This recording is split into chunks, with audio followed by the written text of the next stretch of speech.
Welcome everyone, big news is here. 2026 MCGG Rising Stars annual points system fully upgraded.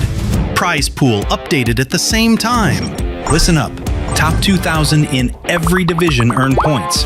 Rank higher, earn more. 1,500 first to 2,000, 50 points. 300 first to 600th, 300 points. 17th to 100th, 500 points. Top 2, 1,000 points. No match is ever wasted. Every point counts. Climb to the top and advance to the global stage. 16 spots worldwide across 9 divisions. Points by rank. 7th to 8th, 1,000 points. 5th to 6th, 1,500 points. 3rd to 4th, 2,000 points. Runner-up, 2,500 points. Champion, 3,000 points. Additionally, the global stage prize pool has been fully upgraded.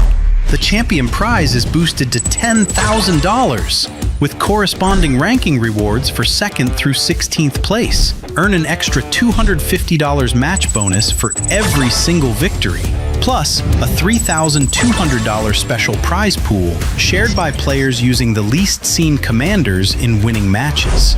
4 full seasons in 2026, Season 5 through Season 8. Points are calculated independently per season and accumulated for the year end. Every point you earn leads to the year-end finals.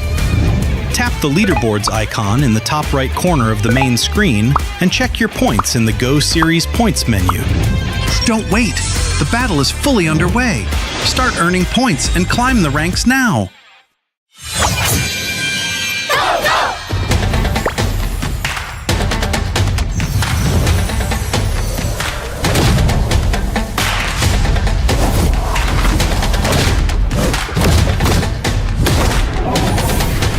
Justice in hand, resolve in heart.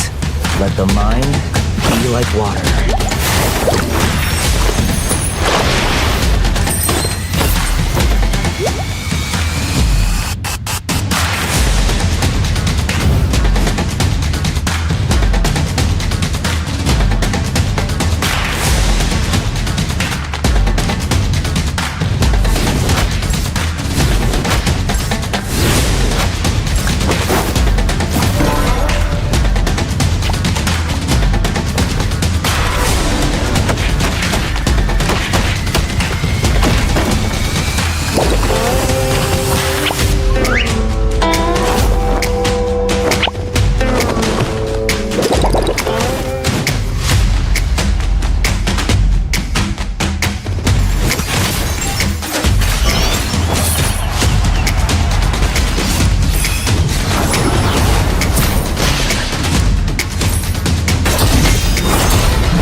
Welcome everyone, big news is here. 2026 MCGG Rising Stars annual points system fully upgraded. Prize pool updated at the same time. Listen up, top 2,000 in every division earn points. Rank higher, earn more. 1,500 first to 2,000, 50 points. 300 first to 600th, 300 points. 17th to 100th, 500 points. Top 2, 1,000 points. No match is ever wasted. Every point counts. Climb to the top and advance to the global stage. 16 spots worldwide across 9 divisions. Points by rank. 7th to 8th, 1,000 points. 5th to 6th, 1,500 points. 3rd to 4th, 2,000 points. Runner-up, 2,500 points. Champion, 3,000 points. Additionally, the global stage prize pool has been fully upgraded. The champion prize is boosted to $10,000, with corresponding ranking rewards for 2nd through 16th place. Earn an extra $250 match bonus for every single victory, plus a $3,200 special prize pool shared by players using the least seen commanders in winning matches. 4 full seasons in 2026, Season 5 through Season 8. Points are calculated independently per season and accumulated for the year end. Every point you earn leads to the year-end finals.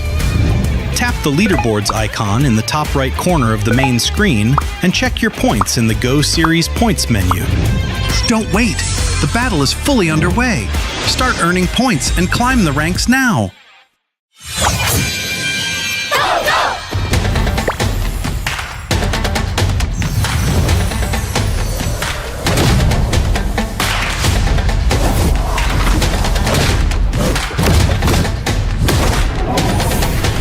Justice in hand, resolve in heart. Let the mind be like water.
Welcome everybody to Magic Just Kogo MRS Season 6. Today is the Grand Finals. But before anything, we're your casters, Moman and Husky, to bring you guys the live action between these 8 players here. How are you feeling today, Husky? I'm feeling great. I mean, we've seen some big contenders yesterday. In fact, the semifinals sort of felt like the finals. 10 games of just pure action. We got 2 Kishin 10 synergies. We got 3-star 5 casts. We got some pretty consistent contenders here. A very good mix, a good balance of different styles. We have the spoilers. We have the Mr. Consistence, and now it's time to see if Indonesia is going to bring that trophy back for the first time.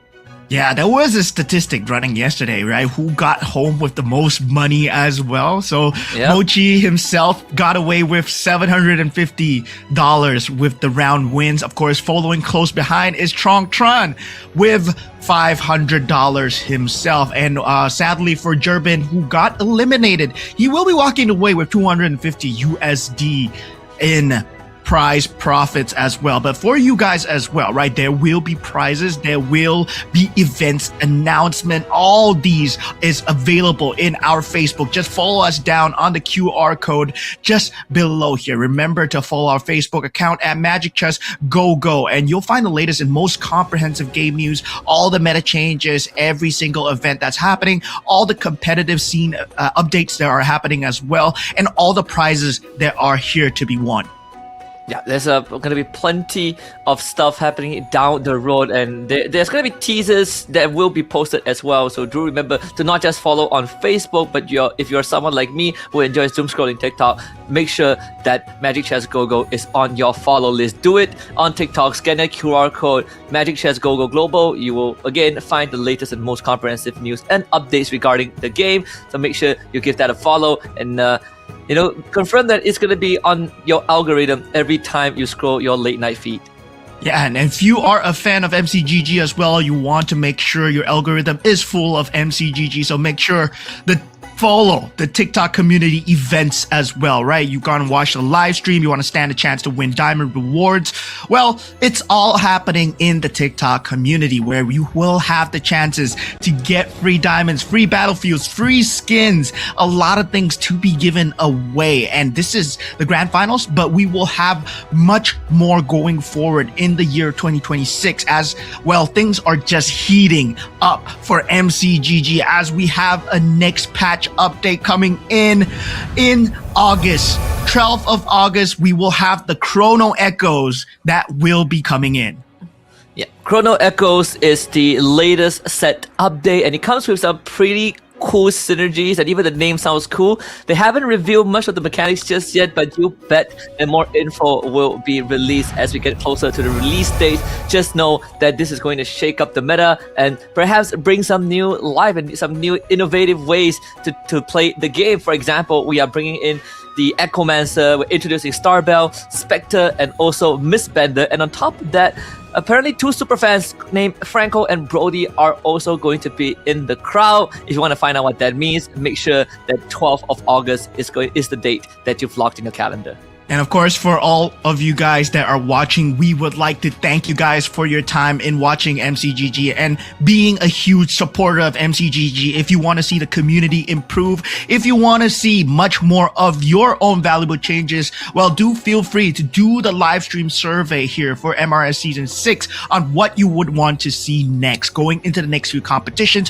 whether you want to see more regional competitions, whether you want more diamonds, whether you want more prize pool to be given away. This is all at a simple click of a button. We take your opinions very seriously when it comes down to the early stages of MCGG here.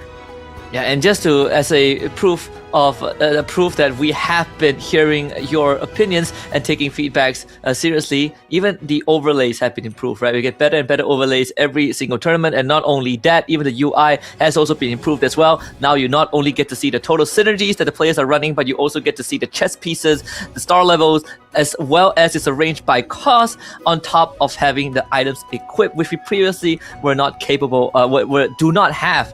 And right now, I think we are still a long way from that perfect UI, but with your help, we can achieve that great live stream that everyone has been hoping for. Yeah, definitely it's a great time for MCGG, especially if you're a new player coming in as well. Of course, we are on the cusp of a new patch coming in next month, but we are already sitting at this current patch as well. So if you want to understand a bit more the meta, you want to see how the pros do it here, right? They will have a lot of stakes that they are fighting for. Now we are at the grand finals. So this is for all the chips, for all the eggs in the basket here, but going to remember what went on yesterday as well, right? Yesterday, well, it was a massacre of a showdown. Group A and Group B of the semifinals. It was a total massacre. We had ultimate synergies, ultra synergies coming in from both sides. And looking at yesterday, the man of the match himself, Tron, walking away 500 USD. Man, oh man, his Freya opener at the start, it caught us off guard. Yeah, absolutely. And I think, A lot of other players have also followed in his footsteps with the Freya, but I think he found the most success. We also have Q-Snake, who came in with a win of his own, but obviously one of the biggest highlights was Insomnia, making the greatest 1 HP comeback with the Nana, hitting the 10 Kishin and robbing Q-Snake of his win, and making sure that he also locks in the Grand Finals slot. And Insomnia continues to tear it up, right? But I think even for Durbin, overall, with that showing us the 3-star carry being the solution to the 6 bruiser Exorcist Yuzong. So I think, with the time that these players have behind the scenes to study for today, especially those who have qualified for the Grand Finals, I hope to see a bit more of a shakeup, especially for Group B. Mochi was consistent the entire way. Yeah, Mochi consistent in Group B as well. Him achieving that ultra synergy, the nonchalant look on his face. He treats everyone like an equal, right? You can see from the calmness that he plays the auto battlers, he is not very emotionally invested. Meanwhile, Ban, our biggest spoiler when it comes down to playing the game of MCGG himself, he will deny your build. He will make sure your cheese builds, your poison builds doesn't work. And of course, we have the other Indonesians, Mozi as well, taking out Starboy Go-Go, Rage.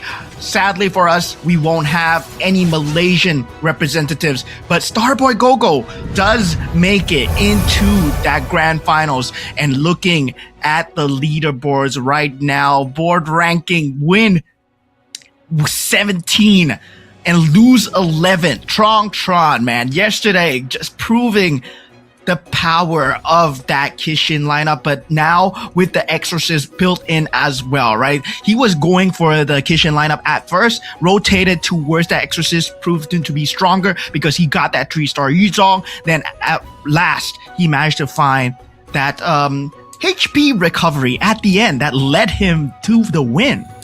Yeah, it was quite the round as well, quite the match, because he has the Veil to help him get the pieces that he need, but it was the Healing Fountain that really kept him going for the 3-star Claude, and at one point he almost hit a 3-star Ruby if the game just went on for a round more. But his counterpart on the other end with the Popo and Koopa win, it's going to be none other than Mochi with that 10 Kishin Ultra Synergy. Basically getting all of the emblems. You guys 2 from Magic Crystal, 2 from the Go-Go card, and 1, I believe, from the auction shop or the carousel, and even hitting a 3-star Lunox and Vexana as the icing on the cake. Yeah, this is one of the top 2 contenders here, right? When we talk about strategy, when we talk about consistency, being number 1, Mochi and also Tron, they have consistently trumped their semi-final groups in Group A and Group B as well. Tron may have fallen short in the end, but Mochi has a very consistent strategy. He respects everyone when he goes towards it, but this time there are much more spoilers. There are the top 8 now. You talk about, different people coming into the pool. There's Ban in the pool. There's Q-Snake in the pool. There's also Morpheus in the pool as well, right? They like to go for very different builds. But when we talk about the tournament itself, how are we going to crown the champion today here? Because there is a very different format from yesterday.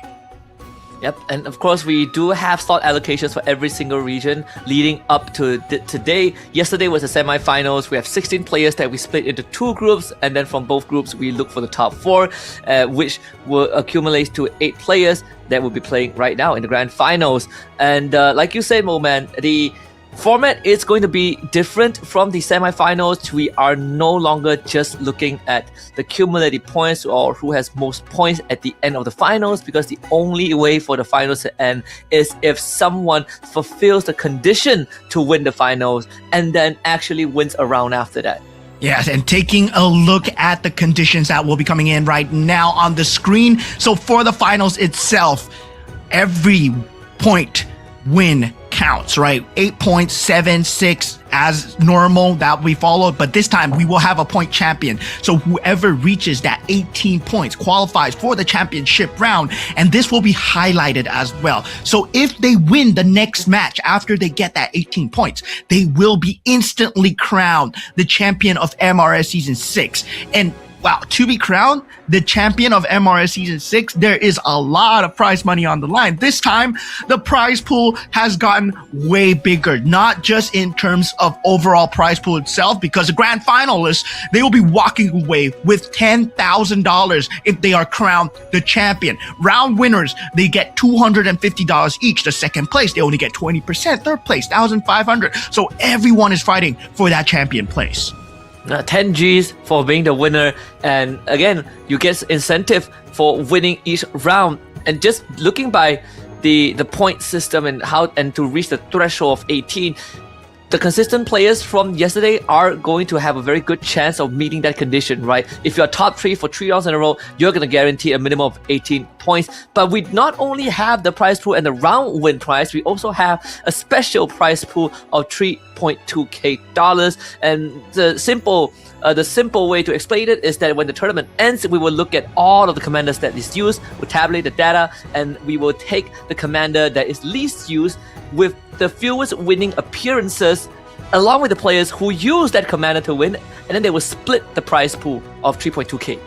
Yeah, and going back to the players, right? The people that are playing the game of Magic Chess Go-Go themselves. We have the representation of Indonesia being the strongest so far. 3 players, Insomnia, Mozzie, and Mochi coming in from Indonesia. Tron all the way from Canada representing the Americas region, and Morpheus coming in from Myanmar as well. Q-Snake from the Ukrainian EECA region. Ban from the Vietnamese region. Starboy Go-Go coming in from the Cambodian region itself. So very strong representation. We got all the previous championship regions coming in. If you think about EECA being that Go 1 winner, Q-Snake is in contention. We talk about MRS5, Shadow QC, his teammate AOT Ban is here, but we talk about the West being in contention as well, right? So this is the man to watch here, Tron, the monster of Group A. Can he stand up against Mochi's defense here? As Ban, I mean, I gotta say, Ban and Morpheus, they're dark horses, right? Their region is not known for performing until they're in that grand finals. The Vietnamese,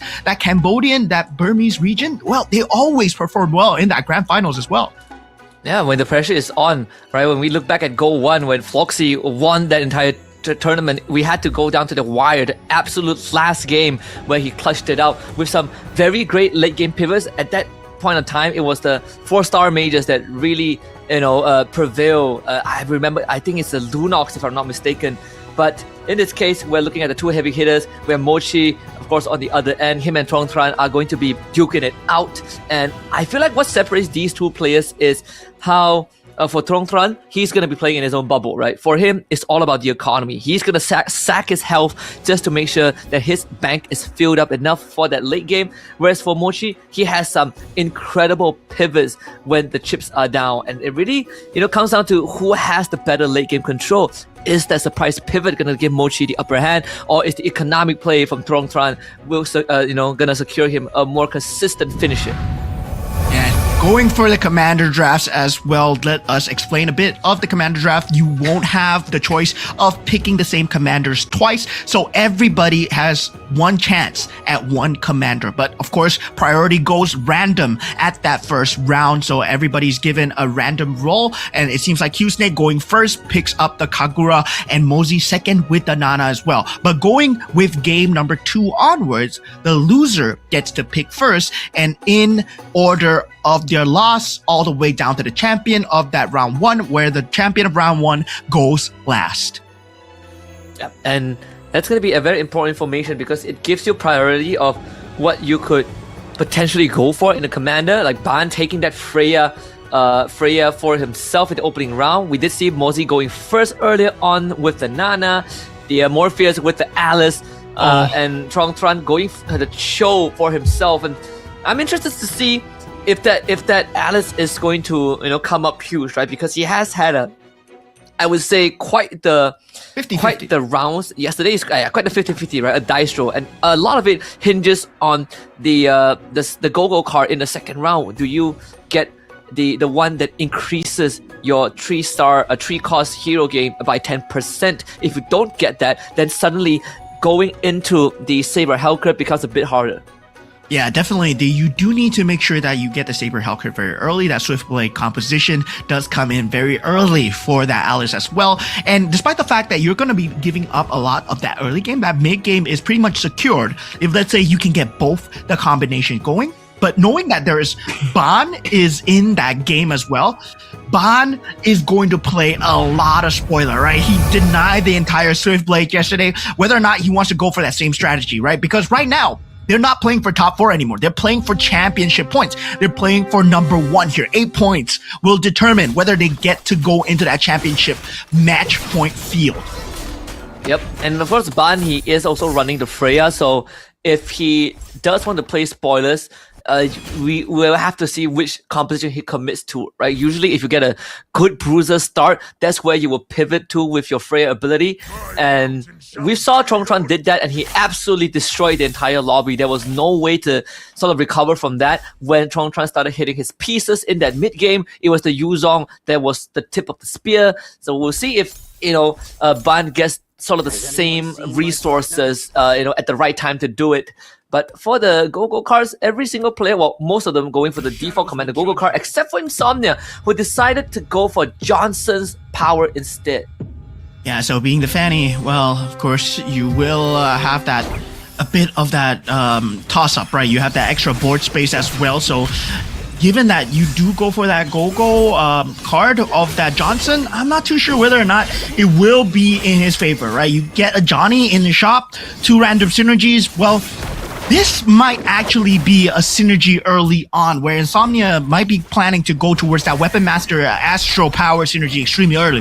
And if you go for that Astro Power synergy very early, right, you deny away the chance for Morpheus to get that Astro Power Swift Blade going. So there are now 2 players playing spoiler, right? Tron and also Insomnia. They are in that Astro Power pool, making sure that Morpheus does not get his pick of that Hellcat and also that Saber as well.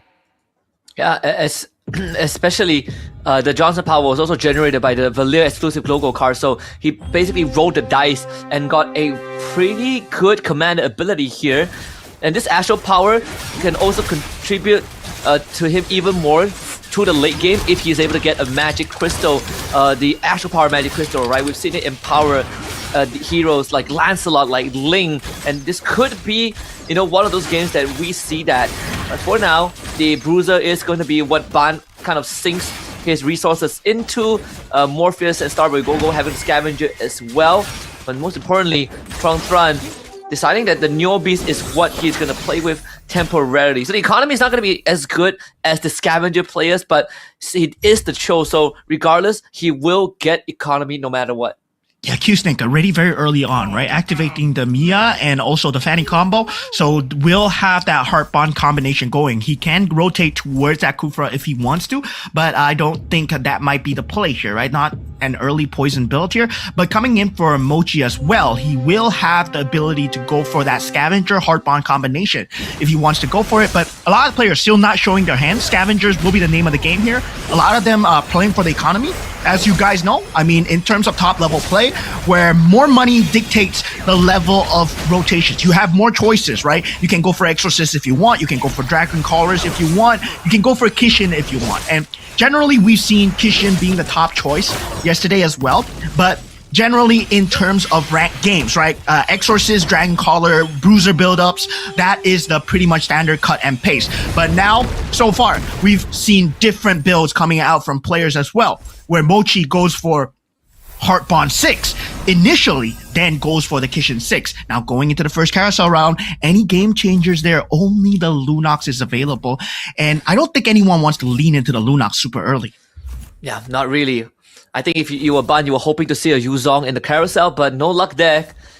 So he does go for the Oracle, which still benefits a Bruiser lineup, because all of them want to be in the front. Q-Snake actually leans into the Lunox, and that could be one of the power plays that gets him through that mid game, as he is currently on the win streak. So this Lunox synergy could help him out, since he does have that Kishin with the 2-star Dairoth in the front that is given a Kagura shield, so make it a 4 Kishin, I believe, as he does have the Angela with the Kishin blessing. So this could get him through, and on top of that, he does have that 2 Alu card that he just sold, as he goes for the scavengers since he does have the Angela forward. So I think overall this should work out in his favor. Ideally, he would want some item that bolsters that Lunox in the next creep round, but for now, it should suffice.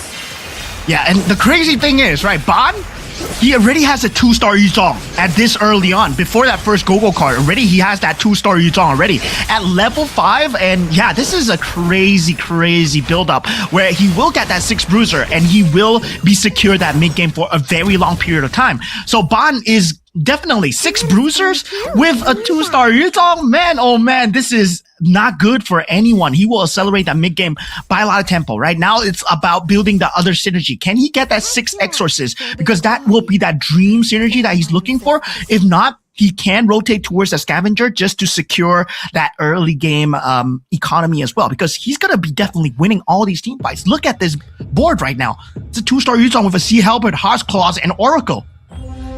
And it's also and Bruiser is also one of the easiest synergy to hit that synergy count for the Freya reward. And we did say he would wish that there's a Yuzong in the carousel, but he still hit a 2-star Yuzong regardless, so this is perfect for him, right? Even has the Feline Blade for the Polymorph when the round starts, so this is going to be an easy walkover over Mochi, who did have the Turista in the front and the Angela to outlast Kill Snake in the earlier round.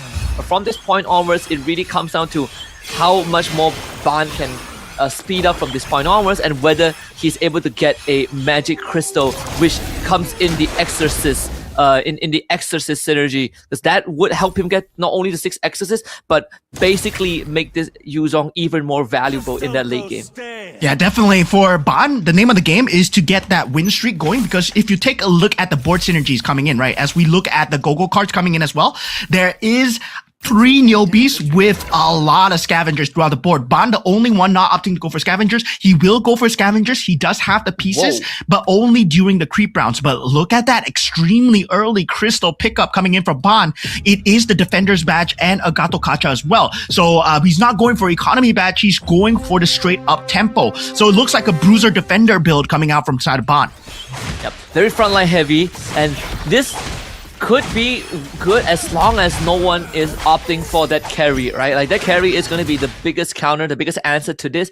So far, we haven't seen any of these players pick it up. Most of them are leaning into the Bruiser.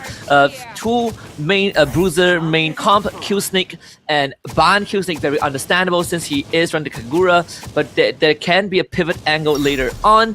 As for Mochi, he's still holding onto his second Go-Go card, same as Mozzie, so there's a good chance that they have that rock shield. But for Tron, he's looking to snowball as the game goes on, right? He's already committed to the 4 Neobeasts, but he also has the Mia on his board. So that means that he has round scaling potential already. And for those of you guys that are curious to see what the pivot pieces are, right? Right now, if you take a look at Insomnia's board, the main pivot piece is that Irithel. That is the 4 cost that's available, the Ember Lord, and also that Marksman as well. So he's leaning towards that, but only if he gets the economy to go for more of those pieces. If he gets a 2-star Irithel, he definitely will swing for it, but still, keeping the Neobeast Scavenger at the same time, what the Scavenger synergy does is it boosts your economy. Meanwhile, the Neobeast as well, it farms that Neobeast chest as well. So a lot of them still playing for that gold tier. Everyone very healthy, right? As long as you're above that 50 HP threshold, you can trade your HP, make sure that you get your gold up, then eventually roll down for the pieces that you need. Now, Mochi already committing extremely early for the pieces that he wants here. So you will see him at a very little gold, but he eventually does find the Yuzong. Feels like he's going for that Exorcist synergy here. He's still holding on to that purple card. Might be a fast promotion. Yep, he also has the 3 Scavengers to get him that economy that he has been, kind of investing early, right? He is going to be not getting max interest, but again, with that 3 Scavenger synergy, it should make up for it. Mozzie, on the other hand, unfortunately, is not able to overcome Morpheus so far, who took him a while, but he's starting to get that Saber and the Gushen going. The Hellcut, unfortunately, not his priority in this case, but the fact that he was able to land the Gushen is going to be quite that big boon. He even has the Frontier Blitz as well. So so Morpheus basically able to supercharge both of his main carries. Yeah, I mean, Morpheus has a very scary build, right? He went for the Gushen super early. So meaning that if he gets a very good roll, he can potentially snowball in that mid game as well. So he's on that same streak as Ban in terms of that power spike as well. Ban will have the cleanest power spike, right? He will not be losing a single match as we go on. Potentially maybe the Q-Snake because he does have that Lunox with the Kagura shield, but it's a 2-star Yuzong, right? I don't think a 2-star Yuzong is going to lose out. Now, looking at Insomnia going up against Starboy, Insomnia still not finding the pivot pieces. Meanwhile, Starboy does have a very good board already. Yeah.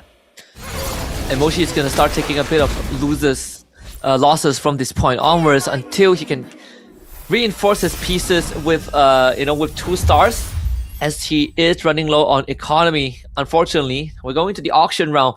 And see that random magic crystal is going to be very important for some of these players. Like Mochi wants it, Ban actually wants to see Halberd instead. So I'm surprised that that Morpheus or Ban are not going for the magic crystal. So Mochi gets the freebie, and we know what he can do with that. Not exactly free. That took 12 gold, man. That took 12 gold. That was not the free magic crystal that Mochi was hoping for, but yeah, he did get it. He has a Dragon Caller Mage. And he can lead to Exorcist if he wants. Oh, he goes for Dragon Caller, yeah. This could be a Dragon Caller pivot, right? There's a good chance he goes for it because the Badang is also a Dragon Caller bruiser, so it fits the bill, but it doesn't really sacrifice the Exorcist as much. He could easily give up the Angela, the Kishin Scavenger in the late game, same as the Odette as well, but with the Odette having the Dragon Caller emblem, the 6th Dragon Caller now feels even better with the damage boost. Yeah, right now Mochi is fishing for the Ruby, right? He's definitely trying to fish for the Ruby as much as possible. If he does get it, it will be a good game for him. If he does not, it's not going to be a good game. Now, looking at the level economy, everyone will be at that level 8 power spike. So at that level 8, you're looking for that 5 cost as much as possible.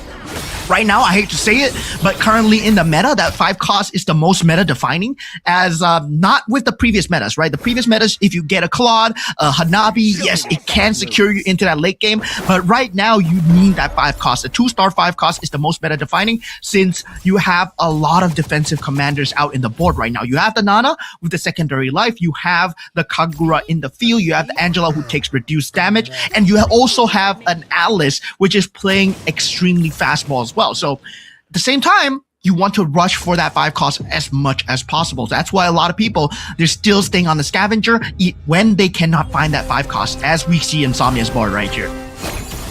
Yep, I believe for Insomnia, he's going to be looking for cash out very soon. Still haven't seen the Johnson power really come into effect, which is unfortunate, but once he loses this round, it's going to be a 300 Neo Beast point cash out, and that's where Insomnia needs to start getting a couple of wins. And for now, losing the round over to Trong Thrun, who is leaning into the Kishin Marksman, and that's the carry that could be the answer to Ban later on. But he still needs to look for the proper items for this carry, who is currently holding onto the speedy, Hostef device. Not really the best, so that could be sort of like what defines the late game, but the Ruby does get picked up. Yeah, so meanwhile, for the side of Mozi as well, right? If you take a look at all the Gogo cards right now, Mozi and Mochi still yet to pick up the Gogo cards. If you take a look at the synergy as well, Morpheus has found a 4 Exorcist synergy with 2 Scavenger. So he has economy going for that fishing Gushin, right? Right now he's fishing for Gushin. If you get a 3-star Gushin, he changes the tide of the game. Mochi is looking for a Ruby, he changes the tide of the game. Meanwhile, Mozi, he's looking for a 2-star Lancelot. These are the game changers that people are looking for. Meanwhile, Insomnia, he goes for the roll down, he gets the Ling himself. It might be an Ember Lord Ling, as we see, but he needs the Ember Lord Crystal.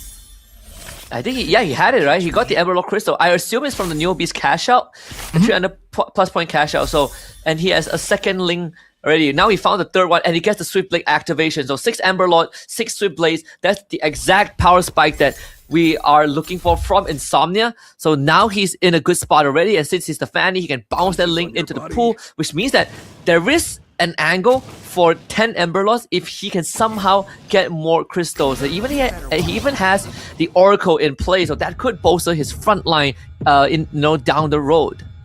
Yeah, Insomnia has a crazy power spike right now, but looking at Mochi's board, 6 Dragon Caller has been found, but with a 2-star Ling of his own. So yeah, that is gonna be that Dragon Caller Ling versus the Ember Lord Ling potential showdown here, right? Currently, the 2 strongest pieces on the map are being owned by the Indonesians here. So right now, it's all about whether or not Bond with the HP and also Morpheus can find that 3-star Gusion, can find that 4-star Gusion, and look at that 2-star Irithel already out from the side of Insomnia as well. Insomnia is having a very good time and casually has that Badang for the 2 Dragon Caller. And right now, between Insomnia and Mochi, whoever goes down is going to free up the Ling for a potential 3-star Ling this game. So it's even more important for these 2 players. The carry continues to be the focus, I think, for Q-Snake and Trong Tran, who both have the same idea, but Q-Snake, better optimization for the carry, even has 3-phase Warpers for his Lancelot as well. All the Kishin items are on the Lancelot, but carry is going to be a good damage supplement as the fight goes on. Yeah, so right now it's all about getting that top 4 spot. Now, a lot of them are going to be taking a lot of damage here, right? Mosey, at this point, he will have a very good build, as we talked about. Now, he will have the Odette at 2-star as well. But this is a Mystic Meow burst build, right? Whether or not it can go through to the Ling in time towards that backfield as well. Now, looking at Insomnia versus Q-Snake, Insomnia having a field day, but that Lancelot is playing spoiler towards his Ling. But that Ling is a 2-star Ling, so he will get that Tempest Ablaze down, and yeah, he does get it. So now, Q-Snake in a bit of danger. Insomnia, right now, he has struggled away. Right now, he's looking for as much up as possible. Morpheus gets a 2-star Gusion, but it's not a 3 or 4-star yet. 3-star Hellcut secured. Now, working towards that 4-star. If he gets a triple 4-star, it is going to mean that Ling is going to get very countered because that Saber does a lot of AoE damage. Now, 2-star Lancelot being picked up for Q-Snake. So everyone is up at the A game. This is going to be a crazy end game here. Yeah, and Mosey actually, going for the Stargazer. He did have a 4 Stargazer formation, 9 Mystic Mail, and it's great against Morpheus Exorcist because that just deletes everyone. And we're gonna see Tong Tran up against Mochi as well, the Northern Will Bane. So they will cut away the health bar, but this carry that he has actually doing more than enough work. Now it's about taking down that Ling, that 6 Dragon Caller. Tempest of Blaze seems to be more than enough, takes care of the Irithel, but the ultimate snipe was the difference maker. So Trong Tran also coming online.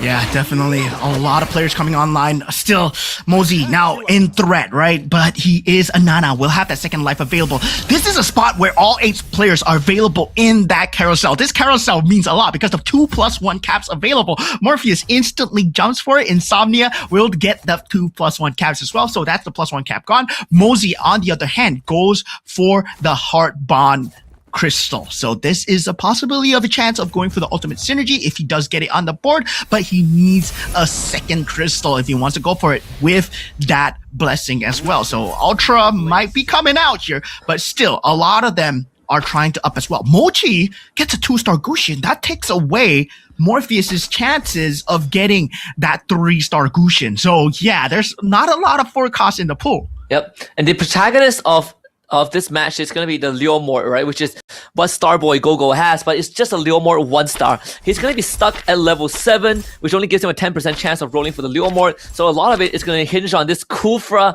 and Fredrin dishing out the main damage. As you can see, he has 2 Magic Crystal, making Kufra the Weapon Master and making sure that Kufra is the one that is dealing majority of the damage. So that's going to be pretty interesting. But let's see, Insomnia, can he stand up against Morpheus with this Saber and Gusion, who is deleting his front line very quickly, but they gotta do the same to the Ling, and we have seen that in the previous games yesterday. The Saber should be able to do the job with that Winter Crown, and the proc in the last second, Morpheus edging out, Insomnia brought down a tree.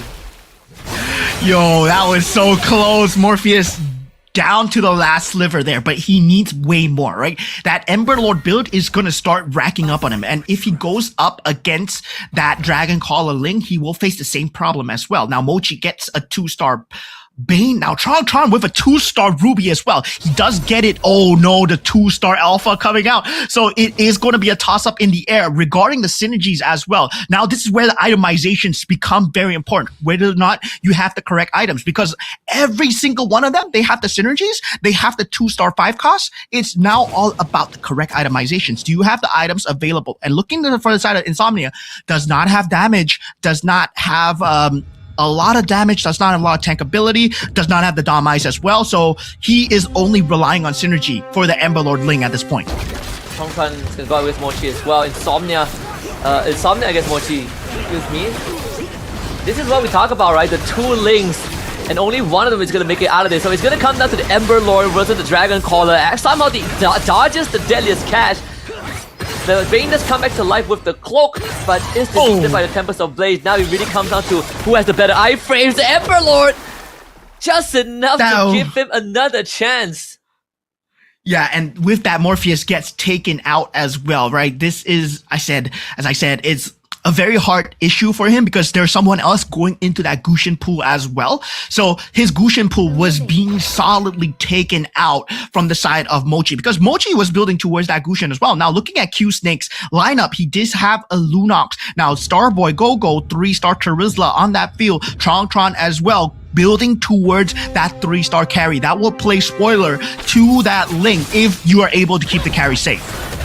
And Ban has been having quite a tough time. All that snowball to get him to level 9, but he's not anywhere close to the 3-star Yuzong. He still needs 4 of the pieces for that Yuzong, which I think they're actually all still available in the shop. So Ban, he actually has quite the economy if he wants to start the roll down for Q-Snake as well. He was looking for the 3-star Lunox, and now he's 3 pieces away from that. For Mozzie, just hit the 2-star Esmeralda with the 9 Mystic Mail synergy. Mochi's gonna have one last chance, but the fact that he fought Insomnia early on means that there's a good chance that Mochi survives for a bit longer, but Ban... Does he get the 3-star? No, he needs 3 more pieces for the Yuzong.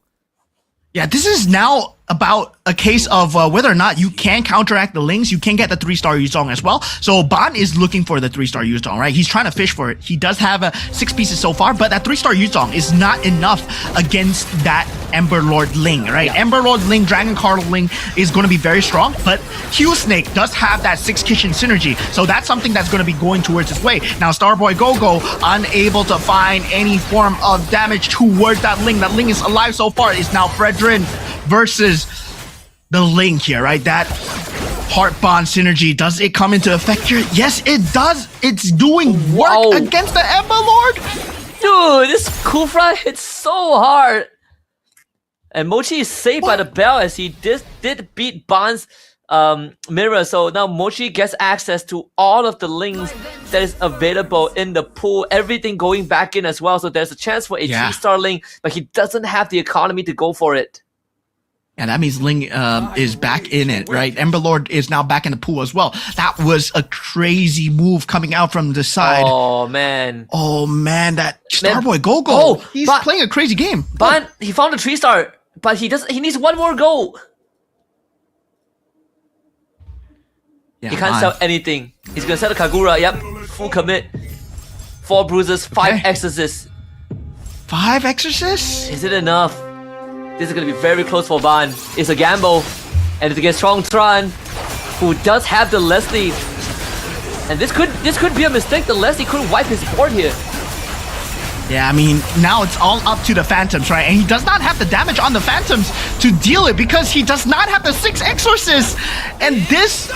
Oh no, slight error in judgment going for that 3-star. If he kept that 2-star for that 1 extra round, that Exorcist would have been able to deal with the Leslie, but he did not know who he was going up against. And Q-Snake gets taken out as well. That is the Lancelot Kishin combo down as well. So this puts Mochi up in that top with the Dragon Caller Ling because he does have the most Lings available. Now Mozzie as well. Okay, if he does get a 3-star Kagura, it can play a lot of spoiler here, but now people are just fishing for the 3 stars.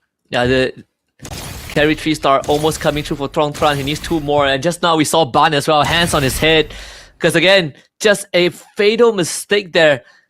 Does Tron roll down? We know that this guy is very confident, right? Like he could be sitting at 1 HP and chooses to not roll because he's that confident he's gonna win.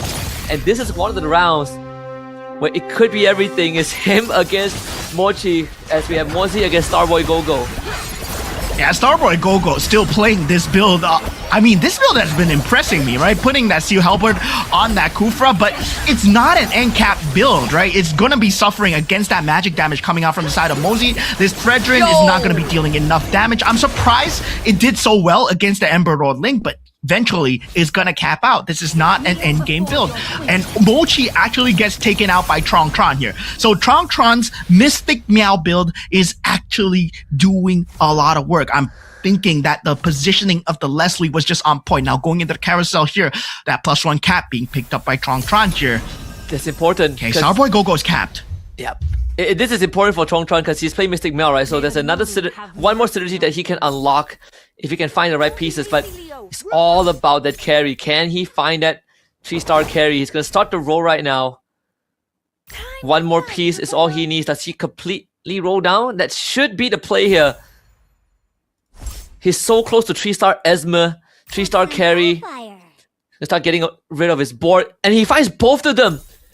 Both 3-star carry and Esmer, but he goes for the Esmer instead. Sells more for carry. Gets the Brody in, but the Mystic Meow synergy does get cut down. Yeah, I mean, at this point, right, 2 4-stars versus a Mystic Meow synergy, I would take the 2 4-stars any day. Mozi gets a 3-star Ludox as well. This is going to be a crazy matchup here. And yeah, this is anyone's game, but the Odette already tearing up that front line. The Ruby's doing so much work here.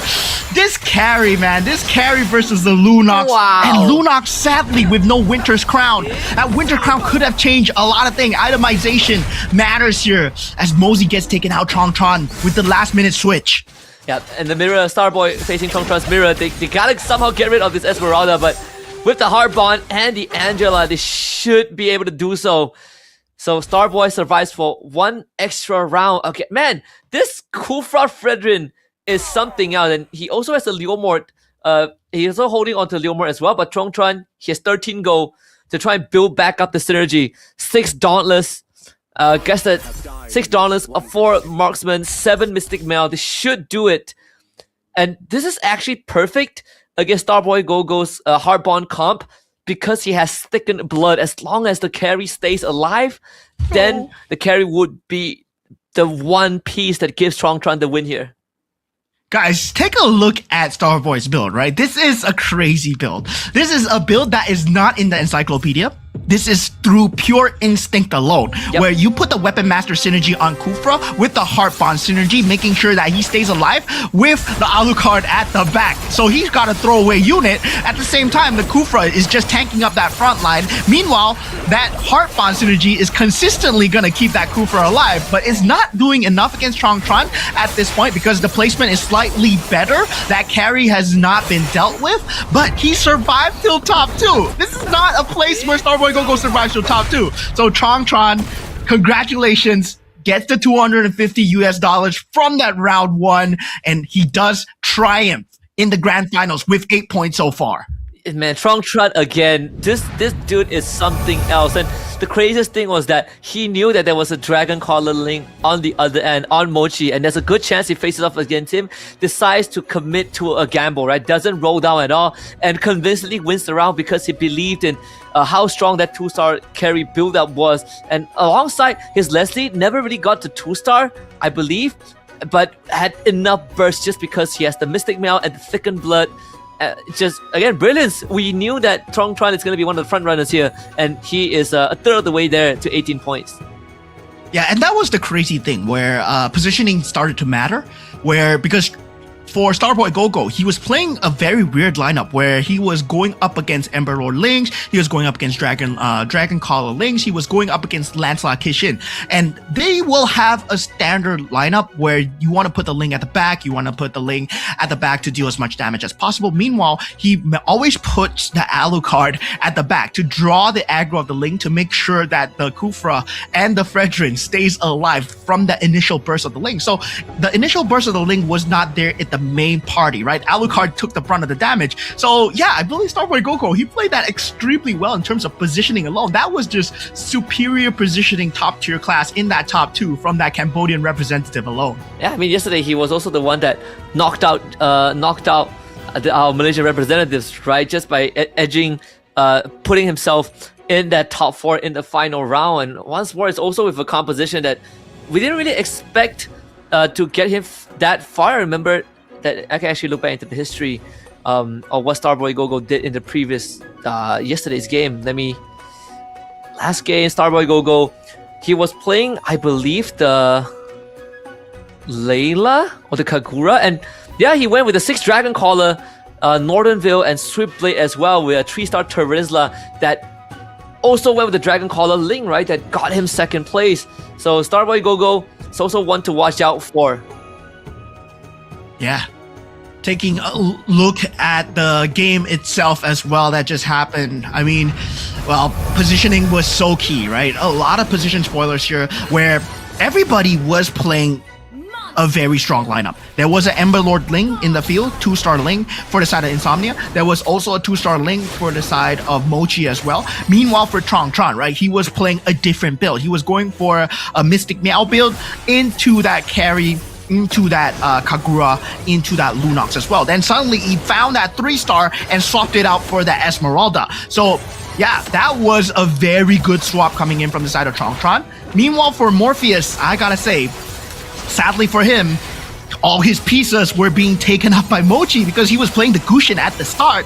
And Mochi was like, oh, I need a 2-star Gushin too. So I'm going to pick up a 2-star Gushin. And suddenly for Morpheus, well, bottom 8 because he cannot get the pieces that he needs. Even for Killsnake, right, he was the only person that went for the Lunox. And of course, we have this moment from Ban, who essentially just all in on the 3-star Yuzong. But the one that was making the difference was that Exorcist. And unfortunately, because of that, all of the snowball that he got basically went down the drain. And it was pretty unfortunate because he was so far ahead, but he just couldn't roll for the Yuzong in the lobby where there's only one other player going for the Yuzong and he wasn't even fully committed to it. And so yeah, Tron getting that victory with the Cho coming in. The economy build, right? And this means that he will be going last again. I mean, this might be potentially, he might be picking up a Veil once again because he does have the highest win rate on the Veil so far, right? 100% one time. And yeah, I mean, we did see Pain Owl coming up with that Veil yesterday, but hopefully we get to see it again today as well. And hopefully we get to see more different commanders. We did see a Yuzong yesterday as well, so it does have a very strong scaling potential. We did see Guinevere's did not perform too well, in the exception of Mochi, who performed extremely well with the Guinevere because he did so well the rerolls. Yep, and I, again, right, even for Mochi, he unfortunately finished top 4 just because he ran into Tron, with like, 8 HP. But at the same time, it was also because there was still a Nana in play. And Nana has consistently been one of the clutch meisters yesterday as well, to give you 2 extra rounds. And not only that, we've seen 1 HP comebacks because of that. Yeah, a lot of instinctual builds coming up at the end as well. A lot of builds that you won't see commonly in terms of rank play, right? We did see the Heartbond Kishin yesterday. Today, we saw the Heartbond into the Weapon Master build into, I believe that was the Defender build as well. Defender, Weapon Master, Heartbond, where I mean, Starboy Gogo, he was playing out of his mind. I gotta say, despite the fact that Tron won, Starboy Gogo surviving so long with, I mean, a Kufra and a Frederick? Who would have thought, right? Who would have thought that he could take out a 2-star Ling? Both 2-star Lings, actually. And he took out the 2-star Lancelot from Q-Snake as well. That Kishin build-up was just, sadly, not in time. And looking at the winner lineup here, very well done in terms of that last-minute rotation where he got that 3-star carry, that 3-star Esmeralda. He sacked the Lunox, sold away the Leslie. He did initially have a 2-star Leslie and then went into a 1-star Leslie. Make sure that he gets the 3-star online and keeps that 2-star Ruby with the taunt in front. Yeah, absolutely. And in the meantime, it's also the itemization that you talked about, right? Especially on the Leslie, the 2 Berserker's Fury, and the Sea Halberd, but especially the double Berserker's Fury, which feeds into her passive, just gives her even more crit and that the critical damage and the burst as well. So every single ultimate snipe was just straight up deleting key figures from the board before they were able to do significant damage. Yeah, this is where itemization really came into factor as well. We did take a look at the Ember Lord Ling where there was nothing. He did not have a single item that mattered. The War Axe maybe, but the War Axe does not do much in the hands of a Ling, right? You were expecting him to have a BOD, Berserker's Fury, maybe certainly a Winter's Crown as well. For Tron, this is where the itemization mattered. 2 golden staves, one on the carry, the most important, of course, will have that Kishin item as well, has the Winter Crown for that HP survivability, and also the Cho Sash available on the Esmeralda with the taunt and also the anti-cuirass as well. And meanwhile, the anti-cuirass and the taunt available on the Ruby. So this drives away so much aggro from the carry as well. So yeah, very well done in terms of itemization, knew the entire game plan of what he was going towards. He definitely knows how to play a very good front to back lineup in terms of go-go cards as well. And yeah, I mean, very well done in terms of economy leveling as well. Like if you see, he lost 9 times, but it didn't matter. He lost 9 times at the start. He lost 9 times at the start. Yep. So one of the few players that goes on a lose streak with any commander and still recovers, right? And still is able to find a way back into the game. There was also very high contention on the Ruby. I believe Q-Snake wanted the Ruby, couldn't get it. We even see here that he was sitting on the double Lunox that he's been hoarding for quite a long time since the first carousel, just not able to get it going. And he doesn't even have the right synergy to fuel it, to fuel the Lunox, unfortunately. So yeah, at the end of the day, I think, you know, for some of these players like Ban, it's definitely got to bounce back a little bit because he had everything going for him. He even had, I believe, the go-go card that allows the Exorcist to deal 1000% of their damage in adaptive damage to a target when they die. It's just missing that synergy pieces to make it work. Yeah, but at the end of the day, it's about the money as well, and Tron does run away with $250 for that first round. But of course, this also adds up into that championship points. Now, Tron sitting at 8 points, right? This is where an 18-point threshold matters. So if he does get 18 points, right, this is a potential where we are looking at a round 4 win. If he does get a consistent streak of that top 4, if he gets 8 and 6 and something maybe like a 5, then we're going to start to see that round 4 becoming extremely dangerous, right? A lot of people are going to start playing denying the champion, denying away whatever pieces that is available as well. Yep, and again, for you guys who just joined the live stream and has missed out our pre-show, we just want to remind you guys that it's very important to have you be a part of the community, and we want to hear your voice because the MRS Season 6, we've entered the Grand Finals, right? So during this event, we've published in-game promotional materials regarding the MRS guide and also weekly reminders, and we would like to hear your genuine feedback to it. If you have anything you want to let us know, whether it's about the live stream, you can, or about the game, or any ideas that you have for Magic Chess Go-Go to be better in the future, scan that QR code and let us know what you think. We've been improving over time with every tournament based on your feedback, and I am very confident that things can only get better as we work together. Yeah, we only go up here, right? MRS Season 6 live stream survey, please do it. I beseech you guys. Of course, well, it will be rewarded over time, right? We're goal 1. We've been moving towards from the very first tournament ever, right? Where we didn't even have competitors. We had influencers coming in. Now we have so much more. We have so many more new faces every day since MRS Season 1, Season 2, all the way till Season 6. We have a variety of competitors. Now, I'm proud to say that for Season 6, these are none of the players that were here consecutively. So they are all making their appearance here for the first time in this international scene. Now looking at all of them in the Grand Finals for the first time ever. Hopefully we get to see them live in Go 2 as we look at Morpheus all the way he's in that ace spot, right? He needs to go for a recovery here. And Q Snake, well, must be feeling super robbed. Once again, from yesterday and today, man oh man, Kishin, Lancelot, and 2-star. Mochi as well, 2-star Link, robbed by Kufra and a friend. Yeah, right. Watch out for your solo queue lobbies because that Weapon Master Kufra is going to show up in those high ranked games. We have Mozzie as well, who wasn't able to hit the ground running, but the person who truly got robbed was Ban. Had every piece laid out for him, but unfortunately luck wasn't really on his side. Couldn't hit the 3-star user fast enough and had to roll the dice, and unfortunately ended up gambling too much.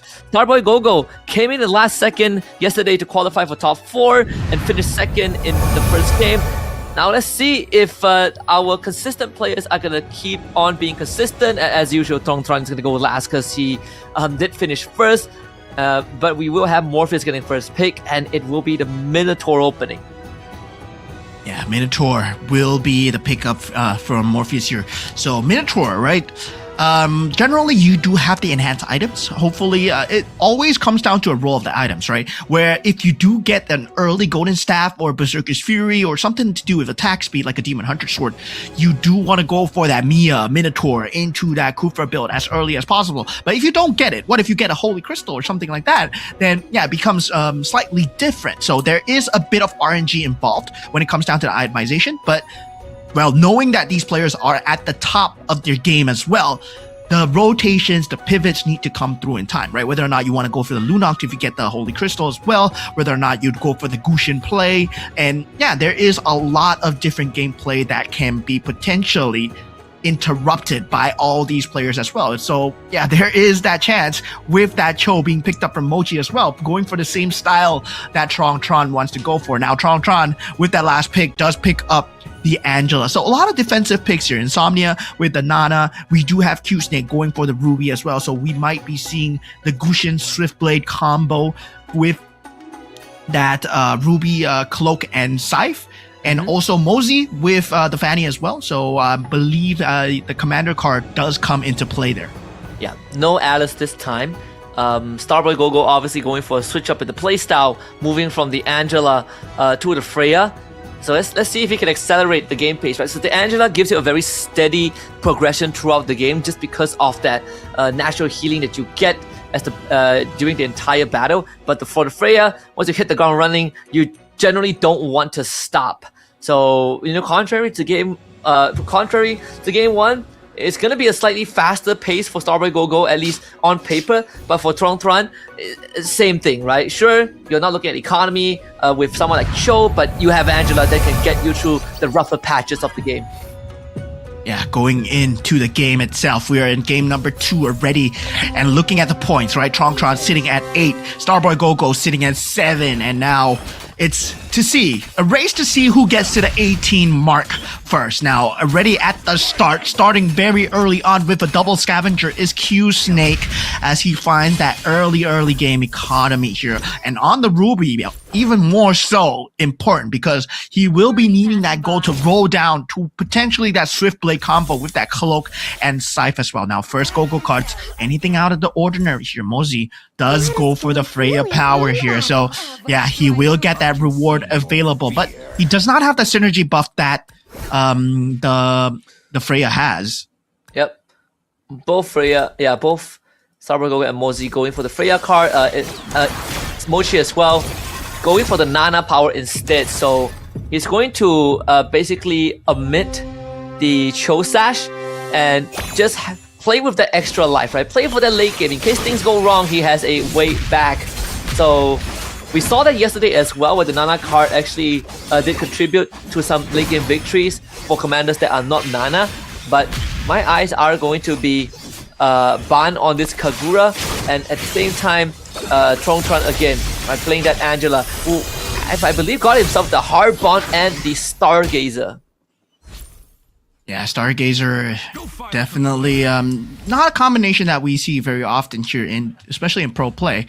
But in terms of ranked games, yes, Stargazer does come up as well. So far for this kind of pro play here, we do see that Kishin and Exorcist are slightly more favored as well, right? Weapon Master not really too favored. Also, at the same time, we don't have that Defender synergy coming up as often anymore because, well, a lot of these pros, if you're going to be playing Defender Mia, you're going to get instantly shut down in that early game where everybody is going to try and take as much as you can away from you, right? The Mia is not going to be available in the pool as well. And now with that Starboy actually not finding a lot of early synergy despite having that Bruiser synergy. But luckily for him, Double Scavenger is there to save him in terms of economy. Yep. And Mozzie, seeing that Starboy is opting for the Bruiser, he will be focusing on the Weapon Master instead. He does have the Leomore on the board already. Is the Leomore? Yeah, the Leomore is also the protagonist this time. So having the 2 Enchanted Tilt and the Leomore means that if he hits a 2-star Leomore, we can potentially see that big Leomore carry from yesterday where you are just hitting for 20,000 damage per crit. Yeah, 20% damage per crit. It is true. Enchanted Tales. Well, definitely if you get that build going, right, that is going to be something scary to watch out for. Now, Morpheus has that Scavenger into that Kishin and Bruiser build so far on that Minotaur. That itemization is going to be important.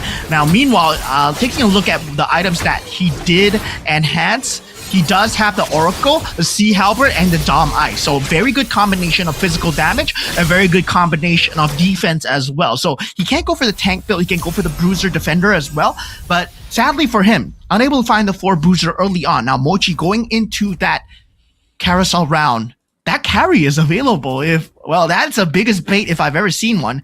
And yeah, wow. Actually going for the Terizla there. Yeah, Q-Snake going for the Terizla this time. Starboy actually going for the Hasclaw. Mozzie opting for the Golden Staff, understandable, since you do have the Leomore with you, so it does speed up his cast of the enchanted enhanced attack. Q-Snake, is he going off the beaten path one more time? Seems like that's going to be the case, right?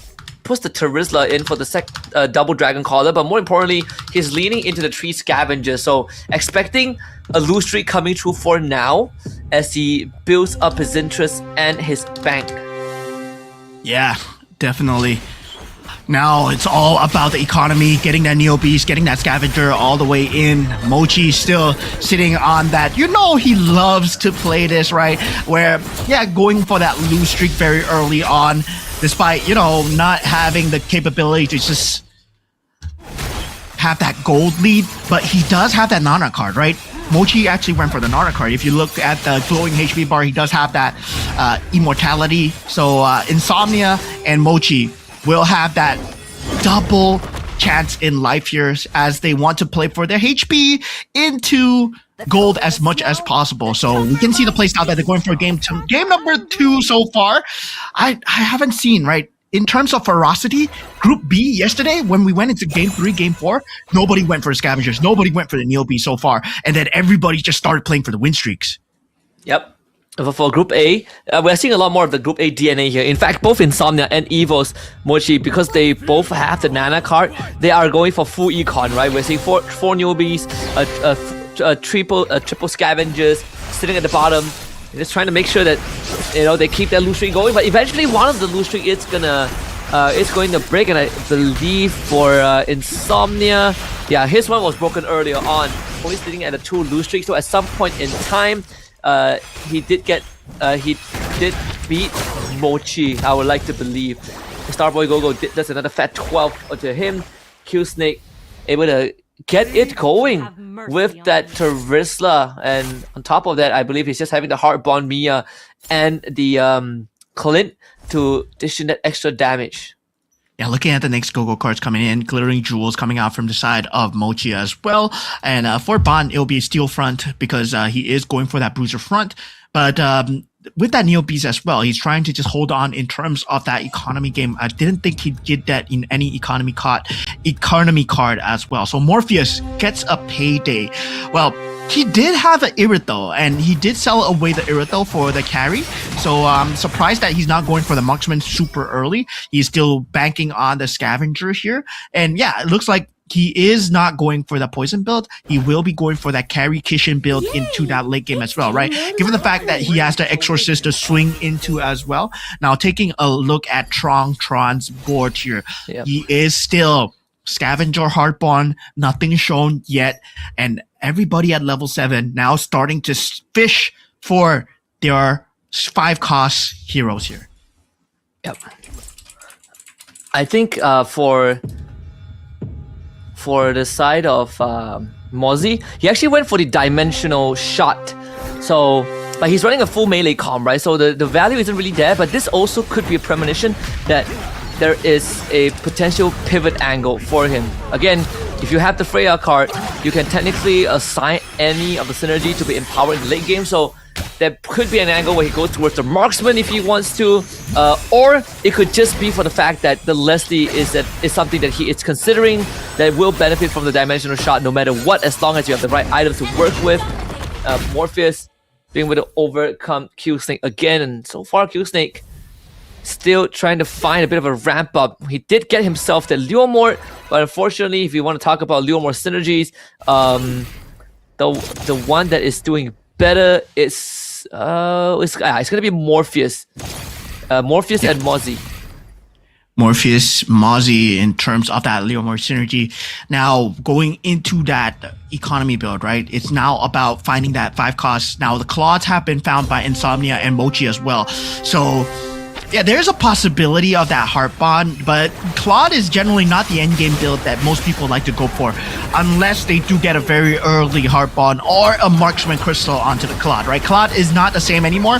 It is now a scavenger heart bond. It's no longer the same Valiant Glory into that marksman that we see in that previous patch where, yeah, it destroys people based on attack speed.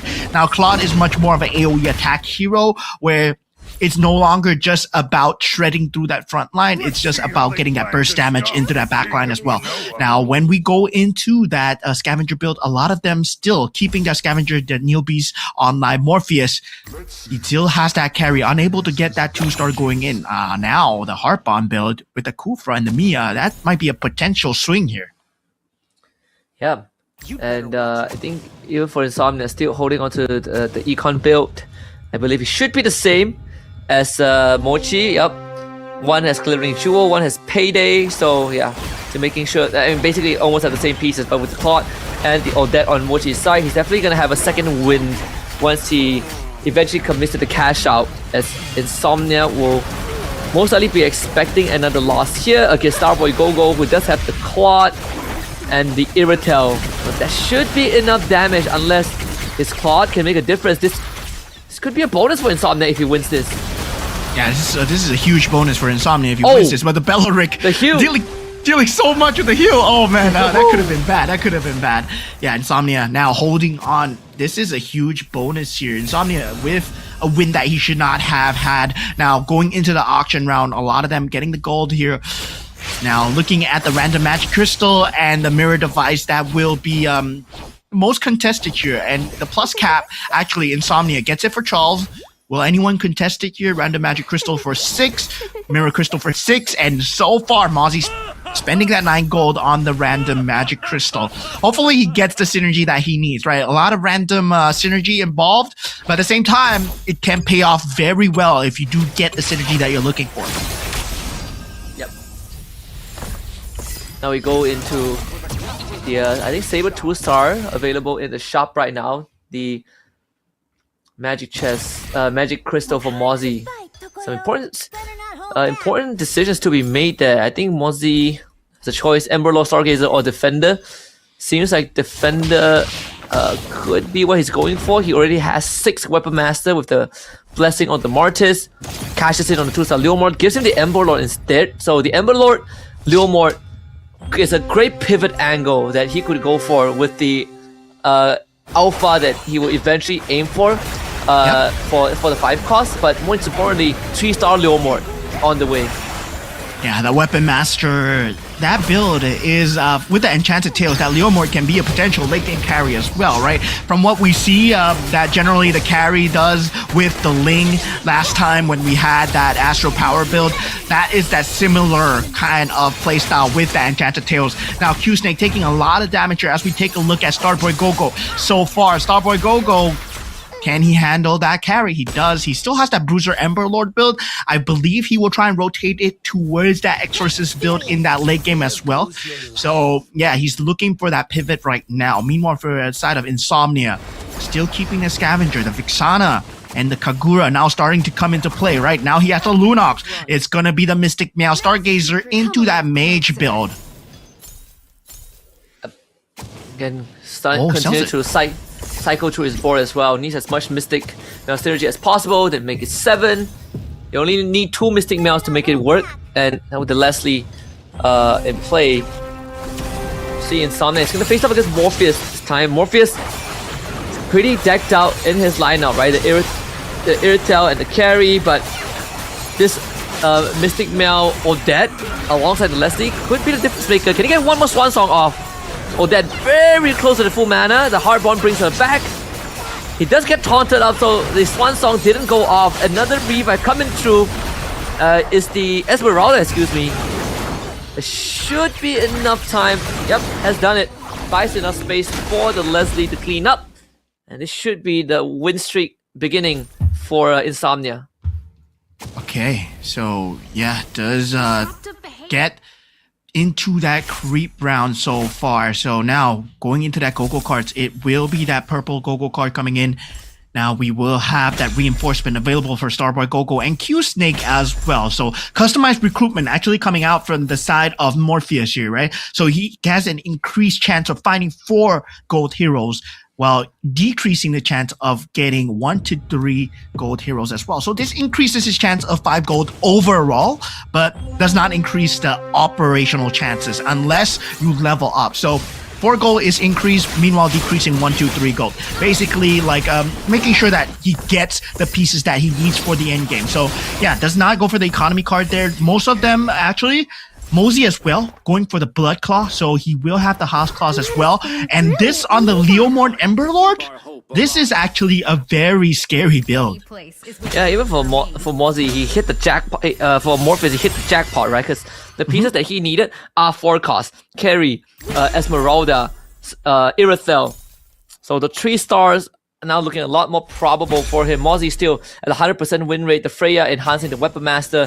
Absolutely the right choice. Weapon Master getting an extra 130% physical attack. So once he hit the 3-star Leomord, which eventually will be the case, this Leomord is going to hit like a truck. I believe we have plenty of Leomords left in the pool. Yep, there's 8 more, so more than enough. He is running low in cash, so it's going to take some time for him to, be able to start re-rolling. Yeah, now looking at Mochi, the only one with the 2-star Ruby so far, right? He does have that 2-star Ruby with a 9 Mystic Meow into that 4 Mage Stargazer combination. So he will be tearing through a lot of that early game damage as long as he can maintain the mana up on that Link here.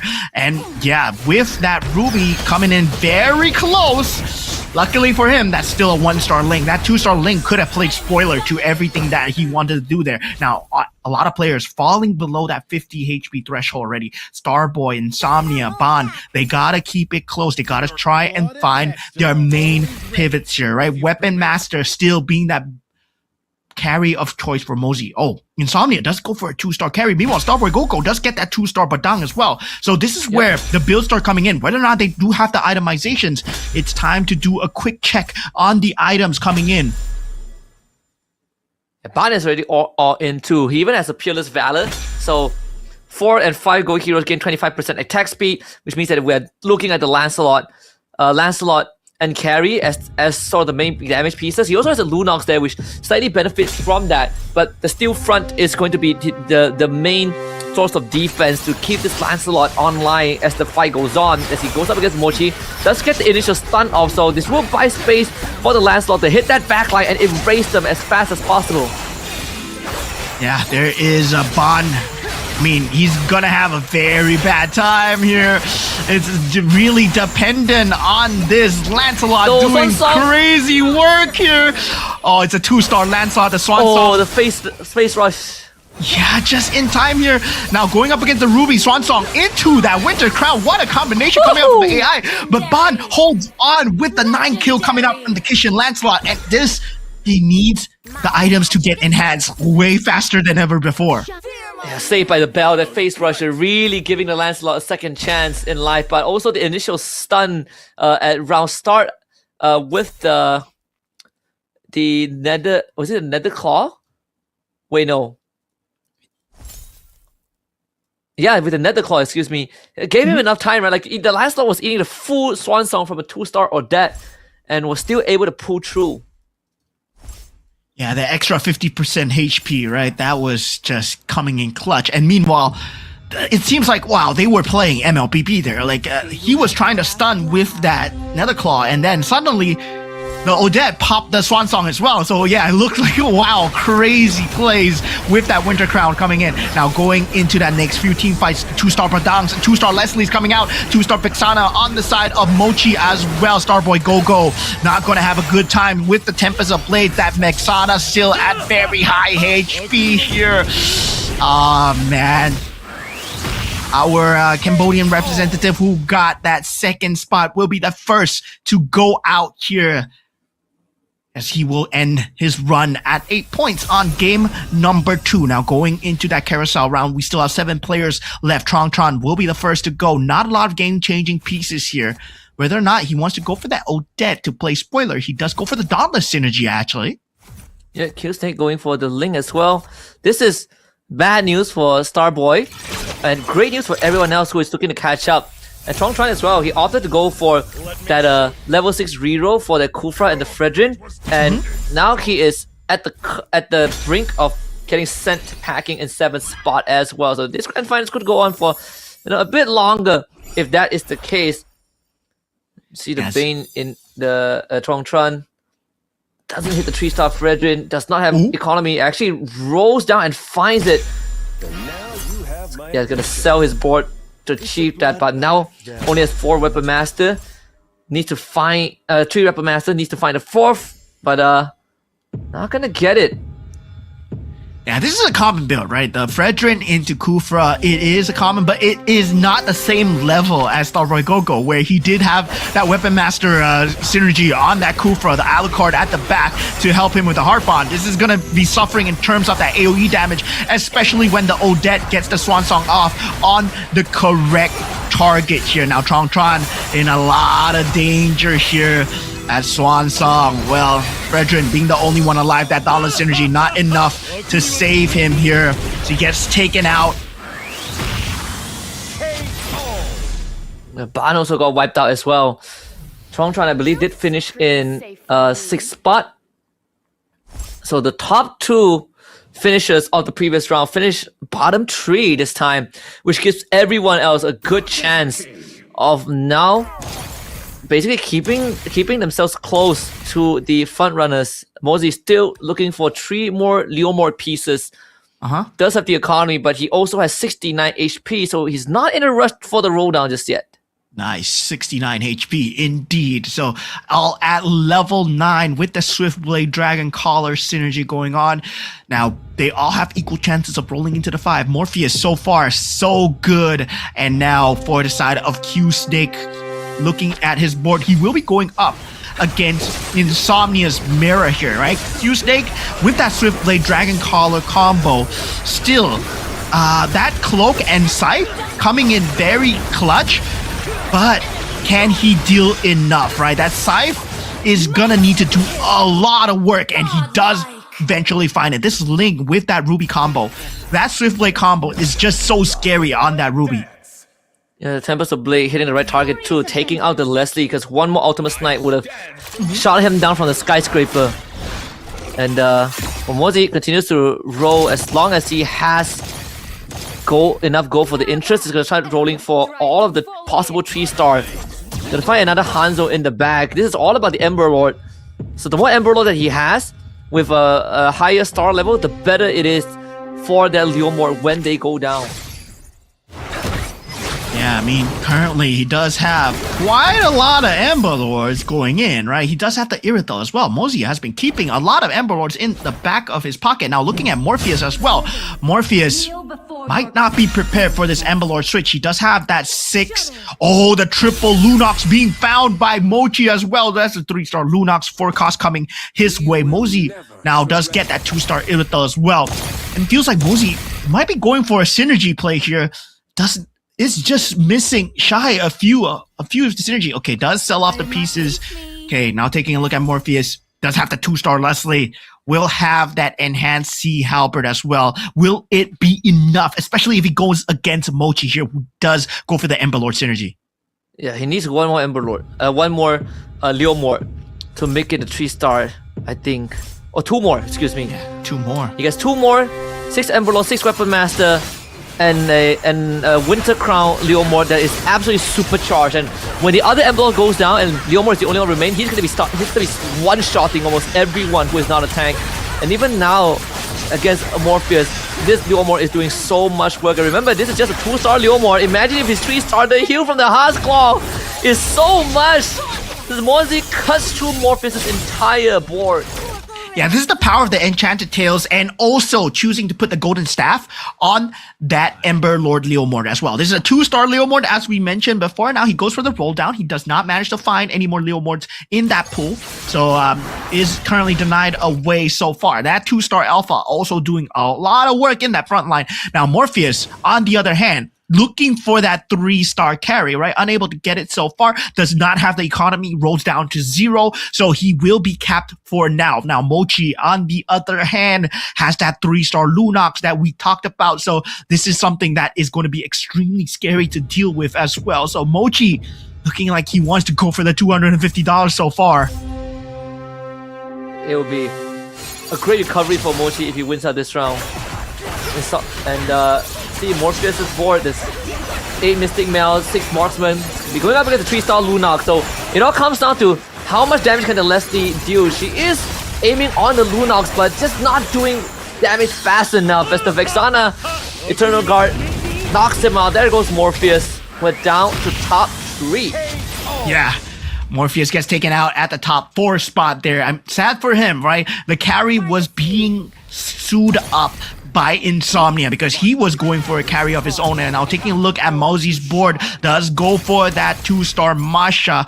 Still fishing for one more Leomord, goes for the roll down, gets it as well. That's the 3-star Leomord. This will be a showdown of the Enchanted Tales going up against a 3-star Lunox here. I don't think Insomnia has a say in this at all, as he does not get the 3-star carry that he's looking for.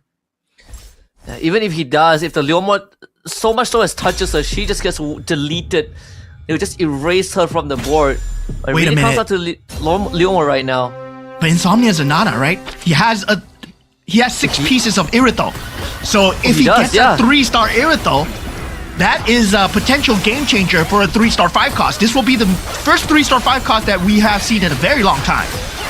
Good lord, look at this Leomord go. He's punching through everyone. Oh man. Him against the Lunox. 1, 2, 3.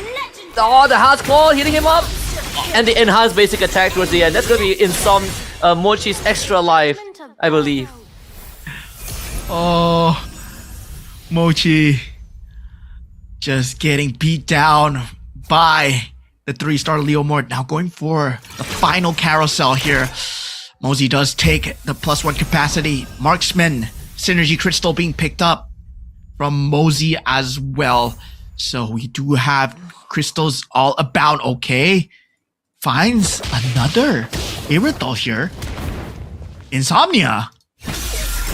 He's very close. He's 2 pieces away from a 3-star Irithel. Yep.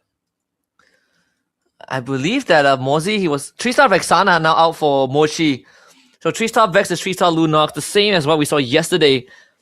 Mosey able to find a Swiftblade synergy with the Gushen, swaps it out, I believe, for the Turista, so he gets the Defender synergy instead to kind of bolster up the Leomord a bit more. But we got Mochi against Insomnia. Mosey will be up against Insomnia's Mirror.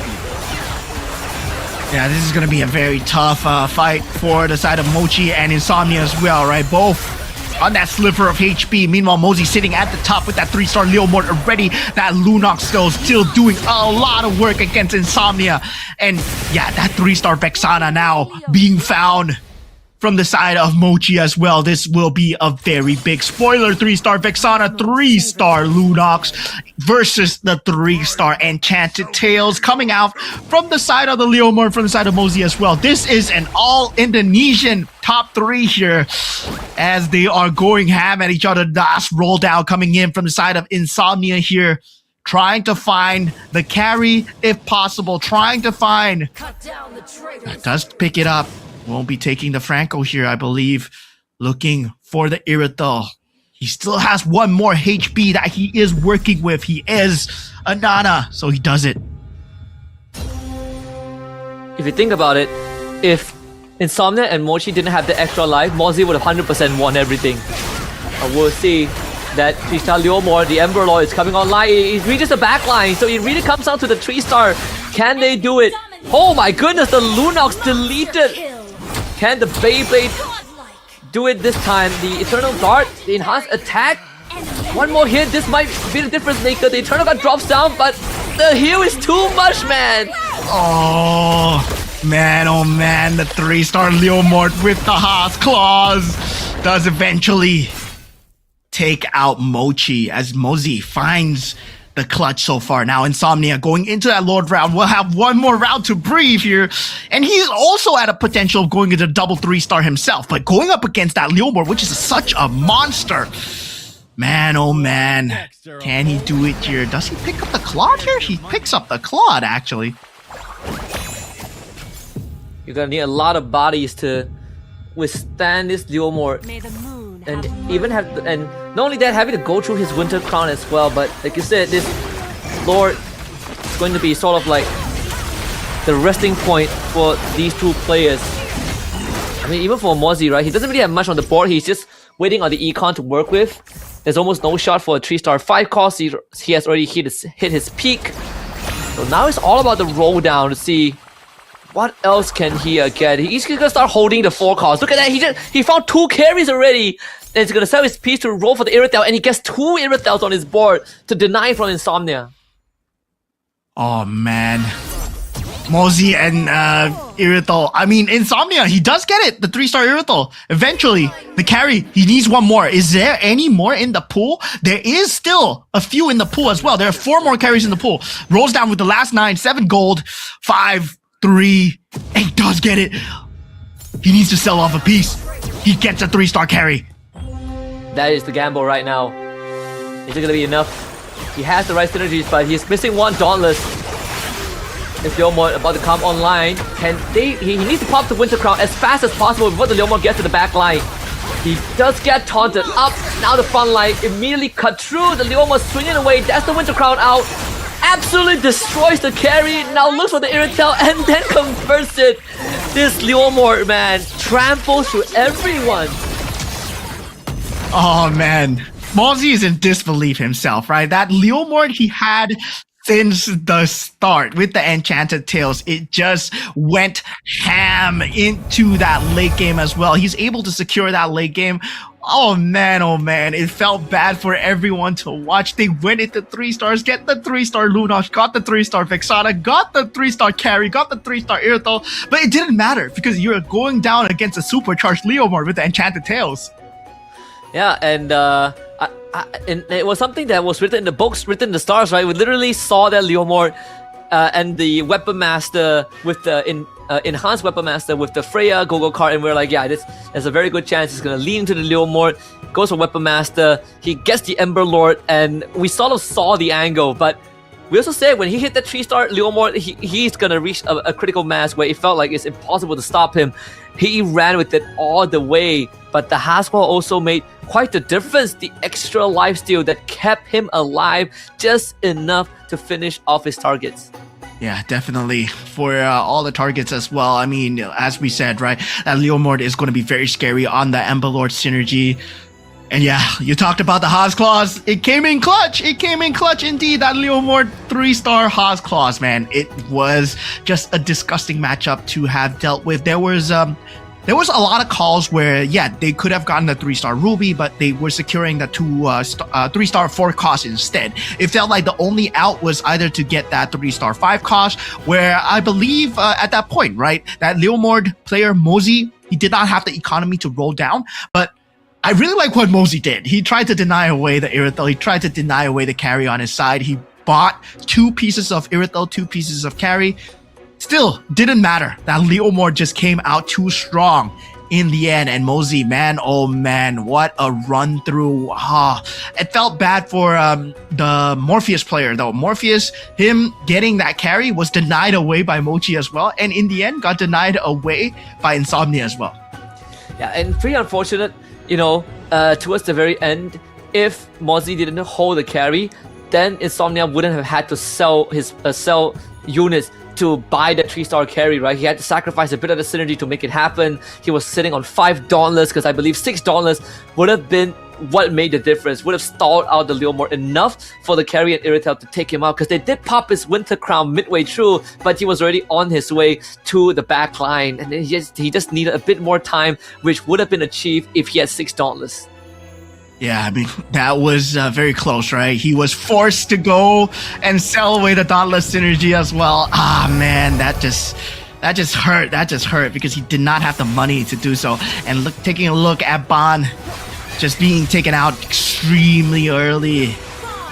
Man, it just felt bad because, well, same time, Starboy Gogo, I believe he was the first one to get taken out as well. So yeah, a lot of crazy plays coming out in that early game, right? Where a lot of them are still going for the economy, and only the Freya player, only the Fanny players are going for that synergy so far. But for Mosey, it worked out. Meanwhile, for the side of the Freya, well, it didn't work out in game 1 for Ban as well. So now going for the Cho Mochi, he did manage to secure himself into that late game as well. And we were expecting the Minotaur to do better, especially on Morpheus as well, because, well, we were expecting to go for maybe a more conventional build, but instead he went for a different build, which did work out. He secured that top 4 spot, but sadly for him, the carry and Leslie was pretty much locked away. And yeah, now into that top 3, that Indonesian finals. Oh man, this is a scary, scary gameplay coming out from Mochi, man. That man on the horse, man. Yeah, and unfortunately, I mean, it's a two poor rounds for Ban and Q Snake so far, but yeah, this Mozzie Leomord, holy cow, just really playing on the edge, right? All you need is like just one tick of damage, and like one more piece of the Dauntless would have made all the difference. Took a look at the winners lineup here. Of course, courtesy of Mozzie with the Fanny. He did go for the Freya card, and remember we did talk about the fact that he went for the Go-Go card that gives you more damage per tile from the target. I guess the cleave from the Leomord technically contributed that extra 6% damage, even though it doesn't really matter in the grand scheme of things. But he was able to get the enhanced Haas Claw, which was actually the actual important piece. Yeah, that's crazy, man. That 6 Ember Lord, 6 Weapon Master synergy that, we talked about it in the semifinals as well, right? Weapon Master, Ember Lord, Dragon Caller, we haven't been seeing it as much, but now we do see a resurgence of it in that finals stage where a lot of the players now they are playing for that super late game as well. And while you're playing for that super late game, the best way to build up a stack is on that Enchanted Tales Leomord, right? Because, well, it does scale very well, very hard into that late game, where the Enchanted Tales, you do get that scaling damage. There is a maximum cap, but once that maximum cap is hit, he's essentially a 2.5 star, maybe a 5 cost as well. So he's almost as strong as a 5 cost. And yeah, that Leomord just running through in that back line, even those 2-star 5 costs from Mochi, well, the Lancelot was not enough. The Lunox was not enough. That carry, that Irithel, not enough as well. Yeah, unless you're a tank, he just one-shots you all the way. 60% extra damage with the max in 2 Enchanted Tales synergy. More than enough, right? Like 60% extra damage on top of the Weapon Master, which is 100% and 130% extra damage because it's buffed up by the Freya, and on top of that, you have the Emperor Lord as well that is also feeding into the Lord Mod. And on top of that, because he's the protagonist, the Phantom Steed gives him even more. So every time he gets max mana, he just hits like a goddamn nuke, which was sort of what we saw. He's erasing everyone. He basically just nukes the board when he gets on top of you. Yeah, so far, no Ultra Synergy yet, right? Yesterday, we were treated to 2 Ultra Synergies in game number 3, actually. So this is game number 3 coming in. But taking a look at the standings coming in for all the players so far, Mosey at the top with 14 points. So far, Tron 11 points, Evo's Mochi as well with 11 points. So this puts Tron and Mochi in contention, right, of getting that championship. Mosey is a given as long as he gets into that top 4 as well. So the rest, they still have a bit of climbing to do. They won't manage to hit it in round 4, but round 3, they will have a good showing before they get into that championship zone. Yep. Unfortunately for Insomnia, he needs 2 more rounds to do that. And for Tron and Mochi, the minimal condition is to finish, I believe, top 2. Right? If they both finish top 2 in round 3, they are going to be guaranteed they're going to unlock the 18-point threshold. But the bare minimum is 2nd place for the 7 point to hit 18. So again, there is still a very good chance that we get to speed run this finals and end at round 4 if the usual suspects still finish on top. But congratulations to Mozzie for locking in $250 after winning round 2. Yeah, and this is a case where a lot of you guys might be thinking, oh, why don't they go for this? Why don't they go for that? You have to understand that you're playing against 7 players who knows all the lineups, who has studied the encyclopedia very, very thoroughly, right?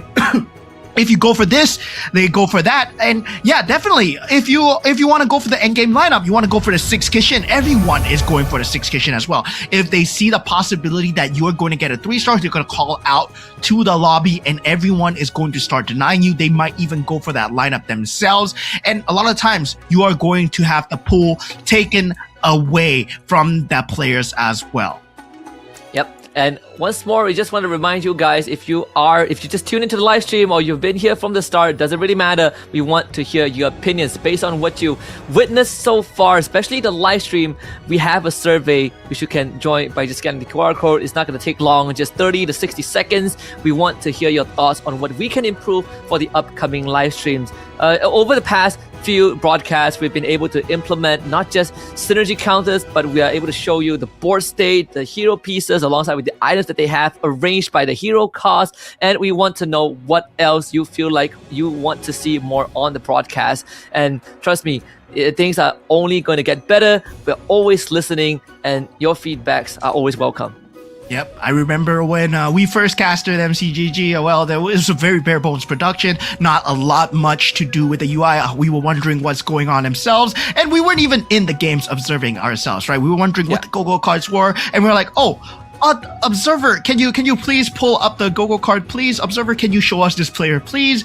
And luckily for us now, we're able to see a lot of the players. We're able to cover as much of the players, and we're trying to improve that as much as possible. So far, I hope the viewing experience has been good for you guys. And yeah, going into the grand finals, it feels very good as a caster, right? To be able to see all these players coming in from different regions coming in, and every single time, it's always a different 8, right? So far for the grand finals of MRS season 6, it is a different 8 from season 5. These are players coming in for the first time here, going at the $10,000 grand prize. Yeah, the craziest thing is that usually for a lot of different tournaments out there, we will see usual names, but the fact that we get fresh batch, and it's not just the grand finals, even the semi-finals, the top 16s, they are all new names that you probably have not heard before, making it this far, and from different regions. I think that is sort of the best part. But nerves are gonna start kicking right now because we are heading into game number 3, which means that some players have a very good chance of hitting that 18 points. Unfortunately, only 3 of them had the potential to do so, and that would be the best case scenario, at least for the 3 of them. And it would be, I believe, Mozzie, it would be Trong Tran, and I and Insomnia. Is it Insomnia or Morpheus? But for the rest, it will need a bit more time to reach that threshold. Yeah, Morpheus still at 9 points, so I don't think that's him, right? It's all right. So now going into the rest of the drafting and batting here, right? Once again, the commanders, you cannot pick it twice. If you did pick a Nana in the previous round, you can't pick it ever again. So now we have the drafting phase going in. If you take a look at the games available, right? Game 1, 2, well, we can go all the way to game 8 as long as we do not crown that champion. So we're looking at Mosey being the closest at 14 points right now. As we go into the commander selection, you can take a look at Mochi and also Tron being very close to that 18 points. But for them to get into that 18-point threshold, they need a second place finish or above. So yeah, they're definitely aiming for that in this game here. So now Tron already pulling out the Freya, Starboy Gogo pulling out the Nana, and Ban going with the Angela first pick here. Yeah, a bit of a minor surprise for me that Tron actually he went for the Angela and decided to go for the level 6 reroll, which unfortunately didn't work out in the end. But with this Freya, it should help him accelerate. It was also the very first commander that he picked up yesterday in the game 1 of Group A semis, and he absolutely destroyed that late game after hitting his 6 bruiser with that Yuzong 3-star. Let's see if there's going to be any replication of that, right? The Alice gets brought back up, this time by Insomnia, and Evo's Mochi will go for the Fanny. Yeah, that Alice, right? A lot of these pro players, they know how to play against the Alice. They will deny away your build as much as possible. And let's see who plays spoiler to that here as we go on into the game 3 here. Well, there is that Cho. There's the Kagura. That's the Fanny as well coming out from Mochi. Ruby coming out from Mosey, right? We did see how strong the Ruby is on the hands of Q-Snake, but sadly gets taken out by the 3-star Leomorn coming in from Mosey. But now going into that game itself, early synergies. So far, Neo Beast has been picked up from Starboy, and also Ban Scavenger coming out from Insomnia. There is an opening this time. Starboy being the Nana means that it's gonna have that extra life, extra 2 lives with the Go-Go card. Let's see if he's able to hit that Neo Beast and get things going, right? The Neo Beast, 4 Neo Beast, 3 Scavengers, the earlier he hit it, the better it is for him. And there should be no deviation in terms of the Go-Go cards, everyone going for the default one. Except for Evo's Mochi, who decides to go for the Cho Sash, as he was running the Fanny. Yeah, now running the Fanny as much as possible. Cho Snash being picked up from Sadamochi. Yep. Nothing out of the ordinary so far. Tron. Oh, okay. Not as power being picked up from the side of Freya. So this puts him at secondary life spot as well. So yeah, he will have that secondary life positioning available, but he does not have any eco to start with. So I'm curious to see, right? Does not have any bruisers at the start, does not have any scavengers, does not have any Neo Beasts at the start. So this is a very bad start for Tron. Yep, but it was sort of the exact same start we saw when yesterday in Group A, right? And we saw him recover, and that was without the Nana. He fully committed to the Freya Go-Go card, so this Nana is going to be quite the bailout. And this also could be one of the reasons he went for the second life, because he couldn't get the start that he wants. He does hit the 2 bruisers, but we haven't seen him empower the bruiser just yet. Could be holding it on for what we saw by Mosey, which he leans into the Weapon Master himself. But both Morpheus and Ban, they were able to get their hands on the Hard Bond. So double bruisers, double hard bonds should be quite a stable start here. Yeah, securing that early win streak, it's a matter of whether you want to secure the early win streak or you want to secure the interest as well, right? At the 10 gold mark, at the 20 gold mark, you do get a very sustainable amount of interest, whether it be 2 gold or 4 gold as well. Despite the fact that you lose or you win, you still get that gold going. And this is essentially important when you hit your level 5, 6 power spike, when you're going for that 4 gold, 4 cost rerolled. And meanwhile, for the side of Morpheus, already picking up that saber that he sees in that battlefield. So he does have that saber available if he chooses to go for that exorcist into that Swiftblade. He will have that available, or it might just be a deny coming out because Insomnia, well, he's playing the Alice. Yep, and we've seen Ban do that yesterday, right? He not only denied the saber, but he also fully leaned into it, and that actually got him a very good placement. So it could be one of those strategies, but Mochi does have a very strong opening for us. So we'll be able to take out Truong Tran as he's not only going for 4 Neobees, but he also manages to get a 2-star Diroth with 2 bruisers that has the Cho Sash and a War Axe. So this is an incredibly strong early game. So Mochi building up the Neobees points, but at the same time, he's not trading his health for it. Yeah, once again, you can see the Saber, right, in Morpheus's pool. That is the deny coming in. Now Truong Tran going into that carousel will be first in here. Does pick up. Oh, a very early forecast here. So yeah, he is leaning towards, wow, potentially just building towards that synergy here. Claude's Death Device being picked up by Starboy Gogo. Once again, Q-Snake also picking up a forecast himself. So yeah, 2 forecasts. Wow, very early lean towards that pivot here. Yeah, Truong Tran going for the Kagura. So that's already Exorcist available for him as a potential. And he also has a Yuzong, right? I believe he saw the Kagura for the Econ and was able to get the Yuzong. And that is such a good trade for him. Yo, that's crazy, man. That is actually insane. Yeah, Wow. it's like, guys, I'm going for Kagura. It's like, nah, dude. I'm selling him for gold. I need the gold. And instead of picking up an item, you picked up a unit to secure your early synergies. So yeah, the Aurora being picked up from the side of, I believe, Q-Snake as well. I believe that's going to go into the Astral Power Stargazer synergy. That might not be the case here. He's not building towards any Astral Power at all. A lot of Scavengers still in the play here as we look across the board, as we look at Mosey's board and also Mochi's board as well. Neobees into that Scavengers. That's what a gamble there from Truong Tran. Really knows the numbers here. But so far, Ban and Mochi still undefeated, especially for Ban, right?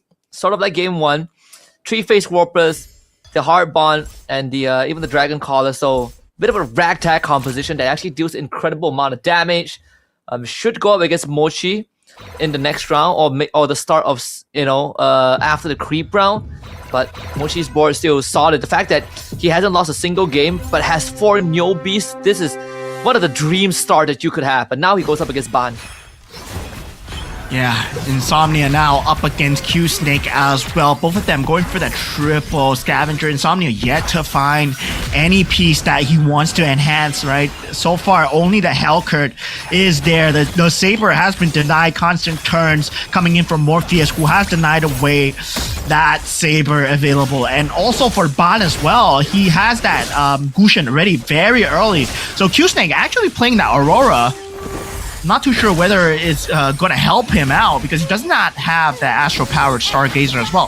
So now, going into that HP mark, we're going into that next Go-Go card zone where it's that blue Go-Go card. So blue Go-Go card always means that we're going to see a level 8, level 9 game. We're going to see a lot of HP scaling where there is that shield available. There is also that flow available as well. So will they go for the shield here? No, they go for that tempo. A lot of players are actually going for tempo here. Wow. Dark Blade for Ban, so healing reduction already up. We got the purest power for Mozzie, so the Mystic Meow now becomes a very viable strategy. Excellent recruit for Insomnia, going for some 3 costs, and yeah, 2 jump the guns right for Starboy Gogo and Q-Snake. So Starboy Gogo is great because he's a Nana, and for Q-Snake, because he's at the bottom, he definitely wants to get ahead of the curve in a slightly faster pace. He can actually hit level 7 if he wants right now after this round, and to get him better roll chances on that 3 and 4 cost, which is probably what he's looking for, in the grand scheme of things, because he wants that Astral Power, but at the same time, if you want some good Stargazer and Mages, you're looking at Lunox, you're looking at Kagura. Seems like that could be the angle that's heading towards Stargazer and the Astral Power. Yeah. And it's all about that Neobees synergy right now, right? We do see Truong Tran. I mean, he does have 4 Neobees, but he's only starting to lean towards Neobees now. He might just be going for the 100 and then just cashing out, because I don't believe he can go for 300 right now with the HP threshold that he's at. So 76 going into the auction round really soon. And this is where a lot of the boards are going to start making sense here. Insomnia already pulling off that Saber Hellcurt will be slowly starting to scale up in terms of that power as well. So a pretty much cleaner Alice game coming out from Insomnia as he does get the pieces that he needs. Now Mozzie taking a lot of damage here, but still not enough to matter as now it's in that level 7 range, right? Level 7 range means the 5 costs will start to matter here. And who does get the 5 costs first? We're looking at the links. We're looking at potentially the Farsas as well. I mean the Lings, the Rubies, that is going to play. Leslie as well, the Lancelot, that is going to be in that pool. Another important point is that the fact that Ban has a Dark Blade means that the Sea Halberd is not primary for him anymore, right? Because he gets natural healing reduction anyways, which is even better because he allows him to pivot his items even more. But even for Mochi, he has 85 health, but he has 203 points in the Neobeast chest, which is fantastic. Insomnia is gonna take down Starboy Gogo here, but it does put his Neobeast chest, I believe, close to 300 after this round. So threshold almost there for Mozzie. But Mochi winning another round with his 4 Neobeast synergy. This guy is having the time of his life. Yeah, I mean, this point, right? Tron still leaning towards that scavenger into the Neobeast as well. Looking at Mochi's board, he's still keeping the Neobeast. A lot of Neobeast here, right? The chests are all near that 300 threshold. It's all about playing with your HP. Do you reach it at the end of that next creep round? That's potentially so. And how much HP can you hold on? Meanwhile, for Mochi, luckily for him, he's a fanny, right? He's able to hold on as much as possible, but because he has that extra board space, he will be able to play that extra Kishin synergy. Here is Mochi. Can he get another win here, right? Like, he's sitting at 3 Kishin, but the Farsa is really helping him deal a ton of damage. Not to mention, he has the Thunderbelt Fulvis in the front as well. And this Brody getting the Cho Sash and the War Axe really is able to ramp up the damage over time. The Dirov also holding on longer than Starboy Gogo would have liked, but this should be another off the board. Again, working up that Neobeast point. Since so far in one of the best state possible heading into this auction round. Yeah, going into the auction bidding round here. Now we have that glowing wand being picked up from side of Q-Snake here. Mirror device and also that random crystal will be that pick of choice. That random 5 hero might come into play here. Bond gets it for 3 gold. Morpheus looks like he's going to get the mirror device for 9. That cap. Tron, Starboy does not fight for it. +1 cap here for 6 gold. It is a steal here. But a lot of these players, they are here at a weakened economy as we are going into that gold Gogo card at the end, right? A lot of them are still above that 50 HP mark. You have to know that Tron and Starboy Gogo, they have that non-art. Oh my god, that is a very good crystal chest coming in from the side of Mosey as well. So yeah, he can go for the Weapon Master if he wants to go for it. He went for the Bruiser, I think. Yeah, he went for the Bruiser Magic Crystal, puts it on the Fulvius. Harder on yourself. So now there's a chance to go for 6 Bruiser and have the Exorcist in play. So good situation for Mozzie, but for Tron, he already achieved the 6 Bruiser, and now it's gonna go back to the standard modus operandi and work on the Yuzong. But remember, he also has the Nana Gogo card, which means that you gotta take him out twice. And that also gives him a bit more time to fish for the 3-star Yuzong, which will take a while. We'll have to take the L against Ban for now, who is still doing mad work. This Dark Blade is a big difference maker, especially against, you know, a composition with that Yuzong that is going to have a War Axe to try and heal back up. Yeah, I mean, he is playing that Minotaur build, right? But difference is he has the Clint in the back line instead of having the Mia, and also the Heart Bond to deal with. So it's a very scary build to deal with as well. So yeah, now Tron, Q-Snake. Now, Q-Snake is at the potential where he can go for the Astro Power build. If, let's say, he wants to go for the Astro Stargazer build as well, he's holding on to the Yuzong as well. Potential swing into that Exorcist build. Now, that 2-star Farsa actually coming out from the side of Starboy Gogo. I think he might be going for it here. He does have the Ling available. So that Neobeast chest already at 338. Now, looking at Mosey going up against Q-Snake. Q-Snake, one of the potential players to get knocked out very early here, but he holds on so far with 36 HP. So far, still has some more left in him. Probably 2 more rounds. Makes it to the go card. But with 36 HP, the go card could be the biggest difference maker. Could bring him back into the game. Last resort for Starboy Go. The more the merrier for Mochi. The breath of the Berserk for Ban. He is hitting every gold, every dream go card. But there is, I believe there is the Mozzie doing the same as well. The more the merrier. So economy basically in check. The Shield of Fortune for Tron.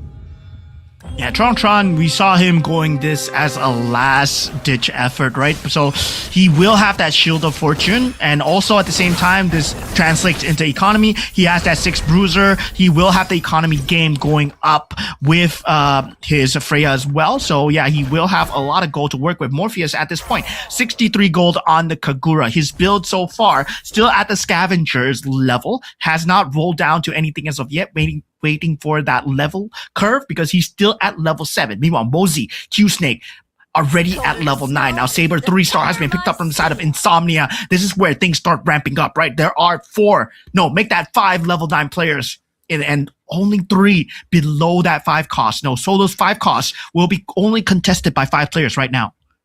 Yep, slowly heading into the end game too. For Tron, he needs to hold on for 2 rounds to make sure that he gets as much value as he can from the Shield of Fortune, and that could contribute to his pursuit of that 3-star Yuzong, which no one is going for. So he has basically free autonomy over that piece as long as he doesn't lose too much health, and this round should be doable against Mozzie.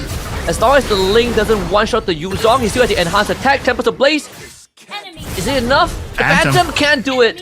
4 Exorcist just doesn't cut it. Yeah, lucky for Tron does have the shield to work with as well. Now taking a look at Starboy as well, he is going for that similar Link build, but has a 3-star Clint for the side of Ban. I mean, Ban's build is good, but it's gonna start falling off sooner or later, right? He is at level 6 as well. We've seen this out of him so far. It is that deny build, trying to go for the Insomnia gameplay as much as possible, but unluckily for him, Insomnia able to find the build that he needs to go for. Now taking a look at the side of Starboy Gogo's board, right? He is still trying to roll down, trying to find as much as possible, but looking at Tron as well, he is getting that 2-star Bellaric up. I believe at this point that 3-star Yuzong very close. He does have that 6 Exorcist and 6 Bruiser build going in. Now looking at Mozzie's build as well, 6 Swiftblade, 4 Dragon Caller, but Tron 6/6 already found. Yeah, it's not gonna be far away from that ultimate power spike. Mozzie does have the Bane, but actually gets taunted up, so the Deadliest Catch comes out late. And that could be the biggest difference maker there against Morpheus. That Link doing plenty of work, finds the right target, but now has to deal with the Masha. But doesn't cut it, right? Level 9 doing a lot better. Mochi finally delivering Ban his first round loss. 1 shot wasted.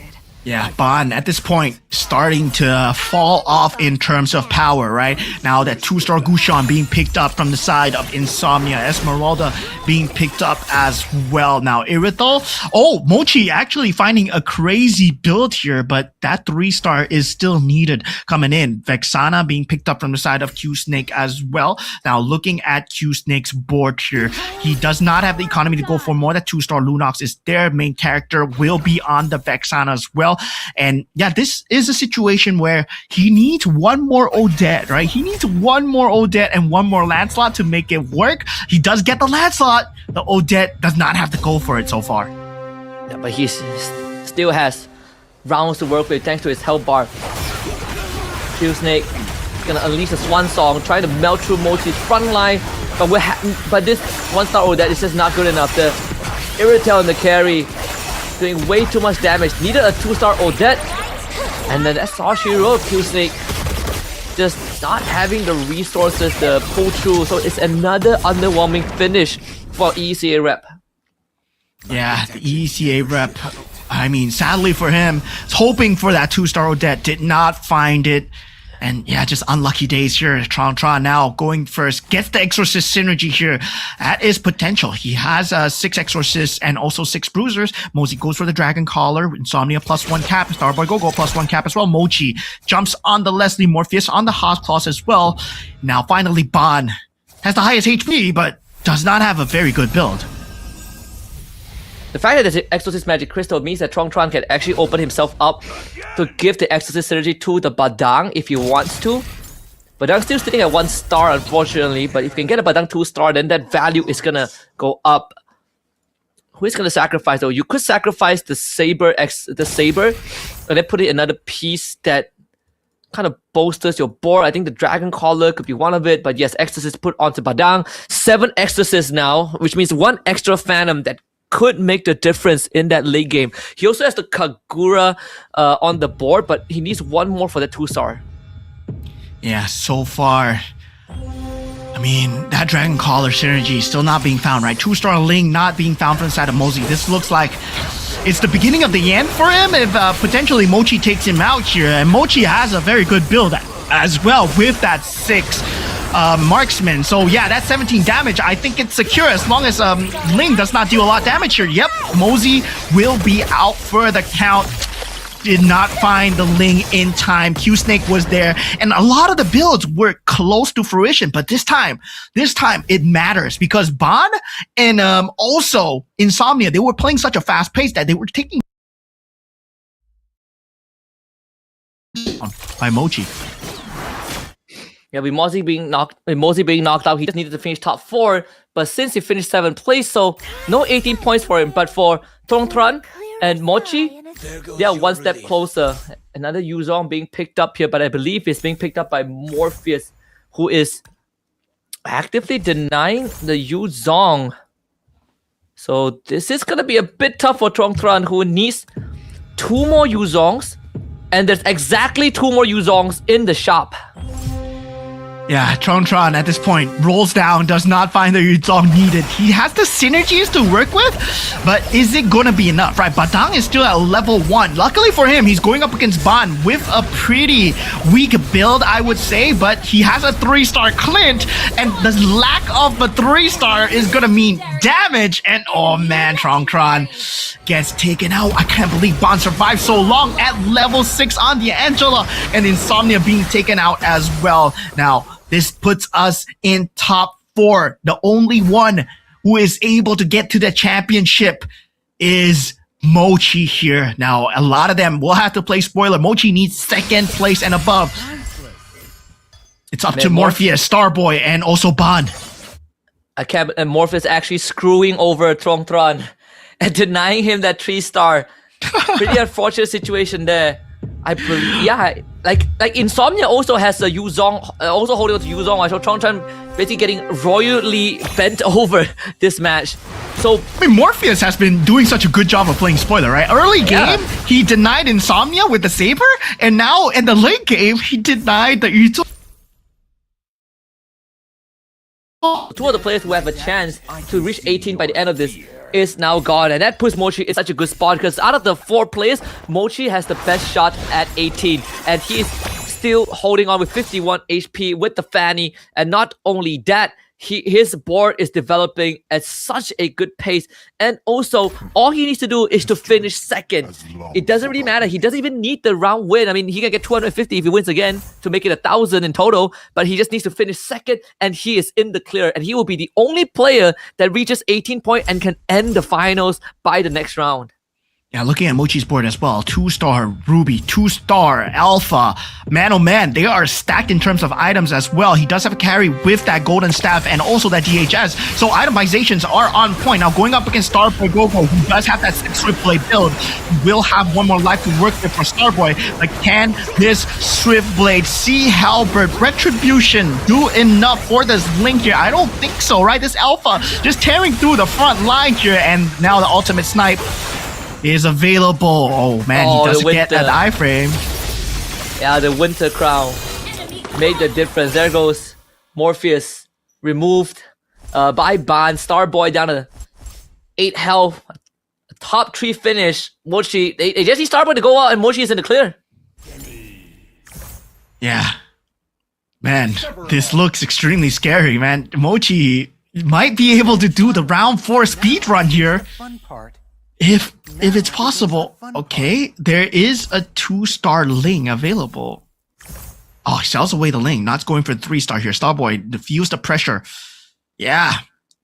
Feels that he needs to go for the 3-star Terizla. Yep, he does find it. Yep. Is he going to sack anything? I believe he shouldn't, right? He has the chest. Shouldn't. Oh, he does. He sacks the cushion. No, he sacks the Farsa? I think he sold like one Farsa because it was pretty close to the Farsa G-Star as well, but figured that the Terizla was a lot more important, and he might be right here. He might just survive against Ban. Perfect. Yeah, because it's perfect. I mean, for him, it's more about dealing with Ban, right? Who can deal with Ban the best? And Ban, so far, he has that Kufra build into that, hopefully trying to go for that Fredrin Heartbond synergy as much as possible. But luckily for him, he still has that 3-star Clint to deal with. Now it's all about the itemizations. And sad for him, Mochi has way more items, right? Mochi has a combination of 10 items. Meanwhile, for Ban, he only has 3 key items. And I believe Mochi has been swimming in gold, has been making bank because of the more the merrier. So he was like, he's sitting at 8 synergies, right? 8 synergies thanks to the Mystic Mail, counting the Mystic Mail. So he's getting 8 extra gold every round. So his rerolls are going to be so strong that eventually he is going to be outscaling every single one of them. That's going to be Ban against Mochi. It really comes down to this Clint, but yeah, there's no shot here. The Clint is going to get cut through. They lose the Kufra. The Clint also goes down. I think Mochi, he's on track. Yeah, this is Mochi on track, looking scary here. Starboy Gogo gets taken out by the Mirror Mochi, but still, it's a Nana into the carousel route. What can he find here? I mean, Starboy Gogo, he will be the first to go. Gets the Swiftblade synergy. Denies that away, actually. Actually, Starboy Gogo is the one with the Swiftblade synergy. So, yeah, there is a possibility that the Swiftblade synergy now can go on to someone else. He does free up that board space. Northern Vale, he will get the Defender Dragon Caller 4 as well. So this puts the Terizla into contention.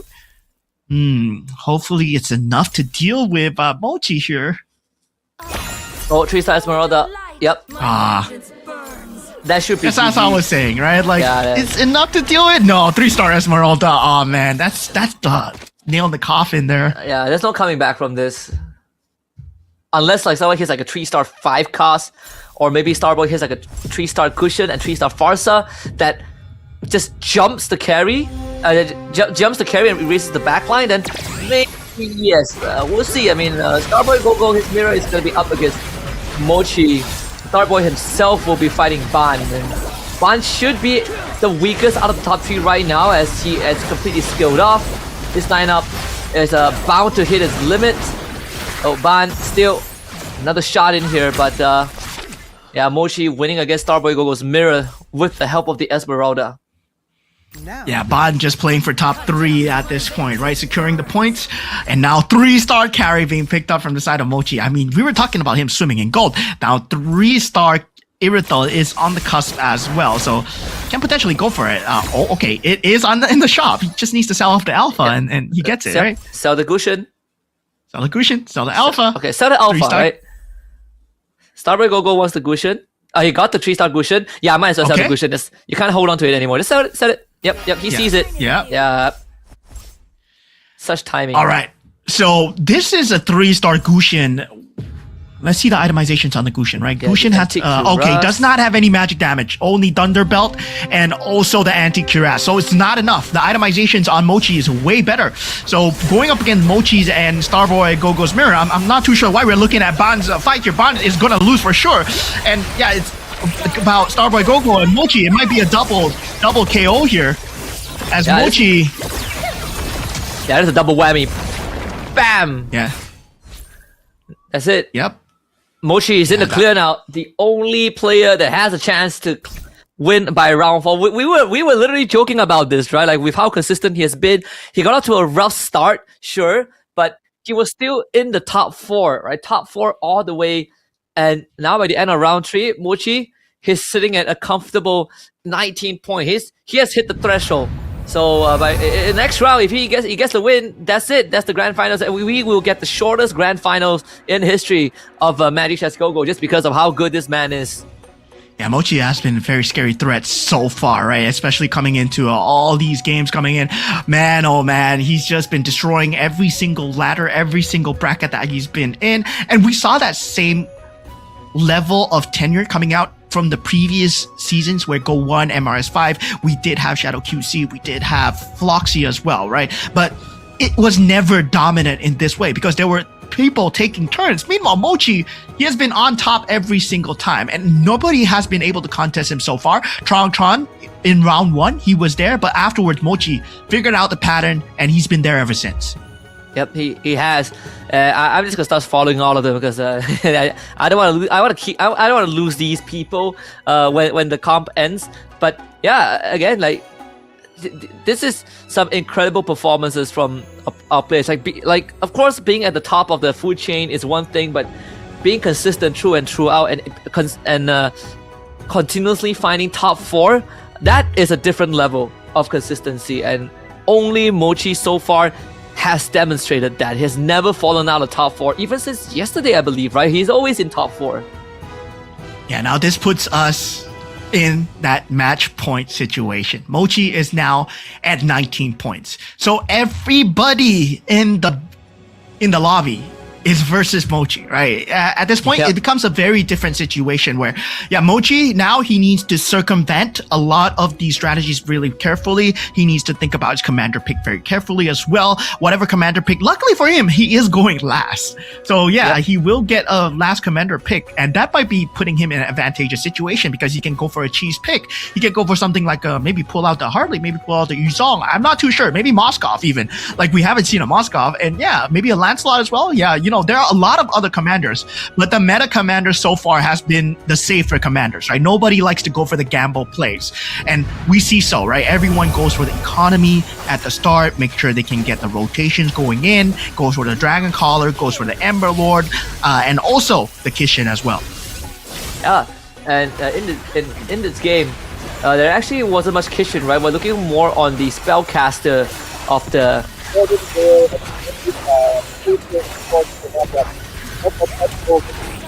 but just not able to find the right pieces.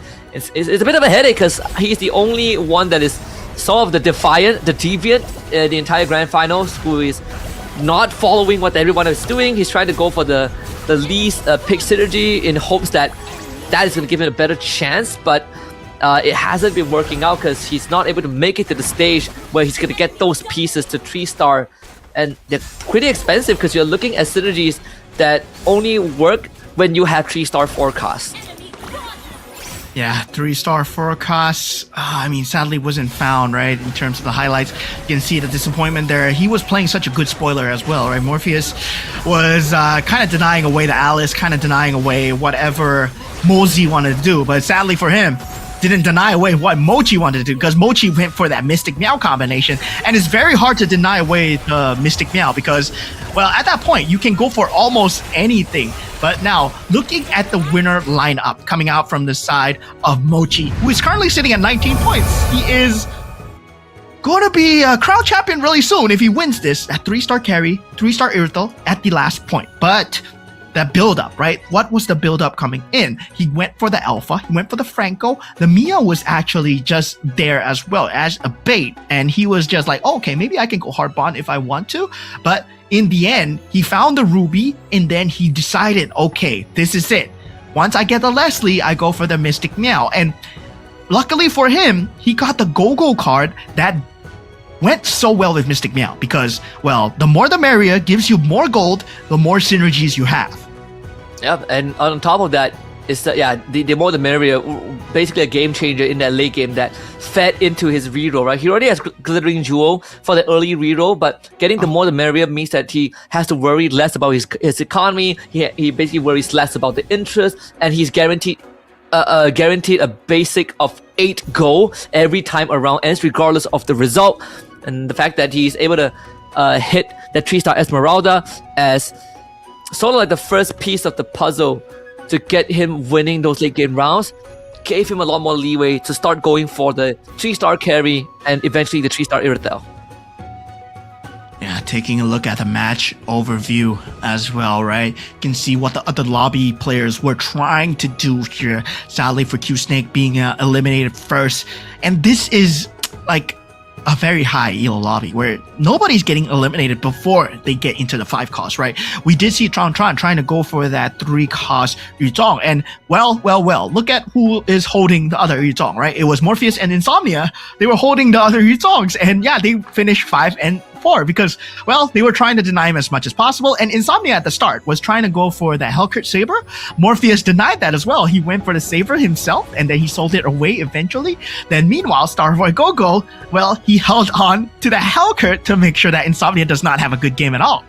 Yeah, Tron, like even Tron had such a good build up, right? He had like what, 7 Exorcists at one point. Like he's basically decked out. All he needed was a 3-star Yuzong, and he's good to go. He got all the right pieces, and 2 other players decided that today is not going to be the day for him, and he ended up losing before he could roll, before he could get the 3-star. We even checked the shop, right? There were exactly 2 Yuzong left in the pool, but Tron was sitting at 0 gold, so no way for him to do that. The final standings right now, Evo's Mochi after the 3rd round not only nets himself $250 to make it $1,000 so far in his bank for round wins, but he also has a chance to get the 10 grand if he wins by round 4.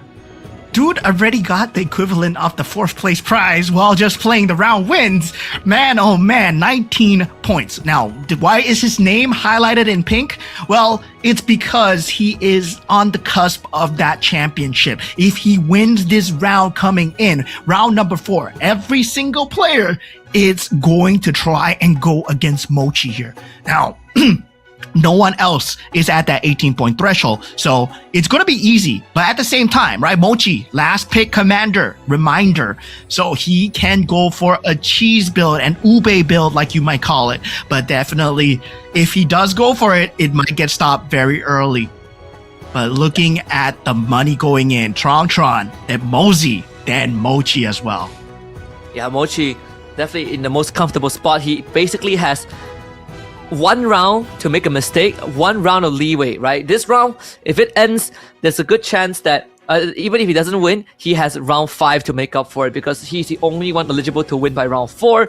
But by the end of round 4, we will probably get another candidate to hitting that 18-point threshold, and that's where it's dangerous. So Mochi is actually in such a good spot. He is in control of his own destiny. He has 2 chances to walk away with the 10 grand and a good chance the 3,200 as well, because guess what? With all those Popo and Koopa that we have seen, only he has won with P and K. So he is setting himself up for the future now.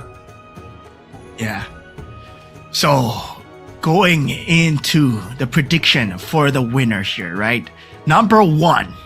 Who do you think it's going to be for the champion here going in, right? Is this really going to be Mochi, or do you have another player in mind? I mean, it's either Mochi, Tongtran, or Mozi. Right? I mean, they were on our top 3 list, but I gotta say, Mochi is in the best possible spot to win. He still hasn't dropped out of top 4, and that's a crazy thing considering that the Grand Finals is a completely different ballgame. Yeah, I mean, right now, it feels like Mochi is going to take everything. But I'm hoping, right, we have a dark horse story. I'm hoping that Bond comes out of nowhere because he's been playing such a good spoiler. Morpheus comes out of nowhere because he's been playing such a good spoiler as well. And Q Snake as well. So now, looking for the meta right now, right? What is going to be the meta for the top 3? Ooh, meta, I mean, the Exorcist Bruiser is definitely one of it. Mystic Meow, definitely the other one. And probably between Kishin or the Ember Lord / Dragon Call Ling.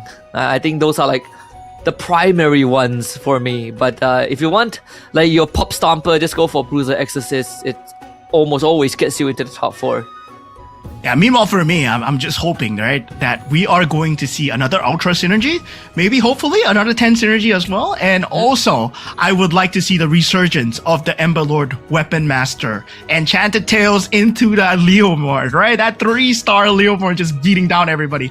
So yeah, about the commanders as well, right? Who do you think is going to win that special prize pool? I know there's a commander in mind already, but who do you think is going to win? Most likely PNK, right? Like, because PNK only won once. Veil won twice, so Veil is out of contention unless someone wins with PNK in the next round to find the tie. So yeah, Popo and Koopa, and that means it's Mochi. Like, Mochi's Popo and Koopa. There's also the Guinevere as well, right? So Guinevere? There is, but did Guinevere win?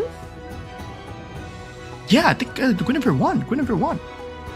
So there's the Guinevere, there's the PNK, and there's the Veil. So for me, I think it's gonna be the Veil, right? Because well, I believe at the last round, someone's gonna pull out the Veil and just not win again. So yeah, gonna pull down that win rate percentage. Yeah, there is the Gwyn. It was the Heartbond Lunox yesterday by Moshi too. So yeah. He has multiple avenues apparently to win. He has PNK, he has Gwyn.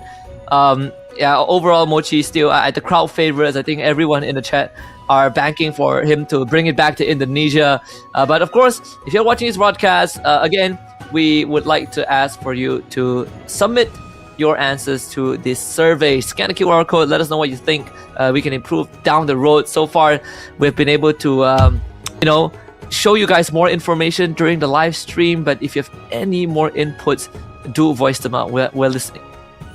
Yeah, definitely. It has been a long road coming into the grand finals of MRS Season 6. And this is proud, right? This is a proud moment for all of us where we are at Season 6 so far, coming from, MCGG used to be part of MLBB, where, it was a separate mini game within the MLBB ecosystem. Now we have a separate standalone game, a separate standalone tournament, and separate standalone internationals as well. And these are the players that will be in that go-to stage, right? When we think about the future of MCGG, well, they have been coming up in contention. Will they reach the level of international stardom here as well? They need to prepare themselves to go against Mochi. It is Mochi versus the world here. Morpheus, you're gonna have to play one heck of a stopper match. Q-Snake as well, and Ban, well, I'm hoping on you guys. Yeah, this is potentially the last round. So for anyone out there who wants to stop Mochi, this is your best chance. I mean, they could technically play spoilers, right? They could deny every piece that Mochi wants to push it to a map 5 if they are that evil. But it starts with the commander. Killsnake gets himself the Freya.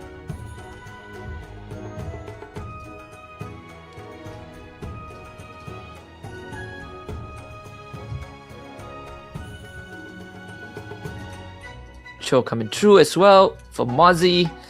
What else do we have? I remember like yesterday, aside from the Guinevere, the Veil, and the PNK, we also had Zilong pick once. You did call it, right? More the Veil. It's a chance that he comes out. There it is, Morpheus with the Veil pick.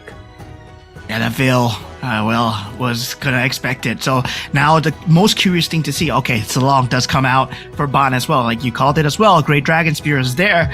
Now Minotaur is there as well. So this is gonna be a very fast-paced game here. Mochi does pull out the Kagura here. So going for something standard, going for something safe here. I mean, expected to see, Kagura is hopefully we get to see the Lancelot Kishin Kagura. That is the standard going in, but also at the end, right, there is the Ember Lord Weapon Master Kagura that also can be very good. And those two are the meta defining so far, but at the same time, Kagura is a very flexible hero where you can put the umbrella on almost anyone.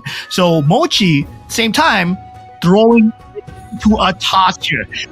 Go into game number 4, right? The potential championship match here for Mochi, as he is at 19 points, and everyone else, well, they have to stop him.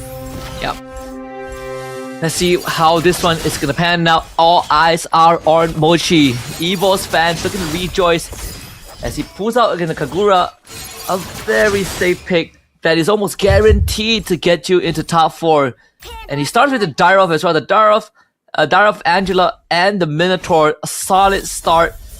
And if he gets if he is able to get his hands on the Scavenger, you can bet that he's gonna hold on to that and use his Darov as a sort of a launch pad to get to snowball.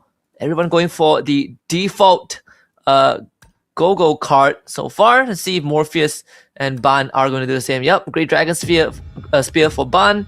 Morpheus still indecisive on what he wants to go for as of now. He's going to hold on to that. Yeah, and now going into the early synergies as we talked about, right? Nobody managed to get the eco synergy so far. Q-Snake, the only one with the bruiser synergy, does get the Yuzong extremely early.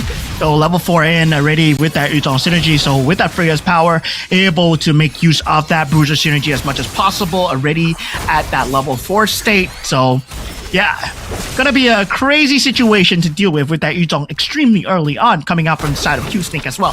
So given the fact that you're dealing with that, I mean, now it's more about all eyes on Mochi, right? What is Mochi playing? And Mochi is going for Kishin. He's not going for any kind of early game synergy. Oh, he does go for the Scavenger so far, so he will be going for that economy build going in. And that's expected, right? Like, once he gets the Scavenger, he's going to hold on to it. It's going to sit at 20 gold, very comfortable. A good chance to level 5 by the end of this round. And he's gonna go up against Trong Tran, who is running the Nana, so a second wind for him. But if Evo's Starboy, excuse me, he's gonna go up against Starboy. But if Mochi can win this round, then it's gonna be a very good setup for the late game. I don't think that's gonna be the case though. Starboy does have the Harp on Kishin and a very decked out Fanny, so Mochi's gonna lose this round. Insomnia beating down Trong Tran for 8. Yeah, so far so good here. Morpheus yet to pick up that hero card onto Veil, right? I'm not too sure what he's holding on to. Like, I'm not too sure what he's holding on to. I'm gonna go into his screen to take a look to see whether I can see it as an observer or not. Okay, he does not have any Go-Go cards. They do not show you any observers what Go-Go cards that he's going for. So he's holding on to Veil and something else. So yeah, there's a possibility that he might go against the script here. Now, meanwhile, for everyone else, it feels like, okay, there's very little Scavengers. Mosey, the only one that on the Cho, going for that Neopy Scavengers as well. So a lot of them going for that early Bruiser build. And with Ban going for that Bruiser build as well, right? Going with that Great Dragon Spear, you want to build charges as much as possible on that long. Each battle sharpens my spear. See the first carousel. There is a Farsa, a Kagura, and a Julian. So the Kagura should be one of the more sought after one, at least for Q-Snake if he wants the Exorcist. Most of them so far going for the items. Insomnia, BOD, Starboy gets the Thunderbelt. Yeah, Q-Snake does go for the Kagura for the Exorcist as he already has access to the early Yuzong. So everything so far going according to plan. Q-Snake snowballing as expected. Ban as well with the GDS on this Bruiser Belleric, and Insomnia as well having the 2-star Minotaur and a Mia to fuel that backline damage. Yeah, now, well, the Alice card coming out from Morpheus. That's what he was holding on to. So that's what he was holding on to. So he was holding on to the Alice power all the while. Now he does commit the Alice power into that Saber Hellkurt. He did not get to play the Alice game that he was hoping for, and now he shows his hand here. Man, oh man, pulling into a crazy gamble here on the Veil. You expect the Veil game? No, I'm pulling out the Alice. He has a Saber in the shop. Yep, he does. And since he has the Veil ability, the updraft, so he's almost guaranteed to get to get it as long as he's leveling up. I don't think he can get the third charge at level 10 in his current state, but level 8 almost guaranteed. Level 7 and level 8, so 2 extra charges almost guaranteed. That could get him through that mid game to hit the Saber and the Hellkurt tree. Q-Snake is having the game of his life. 6 Bruiser synergy. He got, with the Freya power, he got the Badang already. So he has 6 bruiser synergy. It's an enhanced synergy as well. He has the the Kagura for the exorcist synergy to work with. So he's going for that 6/6. He has direction very early on, and he has the economy to work with, right? Now it's about aggressively leveling as much as possible. And now the players are going to start to notice that. And with that purple Gogo card, let's see what he goes for. He goes for Etiquette stock. So every single round, there's a free refresh as well. So yeah, something to watch out for. He does have a great eco card. Meanwhile, for Morpheus, he goes for Elite Team. So this means that his Hellcurt and also Saber are very much in contention for taking that mid game as well. Now, the Neo Beast Scavenger, this will not be enough. They will start to lose a lot of HP here. Mochi needs to watch out for his HP threshold. For Tron, he's able to get the Apex weapon, right? Apex weapon for Nana, fantastic. Because you're almost guaranteed to cash out on that and get even more benefit overall, thanks to the damage, the death immunity. Oh, things falling into place. Starboy Gogo with the Heartbound, Magic Crystal, total domination for Ban, and I think Insomnia has a mirror device as well. Already has a carry in place, so carry 3 is gonna be the direction that he hits towards. Mochi going for the total domination as well. Yep, it'd be a good spot. I mean, he's still working with the 3 scavengers and the Neo Beast. They're basically playing the eco game alongside Tron. Yeah. Eco game though, very hard to play in this server, especially when there's a hidden Alice in the form of Morpheus, Q-Snake with a 6 bruiser synergy, and Ban on that great Dragon Spear synergy with a 4 Ember Lord and 4 bruiser as well. So you can start to see Insomnia is going to take damage, Starboy going to take damage, Tron take damage, and they take 15 damage every single time. Oh, okay, Insomnia is actually holding on here. He does have a carry. Okay, does have a scythe carry that does have a BOD, so he got the perfect itemization. Ban was not expecting to take damage there. Yep, but Morpheus did. Oh my goodness, he used the updraft and gets 2 sabers. Saber is already halfway there as well, but his economy is in shambles though. It's not even enough for the 10 gold interest, so it's gonna take some time to slowly build that back up. He's 2 rounds away from the auction round as well, so definitely would want to hold on to some gold if he wishes to contest. But yeah, Q-Snake having the time of his life. Insomnia up against Mochi, who I believe, did he already cash out on the Neo Beast? Mochi at that point, he hasn't cashed out on the Neo Beast, right? Oh, he already activated at 118. Yeah, he activated at 118. Okay, I mean, this is a good choice. This is a very good choice to cash out right now at 100. You're not going to be able to build up to 300. You're already at 64 threshold right before that auction round, so you know that the game is very much accelerated.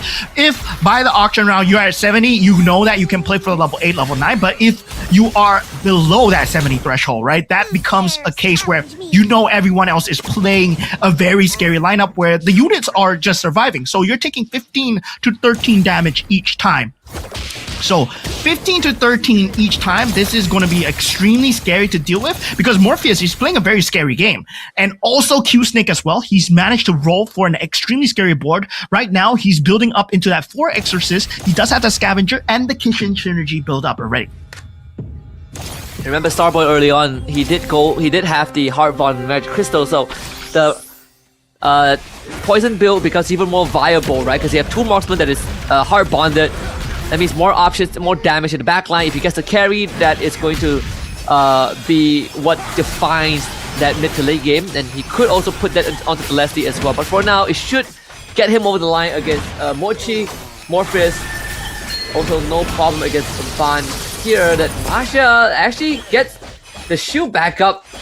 And it's gonna deliver Morpheus' loss here. So Ban making sure that he stays in the race. Yeah, Morpheus, Ban, and Q-Snake are going to be driving the game extremely fast. Now, going into that auction round, right? This is going to be a rock, paper, scissors of who gets that crystal and also that mirror device. And Tron instantly going for that +1 camp. Mochi going for that mirror device as well. Being fought by Q-Snake, gets it for 6 gold. Insomnia. 12. Oh, 12. Oh, 9, 12. Everyone's going for the throat here, not making sure that they get it for free. +1 cap, 15 gold. Oh man, Mosey. Wow. And Morpheus goes for the 5 cost. It's gonna boot Mochi out, and yeah, Mochi can't really gamble that. He needs his econ. That's insane. So 15 for the for Insomnia. What does it get from that? Let's see. +1 cap. He has the mirror. He gets the Exorcist Magic Crystal. Yeah, still at this point of the game, it's the Exorcist Magic Crystal is not going to do a lot, right? He doesn't have that 6 synergy yet. So for Q Snake, it's more about getting that 6 Exorcist synergy. If he gets that 6 Exorcist synergy as well, I mean, doesn't matter whether or not you got the Exorcist Crystal or Kishin Crystal. It's all about the units on the board because you're still at level 8, level 9. You're not at the level 10 where the crystals really, really matter so much. So now it is much more on the economy as well. Now Starboy Gogo, he is going for that Mia build at the end. He is on a Minotaur with the enhanced Golden Staff and also that Berserker Fury. That Poison build also accelerating the game. So yeah, this is a problem for Mozi. This is a problem for Tron and Mochi, who have went for economy builds, right? And this is a problem of going economy builds versus like mid-game builds. And yeah, for Mozi, he has to pop the Neo Beast. 331, that will be the pop there. And now, what does he rotate towards? Yeah, like for even for Tron, he's getting completely clobbered, right? There was no direction on his board, and there's really nothing that he can pivot towards. There's a claw sitting in the shop if he wants to go for the 3 scavengers, but that means giving up the Phovis or the Angela, which he's not willing to do so.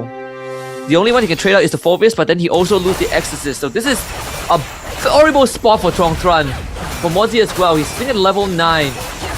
Everything hinges on whether this carry can get him to the finishing line. Deadliest Catch does just enough. The attention turned on to the Mia as well. It should be enough for Mozi to stay in this game. Yeah, Mozi holds on for now, and that is bad news bears for Tron as he boils himself down to that 1 HP mark. He goes up against Q Snake, and Q Snake, man, oh man, he's had a crazy early game. Hopefully, as we head on into that mid game before that 3rd carousel going in, right? Whether or not he gets that exorcism, he's currently sitting on 66 gold at this point. He is poised to level into that level 9 zone after this creep round. So Mozi, Tron, and Q Snake potentially reaching that level 9. If it's a 6 Bruiser GDS on the Masha, 2 more pieces until a 3-star Masha for Ban, and he has the Healing Fountain. So every round he wins, not only gives him good econ for the reroll, but also heals him back up, right? Regardless he wins or loses. Ban also found a safety net for himself as Tron and Mozi both cash in on the Rock Shield for the extra 20 lifeline. Mochi also slowly bleeding out. He needs the 6 Kishin. In this case, it should come in the form of the carry. Still searching for he's rolling it down and finally hits the carry. Yeah, the Kishin has been found so far. Level 9 on Q Snake. Man, 41 gold economy is there to work with. Looking at Morpheus's board as well. Very close to that 4-star on that Saber. This is going to be a huge problem coming in, right? That 4-star Saber, 4-star Hellkurt. Generally, in this stage of the game, right before you get your 5 cost, right before your 5 cost turn into 2-star, that makes it a very tough game to play, especially if you're on this amount of HP, right? Tron and Mozi needs to watch out. Same time, Mochi also in danger, 36 HP at this point. 6 Kishin build is there, but does not have the star synergy to help him out. I mean, 6 synergy? I don't think it's enough, right? Against the star synergy coming out from the side of Q Snake, that landslide is not going to do enough. Yeah, doesn't have the right items on the carry as well, and the carry is just a 1-star, so very unfortunate for him. And the attention now turns on the Tron, who's able to hit 4 mages, as he did get the Julian earlier on, and that's going to get him through taking down Ban. Does have to face Warper too on the Lancelot. And you can see the protagonist this time is going to be the Vexana, so he's also looking for Vexana too. But in the meantime, in the process, he did sacrifice this double scavengers by taking the Angela off the field. And now you have a 2-star Julian sitting in the shop, waiting to be picked up, but he cannot really sell anything. did get the Stargazer blessing activated. So 4 Stargazer, 4 Mage, this could be his way out. Okay, Morpheus gets that 6 Swiftblade synergy going as well. So Q-Snake gets the 2-star Yuzol. Morpheus gets that 6 Swiftblade synergy because he did find the blessing, right? He did find the joy and the Swiftblade to be activated on the other side as well. So this is going to be a very scary contention to deal with because this is where you need to go for the throws. Before that second carousel, you want to meet them as much as possible. Now, Morpheus is going up against Mochi. Q-Snake is going up against Starboy Gogo. And Starboy Gogo's poison build is not going to do much against this Badang 6 Bruiser build, but luckily for him, he has 2 golden stats. But this is a newly attained 2-star Yuzong here. Can he do enough in terms of this heart bond? Yeah. See the Q-Snake winning his round and Ban taking Insomnia down to 14 as well. He got his 3-star Tigreal and 3-star Masha, so now it's about recovering health with the healing fountain and also building the economy back up so that he can hit level 7. But Ban has been playing some pretty solid level 6 reroll comps, and that again has been getting him into top 4, but he's starting to hit a cap. And that's gonna be the problem, right? You hit a cap but no first place.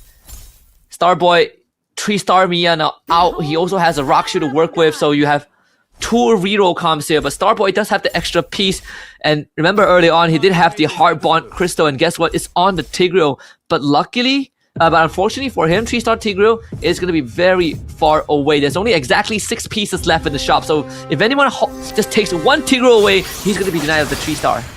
Yeah, that is extremely close calling coming in. Now, this is going to be one of the last few hurrahs that we see out from Mochi as well. Mochi at 21 HP, now going up against Mosey as well. Mosey being forced to go for it. Mochi getting taken out. Last place here. We won't be getting into that zone at all. This is going to be crazy coming in as Mochi gets taken out early, and a lot of them are playing that very scary early build, right? So yeah, it's going to be a very scary different build coming out from a lot of these teams where they're not going for early game economy anymore. They're going for early game tempo. And we can see, right, 6 Swiftblade coming out for the side of Insomnia, Morpheus as well, and also that 6 Kishin and 6 Bruiser synergy extremely early. Now going to Carousel, we have that +1 cap coming in from Tron and also Insomnia.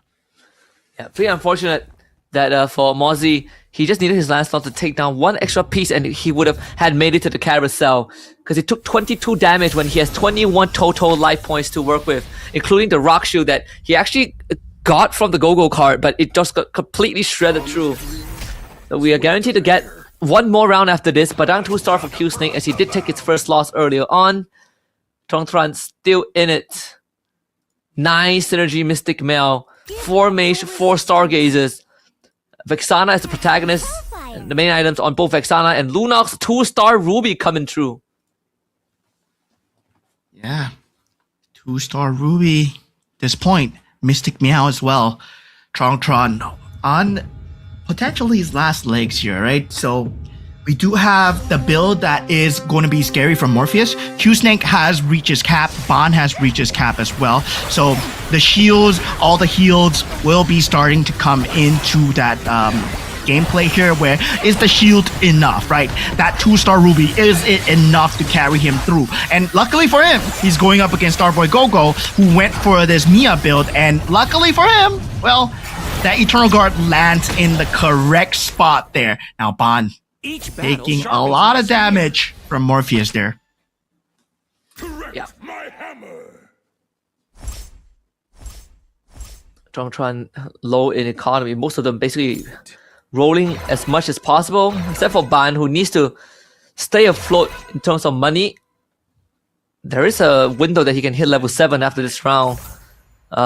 Morpheus has already found that 4-star Gushin, 4-star Hellkurt and Saber. Now we have to turn his attention to this Gushin, but that's going to take some time as well, as he doesn't really have much money to work with. Q-Snake is in the best spot in terms of economy, and rightfully so in terms of health bar as well, and even gets the Kishin Badang, 6 Kishin, 6 bruises. Yeah, 6 Kishin bruisers as well. Now the Heart Bond synergy coming out from the side of Starboy as well. So potentially, I mean, you want to go for a more Heart Bond synergy, but sadly, right? Sadly, Heartbound synergy is not going to be good unless you have that overarching marksman synergy for the Mia. So that's why he's receiving so much damage, and he gets taken out here. Second one to go after Mochi, as we have a very different pace of game coming in. Carry now in 2-star contention coming up from the side of Mosey as well. Yu Zhong coming out finally 2-star for the side of Q Snake. He had it a long time ago. He is going to go for that 3-star just eventually, right? So yeah, Lancelot also as well. So Q Snake going for that Kishin combo, hopefully. Yep. And Mosey is already in the clear for 18 points, regardless of the positioning from this point onwards. But for Tron, he needs one more guy to get knocked out before he's guaranteed at 18 points. So right now we have two potential winners by the end of next round. 3, if Tron survives just one more spot, one more placement. Yeah, one more placement here coming through. Hopefully can make it through here. Tron does get the 2-star Lancelot here.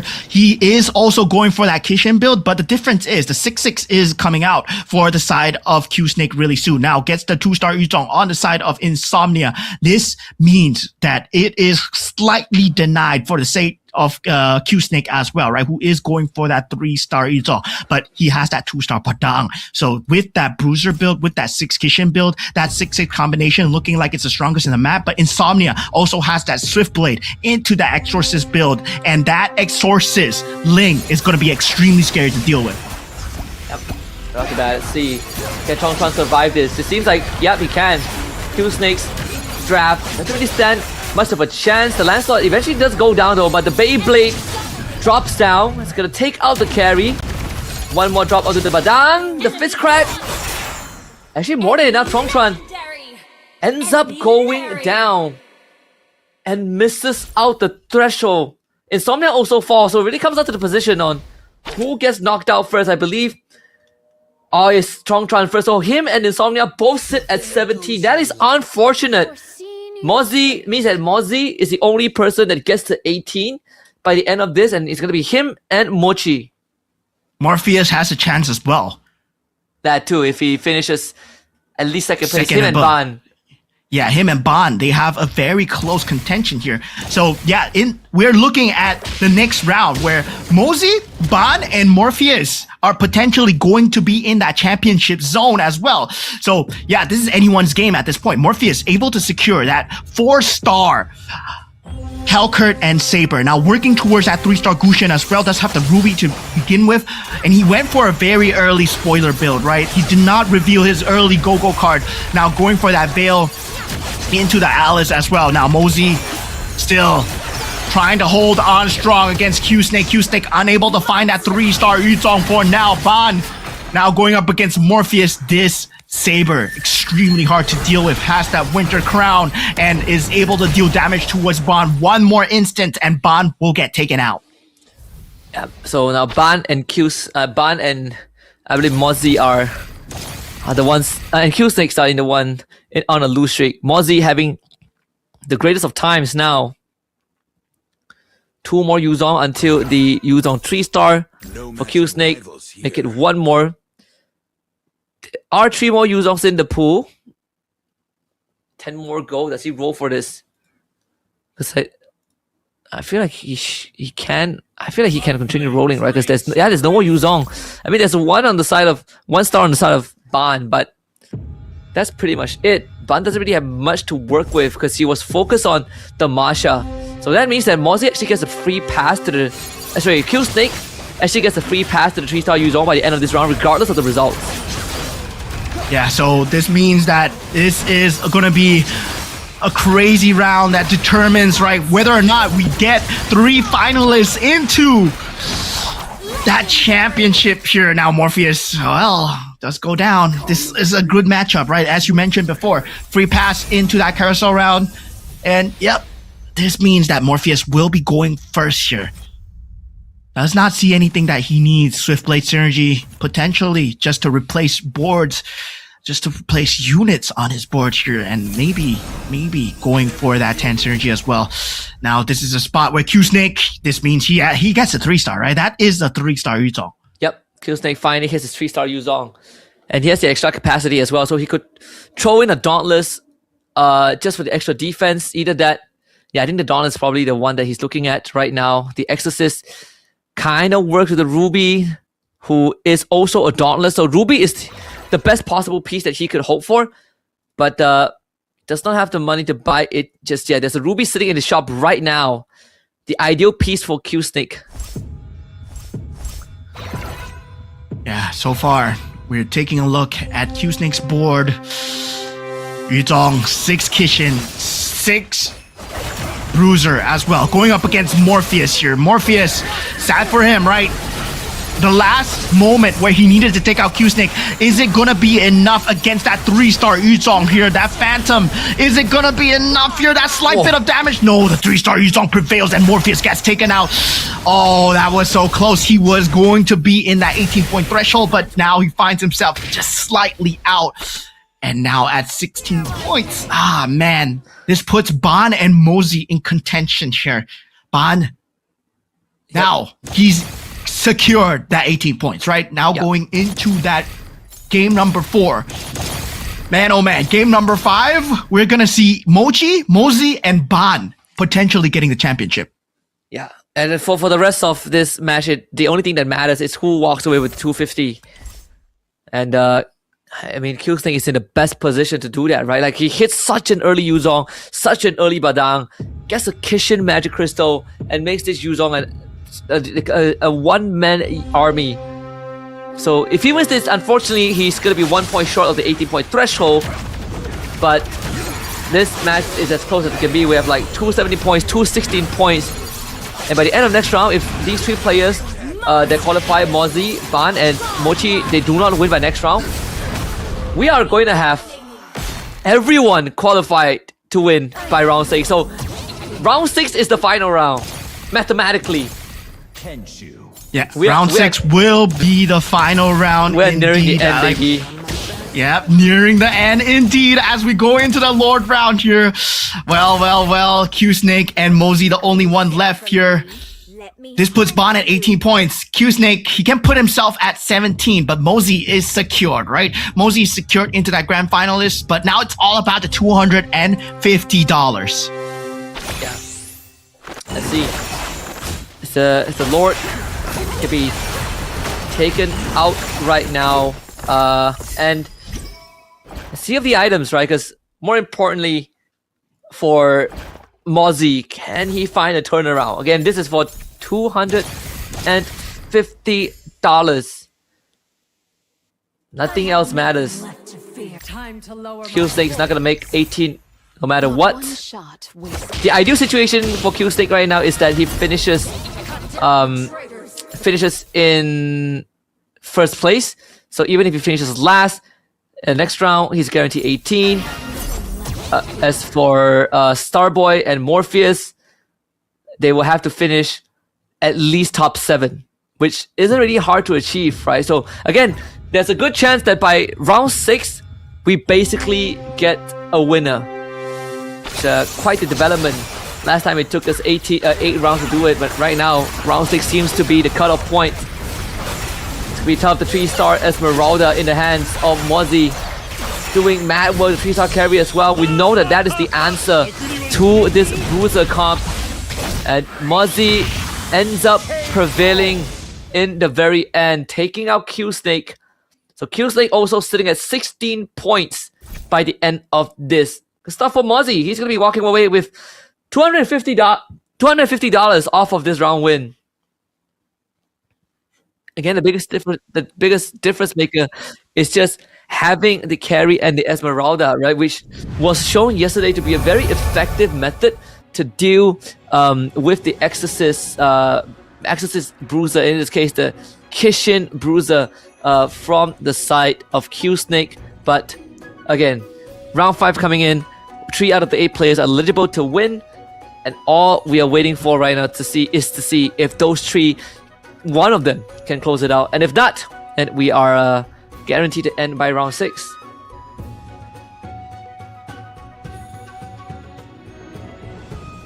Okay, and right now I think it's best part right now, on top of what we've already seen, is also the fact that I think for what was it again? Gotta check the history a little bit.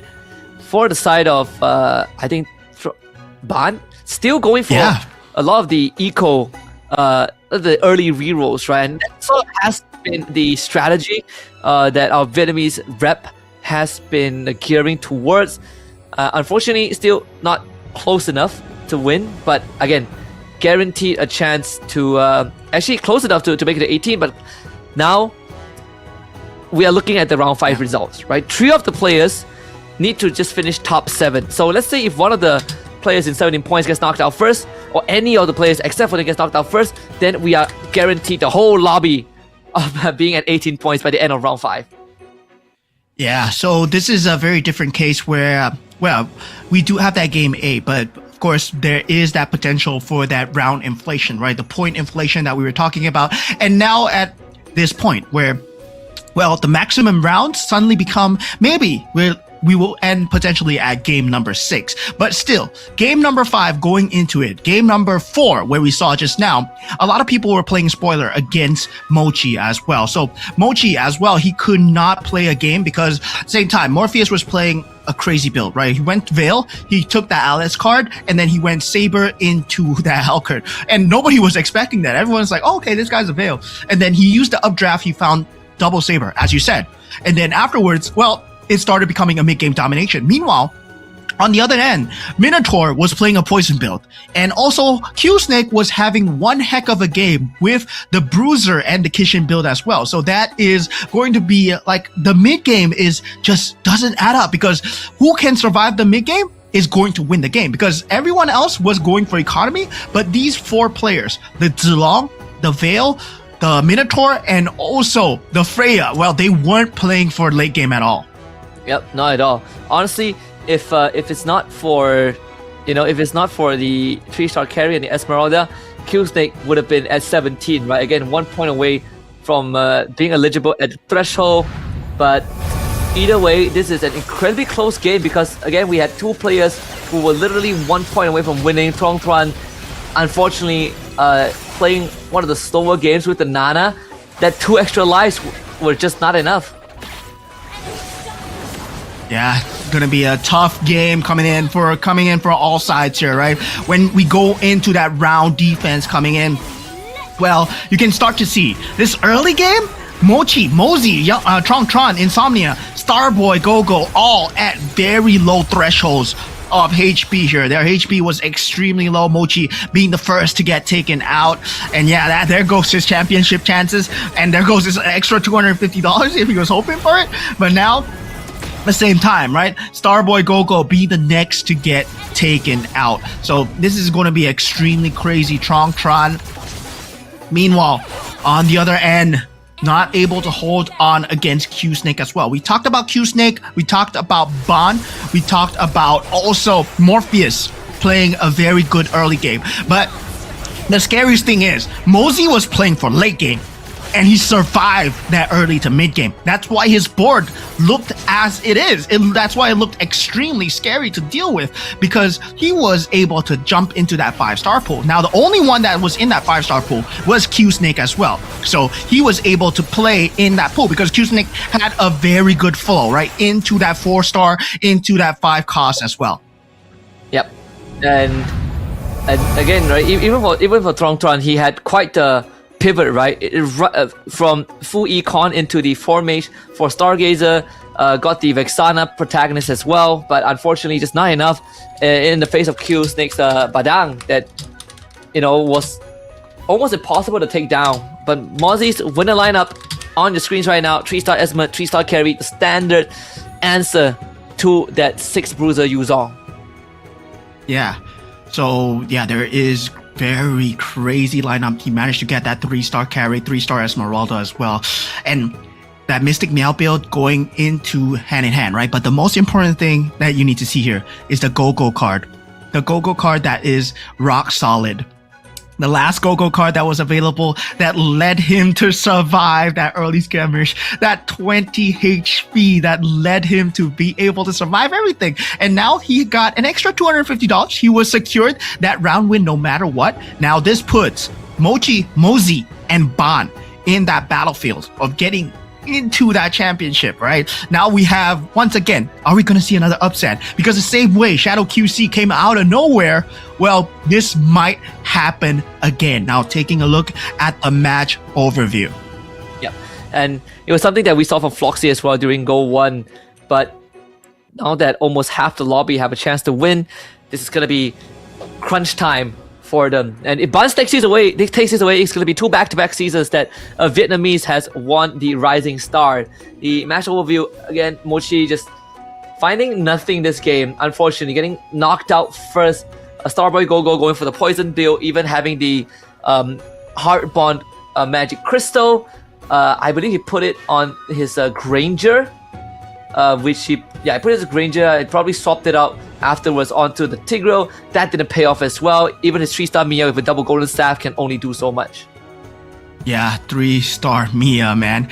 This is the combination that we talked about, right? Where Starboy Go-Go, he was going for the Minotaur, he was going for that poison build, but a lot of players, they've learned how to play against the poison build, and sadly for him, going the poison build against this build coming out from Morpheus, coming out from Q Snake, coming out from also Ban as well, where the Great Dragon Spear was being placed very early on an early 3-star, right? Early 3-star, 3 costs. And meanwhile, Q Snake, he got a 2 cost 4-star in the Yuzong as well. Meanwhile, for Insomnia, he's unable to match up against at all. Now, looking at the standings, 3 guys in pink right now. Mosey, Mochi, and also Ban. Yep, for Tron and Insomnia, they're guaranteed to qualify to win by the end of next game, regardless of the standings. And for Morpheus, Starboy Go-Go, and Q-Snake, they just need to make sure that they're not the first one to get knocked out, and they will be in the clear. So either we end in round 5 or we end in round 6. That is basically decided, right? We can't go to round 7, unfortunately. So the end is near. Yeah, the end is indeed near. Man, oh man, Tron, Insomnia, Morpheus, and Starboy Go-Go, Q-Snake, look at them. I feel so robbed for them. If Mosey, Mochi, and Ban, they do get the round win here, because look at them, they're 1 point away from getting championship points here.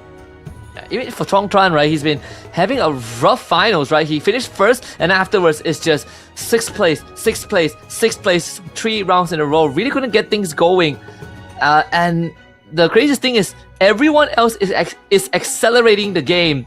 So even Tron has had quite the challenge, quite the struggle trying to, play for that late game pivot. The player that does that the best, crazy enough, is Mochi and Mozzie. And this is the first time that Mozzie does not finish, I believe, in top 4. But the match winning prize, Mozzie banking another win, means that he has just got himself $500 in total. Yeah, I mean, $500 coming in from the side of Mosey so far. Mochi and Tron as well, they are walking away with $250. At the same time, right, this is about who gets the championship. In the end, there's also the 2nd place, the 3rd place to think about, the 4th place to think about. But right now, everyone's eyes is focused on who is walking away with the $10,000 in terms of that prize pool. And also, there's that $3,200 prize pool that we need to talk about, right? $3,200 where, well, if you do pick a commander that is less picked and then you do win with it, well, you might get to walk away with a lot of the prize pool. Yep. And remind everyone that if you have any input you want to let us know in ways that we can improve the live stream for better viewing experiences down the road, do remember to leave a comment, leave your input and opinions, any feedback on this live stream survey. Scan it, the QR code takes 30 to 60 seconds. Let us know your thoughts, and in the future we are going to give you an even better viewing experience. I mean, we have been improving over the seasons, but why not? Why not get better when we have the chance to do it with you guys?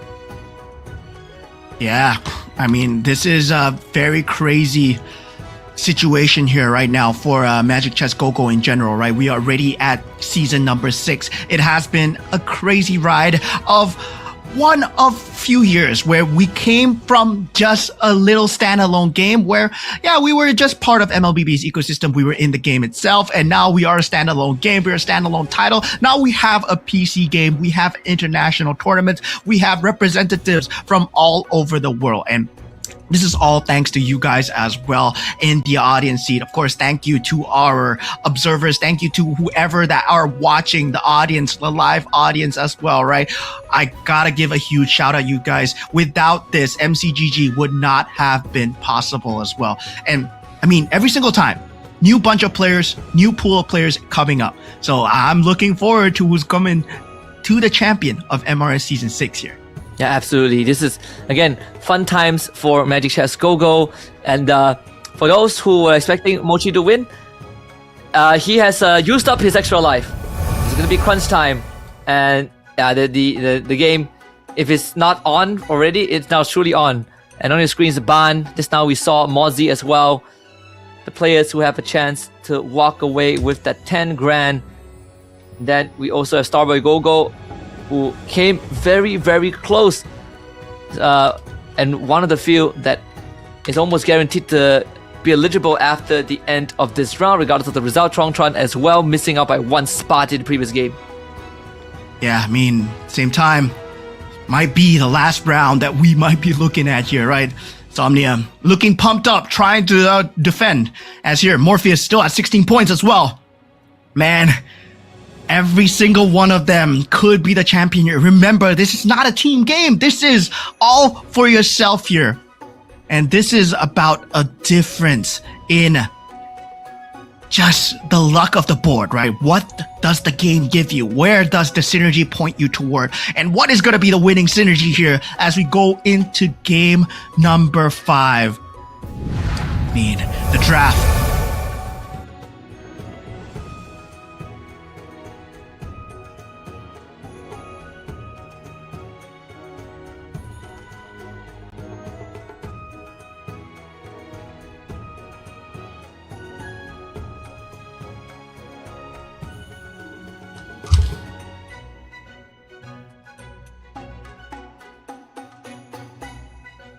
Hello, testing test. All right, I'm back. Okay, so we are looking at the controllers, looking at the commanders coming in. Oh my God, Insomnia with a Paquito. Wow. Man.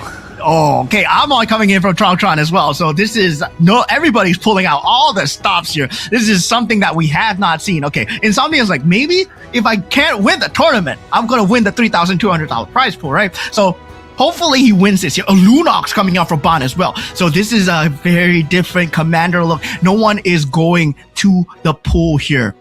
Wow. Yeah. I mean, Kill Snake pulling out the freaking Karina. This is a Season 5 strat as well.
Everything will.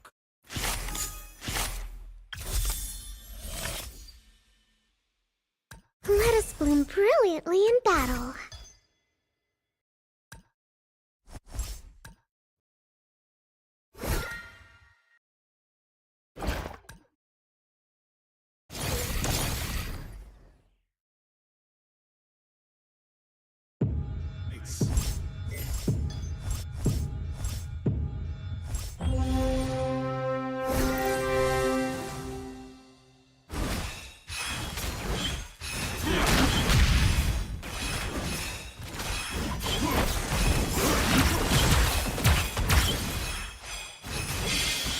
Ready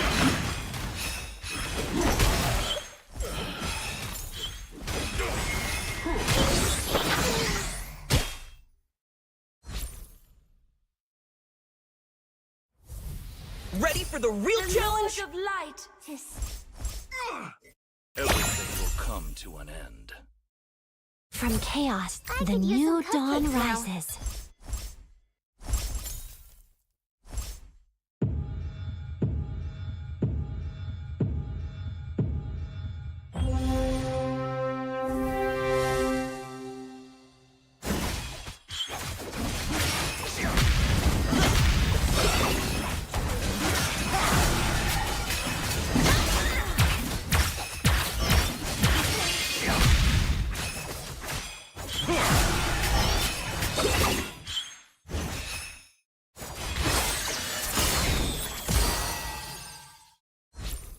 We are unity in diversity.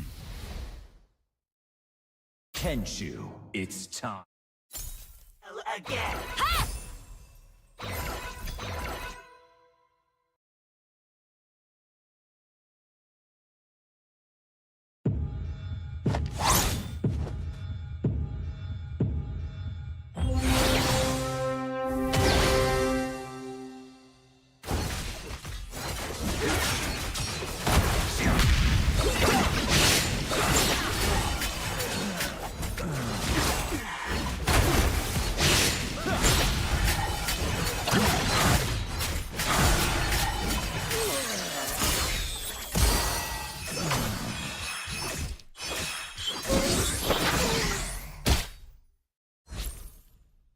I cast you out.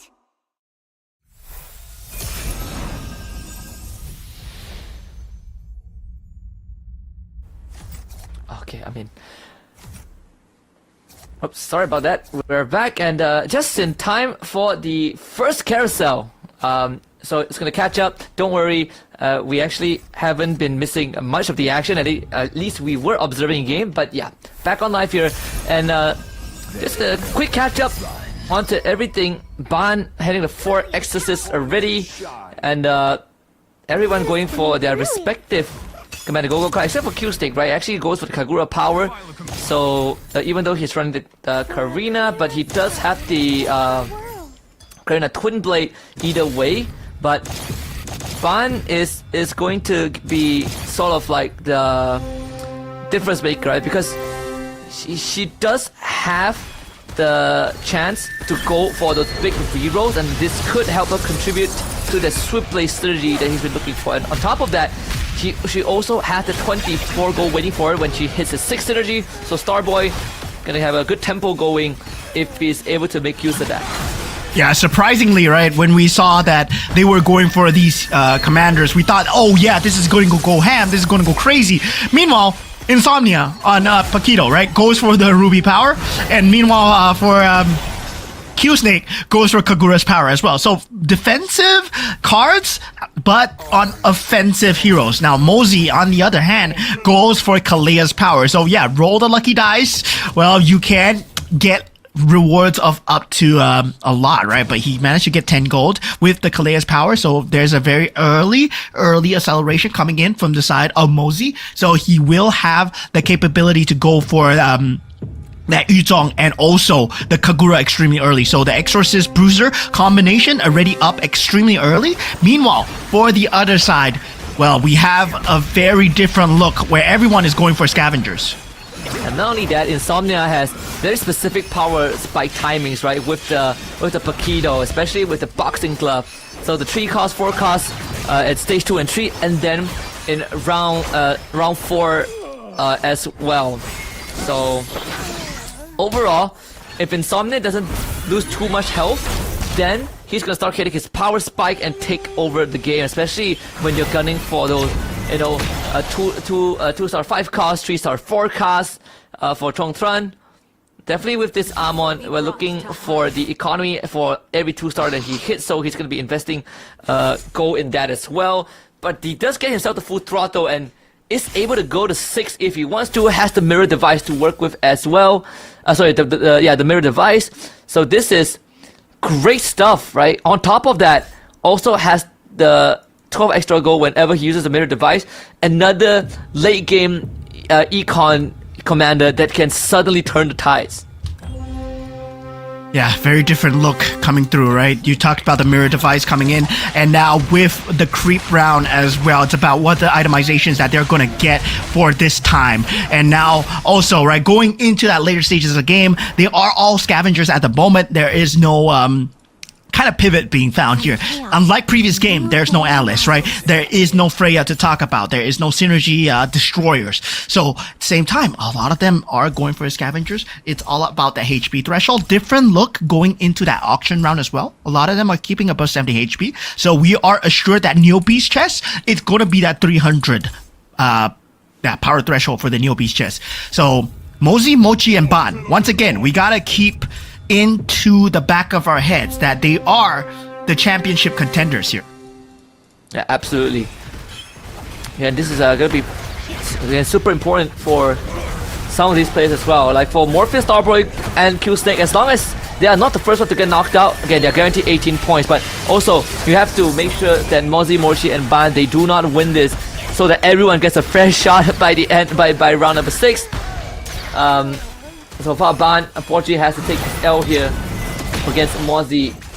And Ban again, he has been playing a lot of that level 6 reroll, but right now, because he is with the Lunox, it's going to be looking to accelerate. No longer play for the reroll. This game could boil down to who gets the 3-star forecast.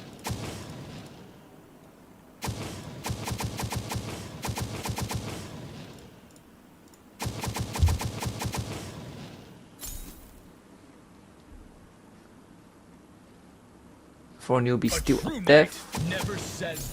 For Insomnia. Yeah, now going into this round here, right? Going into this round here, it is going to be a very different look where, I mean, that boxing gloves, I don't know how well is going to do against the Karina's itemizations coming in, right? He does have that Twin Blade evolution, and well, the execution does do very well early game, but when it turns to the mid game and late game, it does fall off until you're able to secure that Link, until you're able to secure that 2-star Ling, that 2-star Ruby for yourself. Then suddenly it becomes an extremely scary power spike. But that is still a very far cry away. We're still looking towards that auction round. But Ban and Mozi already at level 8, looking to play towards that level 5 economy, right? Where that 5 cost economy already.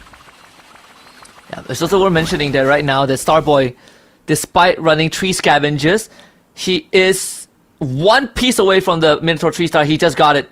4 astral power, everything in the Hellcurt, and he's running the Kagura as well. Kagura, he has adequate stock, so free reroll at the start of every round. Starboy is in a fantastic spot, and he could be the key to give us round 6 right now. Yeah, this is kind of crazy where we need to think about all the economy coming in, but at the same time, right, we think about the players that are already at level 8 who are rolling in with the adequate stock that you talked about. They obtain a free shot refresh, right? Starboy, Gogo, and Mozi are the 2 with that, but Mozi is the one that's actually at that level 8 threshold already. Now taking a look at Mochi going at it, well, getting damaged down by Ban so far. Morpheus as well, this time on the chill, this time playing towards that Kishin scavenger build, going into that auction round. Oh man, things are heating up here. Oh, the mirror device, that's going to be highly contested. Especially if you are the Paquito, right? The Paquito with the boxing gloves, you are guaranteed a 2-star. Mozi also wants it. Trong also wants it because he's the Amon. Gets 15 gold for that. Wins the bid. And every time he uses the mirror device, he gets extra gold as well. So this is perfect for Trong. He will help him to recoup some of the gold that he bid for the mirror device, but more importantly, gives him the pieces that he needs. This is some good stuff here going on. Yeah, Mozi, now with that, he does have the Exorcist Magic Crystal if he wants to go for this. Now, Ban as well, can go for that Gushun already, right? He does have that 2-star Gushun up already. So this is going to be a very scary look. No, that's Insomnia with the 2-star Gushun. And Insomnia at this point, right, still holding on to that Magic Gogo card. He does not want to show that purple Magic Gogo card, so we don't know what he's holding on to. Could be a fast promotion into that 5-cost unit as well. So that's something that generally we do see out of the better players, but everyone's still above that 50 HP mark in the exception of Q-Snake. Yeah. And I believe for Mochi, if he loses one more round, he's gonna get 3 equipment chests because of his counter action Gogo card. And yep, now he's gonna get 3 equipment chests as the counter action pops. Yeah, Ban's gonna call it out. That's the power spike there. Ban unfortunately taking a beating as well. 18 health gone. He does have a Ling in his possession. Starboy in such a powerful spot. 3 more Hildas until a 3-star Hilda. 4 more Hellcurt pieces until a 3-star Hellcurt here.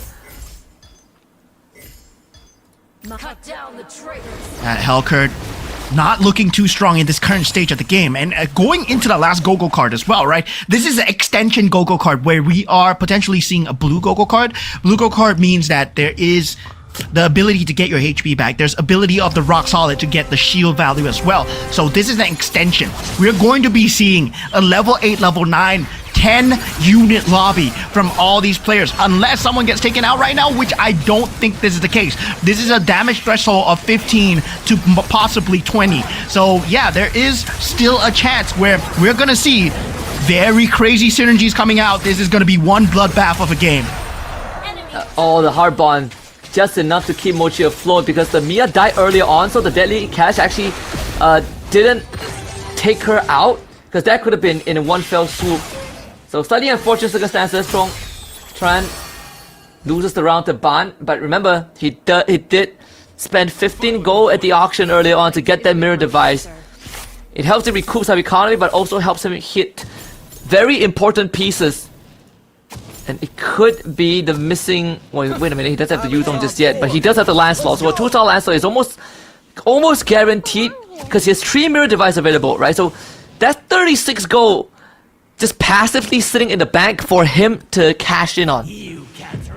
Yes, crazy healing fountain, triple healing fountain being picked up as well. 4 healing fountains. We talked about the healing fountains being the play here, right? Going into that later stages, everyone is looking to extend this crazy amount as much as possible. Now, going into that chess round as well, that Claude is being picked up from the side of Mosey, already a 2-star Claude. And we're talking about Claude not being that good, but a 2-star Claude with the Exorcist Crystal is going to be one crazy damage tool coming out from the side of Mosey. Now, 2-star Ling potential coming out from Insomnia.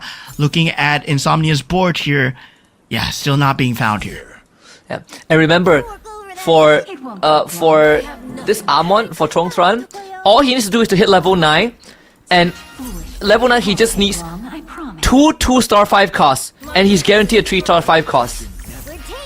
It's one of the craziest rounds. If he can make it there, right? He's at 51 health. There is still not guaranteed, but he's 1 round away from that level 9. And his board is looking pretty solid. Probably not enough to beat Starboy Gogo. He has literally 3 stars and has an Astro Sovereign in this Hilda, which was something that was shown yesterday. The Hilda carry, I believe, by Shuangtran himself. Yeah, it was him, but currently, right, the AoE damage is just proving to be just too much from the Ling so far. Does have the iframes, does have the Winter Crown as well. Oh, the Phantom staying alive for Mosey. Insomnia getting taken out. Now taking a look at Q-Snake as well, falling on his last legs, 13 HP.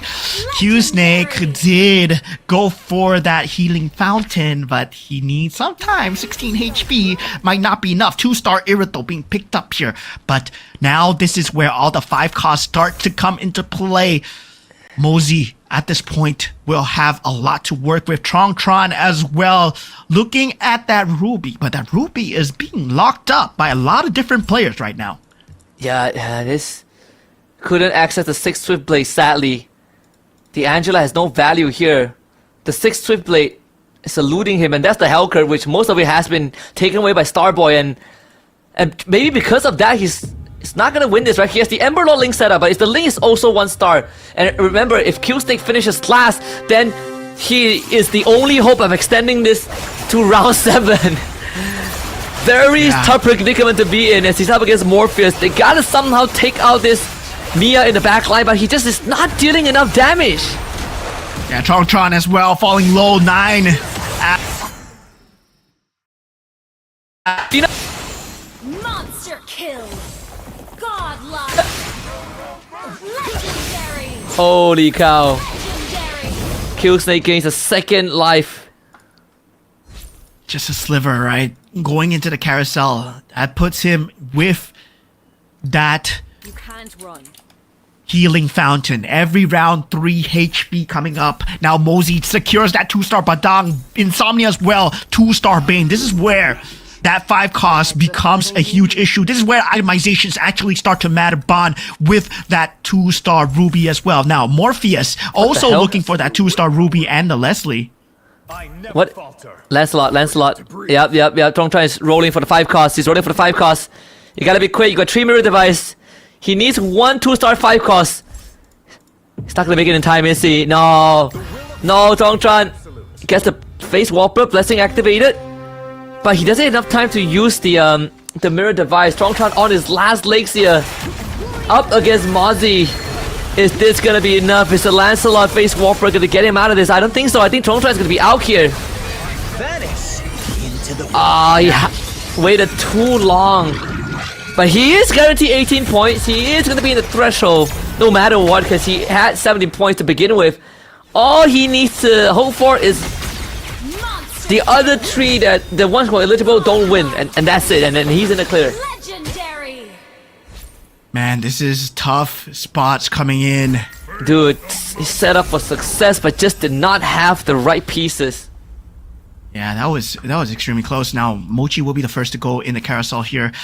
And we gotta remember, now Mochi, Mosey, and Ban looking to end MRS Season 6 here. The rest, they will have to play spoiler. So we're hoping that Q Snake, right? Starboy, Go-Go, Morpheus, Insomnia, they take this round. Because if they can take this round, well, you go for one more. You go for one more. And then suddenly everyone, whoever wins, it's a sudden death on Game 6, right? Sudden death on Game 6. Because everyone will have the points to fight for that championship point. Now, meanwhile, no. Look, the Mochi and Ban, they are setting up roadblocks. They are cannibalizing each other. They are both going for the exact same piece here. I think Ban has a better chance to hit his pieces. He has Healing Fountain and he's a Lunox, right? He has the Power of Order. So Mochi is in a rough spot right now.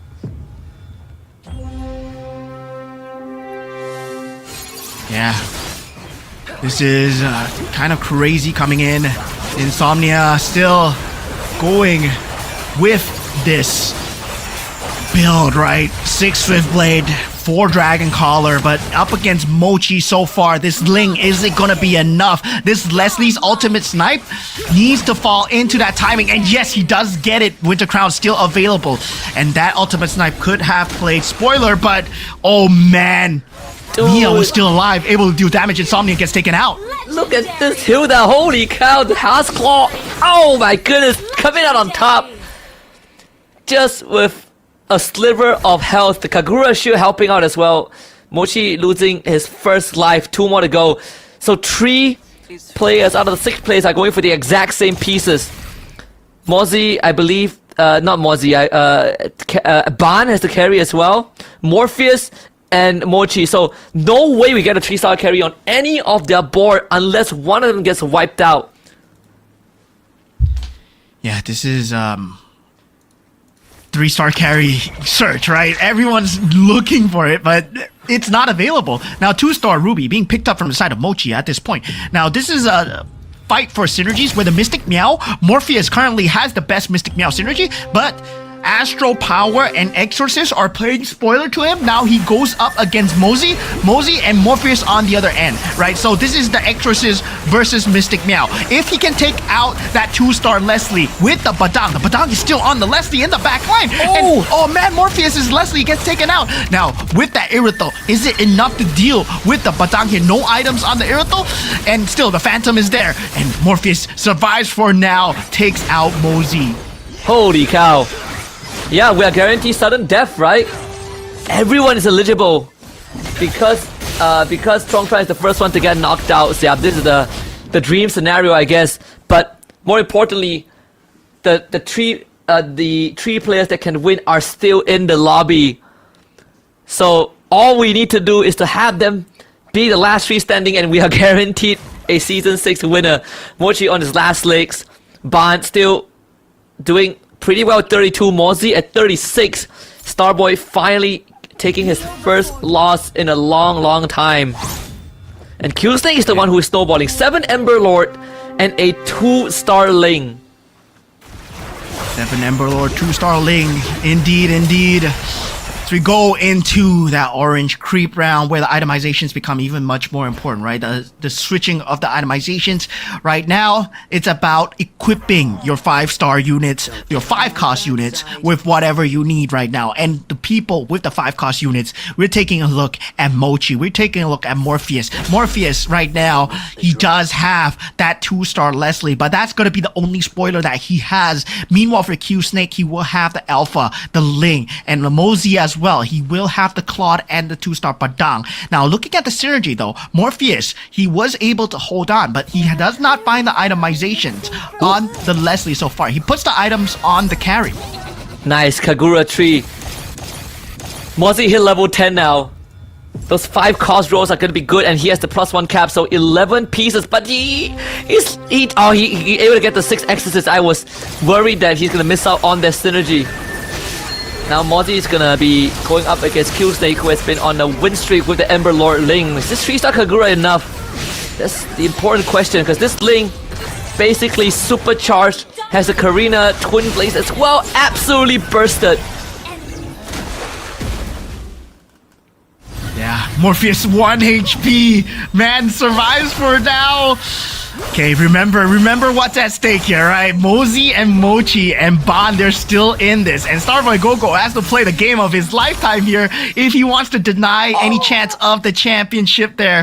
It's going to be extremely hard to deal with there. Now, Mystic Meow combination coming in for Morpheus. He does get the 2-star Alpha.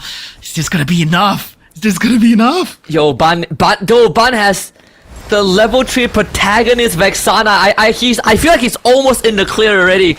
The only person that can stop him is the 3-star Kagura on Mozzie. That's pretty much it. If Mozzie can't stop him, and Ban is in the clear, right? Because he just beat Starboy. Starboy has finally hit the cap of what this composition is capable of. And again, none of them can get a 3-star carry because everyone is fighting for the same piece, and that's why Mozzie getting 3-star Kagura is so important for him.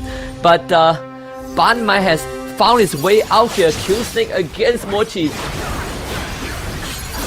Yeah, Mochi.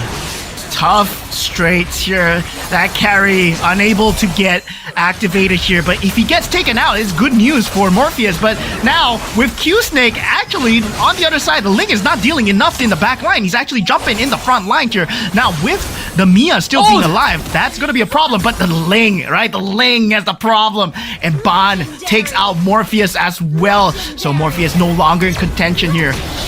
Man. Yep. Mochi down to his last legs. The second life gone. Q-Snake also on his last, but he's able to get the 2-star Hanzo that contributes to the Ember Lord synergy. Even more hybrid attack for the Ling. 2-star Leslie now for Mochi. That is a last resort. Again, the 3 players that can win this are still in this lobby. Starboy out of contention already. I feel like there's no chance for Starboy to be the difference maker. So it really comes down to Q-Snake to stop that trophy lift. EECA, the Gold 1 region, the Gold 1 winner, now back at it again to stop the Indonesians. What a full circle, man. Yeah, what a full circle indeed. It's always, we always think that Indonesia is going to win, but at the same time, Ban, I mean, he might be able to do it here, right? He might be able to do it here because the board is locked up from side of Mochi. He's unable to do it, but now with Morpheus out, he has the last potential chance. Now, taking a look at Mochi going up against Starboy Gogo here, that Hilda has been so scary. Oh, he changed it over to the Hellcurt, but yeah, the Hellcurt does not stand a chance. And Starboy Gogo just knocked out Mochi, so there goes the front runner, Mochi. He reached 18 points by the end of round 3, but he could not close it out. One more carousel, there's a +1 cap available. I think if you're a Q Snake, you're gonna go for that straight. Yep, Ban finds the Exorcist. We did say that the 3-star Vexana is going to be the way out for Ban, but unfortunately the Kagura was slightly stronger. The Kagura from Mozzie, which I believe does have the Exorcist item, so everyone turns into the Kagura and just nukes the Vexana. So Ban with this Exorcist emblem gives it over to the Vex, and now everyone will be dropping Eternal Guards. This is insane. It's the Exorcist fight. Yeah, it's Exorcist versus Exorcist, right? And for them, I mean, for Mozzie, right? Mozzie is 2 Claudes away. 2 Claudes away from getting that 3-star Claude. So this is going to be one crazy game. And Mozzie and Ban, they're going for the championship here. There's no more Claude in the pool, so no pool because Ban is holding one of the Claude. So there's no 3-star Claude. Oh man, Ban, super spoiler here. Ban is saving himself. Okay, how many Eternal Guards are we going to get here? This is, Mozzie is definitely going to beat Q Snake. No way around this, unless this link goes big. Wait a minute. Gets lifted up here, needs one more temple to place. Not gonna find a Q Snake out. Oh no. This brings us closer. Oh, Starboy Gogo, the only one left. No, I don't think he can stop this. He is capped out. He just got ran down by like 6 Eternal Guards. Swift as a hare. There's one crazy Freud train coming out. I mean, okay, for Ban, the name of the game is just to hold on to that Claude, right? Don't give it to Mozzie, but can he win his potential lineup here? Because we talked about, a lot of Eternal Guards jumping down, but if he can't take out the Vexana early, this might mean good news for Mozzie here. Now, Mozzie going for a separate transition into the Padang as well.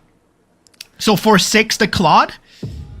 Yep. Puts the Claw back in the pool. Oh, puts the Claw back in the pool.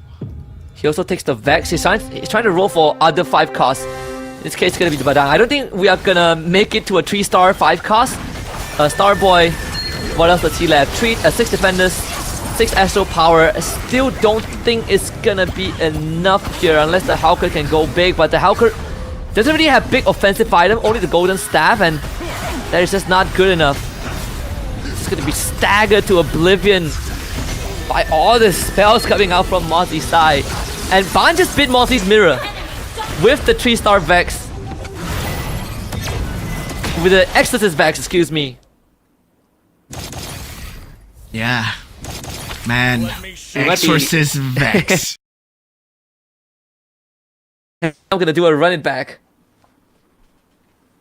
Ban has a crazy chance right now, but now we get a chance to live, a chance to survive. I mean, Ban is playing that Healing Fountain card as well, right? So he's getting 3 HP every single round.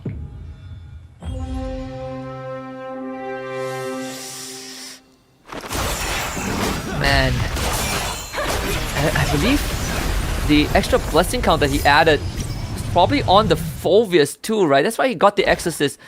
But the most important thing right now is that... Wait a minute. Do all the Eternal Guards spin? Yeah, they do.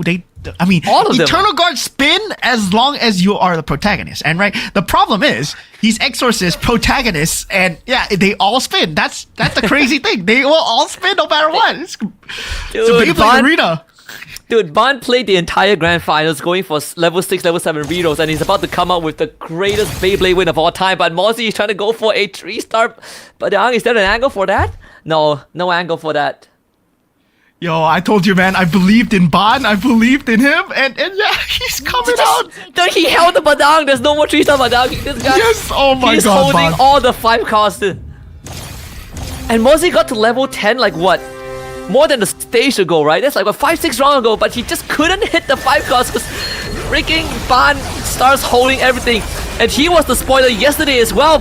Like, we literally came into the final saying that because of Ban, he has ruined some of the grand final entry yesterday, and he's about to spoil everyone's dream with this. He's gonna beat Mozzie again. This puts Starboy Gogo. Can he take out Starboy Gogo here? Starboy Gogo out for the contention here, so we are guaranteed a winner at this juncture. It is between Ban and Mozzie here, ladies and gentlemen. Oh my god, we are on the cusp of crowning the MRS Season 6 champion. It has been a long way since the stream started, and it's been a long way since the start of MRS Season 6, but it is between Indonesia and Vietnam to be the champions here. The thing is, Mozzie is completely locked out from any pieces that he wants, right? There's nothing that he can go for. There's like, Ban is holding a Badang and a Quad. He has a 2-star Ruby, so that's out of the picture. And then he has a 3-star Vexana, so there's not enough Vexana for a Vexana 3-star for him. There's nothing left for Mozzie. It really comes out to this positioning, but no one can touch this Vexana, dude. Yeah, and even if they do, right, that Molina's gift, yeah, the Feline Blade gets on him, but at the same time, there's so much mana recovery coming in. Then you look at the Eternal card Battlefield, it's a shade of purple, but then, oh, he does Wait a find the minute. damage through. No, the Exorcist damage. Oh, Ban receives an ounce of damage. Mozzie might have done it. Oh, wait a minute. There's a good chance Ban's gonna get the 3 health back. He might get one more round. And really comes down to this Yuzong, right? The Molina's gift is, the Feline Blade is good enough to stop that Vexana from getting the Eternal Guard off earlier. But it's also this 3-star Yuzong. He's gonna throw in the Mage, no? I mean, what is it? it's a battle positioning. If Ban puts it on the bottom left instead of the bottom right, does he change it at the last spot? It could be, right? Because this is the pick of poison, right? Either you fight into the Yuzong or the Kagura. Yep. I would pick the He's gonna change it, Kagura right? any day. He puts it in the center. Oh, he puts it in the boy. center. He's gonna get polymorph though. Yeah, polymorph is there. Doesn't Yuzong find that cut through, right? Yep, that's the taunt. It's holding on well. It's holding on well. The Odette. It's gonna start melting through, but the Kagura umbrella. The Winter Crown gets popped. The Eternal Guard from Mozzie's side. Is it enough? Comes out to the Yuzong. The Winter Crown. One drop. No, just can't do it. Oh, And he done it. Mozzie has done it. The curse has been broken after so long, right? We had Indonesian finalists time and time again, but finally, Mozzie, the champion for Indonesia, breaks the curse and does it here at Season 6. Oh my god, it is no longer an upset. It is finally what they deserve. Oh, Ban at the cups of victory as well. He had everything going on for him, and he had one of the saddest start as well, right? He gambled in round 1, lost absolutely everything, and was almost about to make the greatest comeback and give Vietnam a back-to-back seasonal victory, but Mozzie pulled through with the Veil, and guess what? It's what you called as well. You said that the Veil is gonna get picked up in this last round, and there's a high chance it comes out for a win, and Mozzie did it justice. Yeah, man. Called it at the start, man. I was like, oh, we're gonna see Veil for sure. Right? It's like, oh, and he comes through, Mozzie, man. I mean, this is a fight of positioning where, at the end, right, you was fighting against a Vexana who had that Exorcist protagonist as well. This was a crazy build coming out for Ban, and Ban was also in contention of being the champion as well. So, Mozzie, at this point, with sheer tenacity alone, right? He tried 3 different placements, and finally, at the last moment, he broke through to the Vexana with the Feline Blade. Yep, not only that, he also got the 3-star Yuzong, right? That made the difference in the very end, because Ban was doing everything in his power to stop Mozzie from getting any 3-star 5 cost, and Mozzie was like, you know, screw this, I'm gonna pivot to a 3-star 4 cost, and he hit the exact right one to stop Ban in his tracks the very last second. What a grand finals we have. Unfortunately, didn't make it to sudden death, but you know, Mozzie I think he finished like what, third yesterday, and now finally brings a trophy back, and alongside it, some extra cash from the round wins, and also $10,000, and there's a good chance that Vale gets a special prize as well. We're gonna have to check in with that.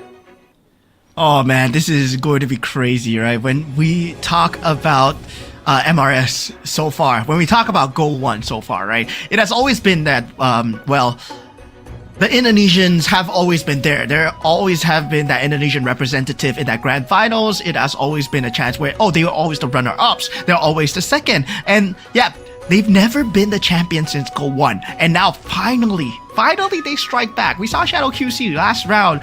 He took it for Season 5. For Go 1, it was Floxy all the way from EACA. But now Mozzie finally does it for Indonesia. Yeah, and also something that is quite crucial to point out as well was the fact that Mozzie was able to cash in on a Vexana, right? So he also had a personal Beyblade on his own that was staggering Ban's Vexana in the fight, and I know that proved to be more than just enough for him to come out on top.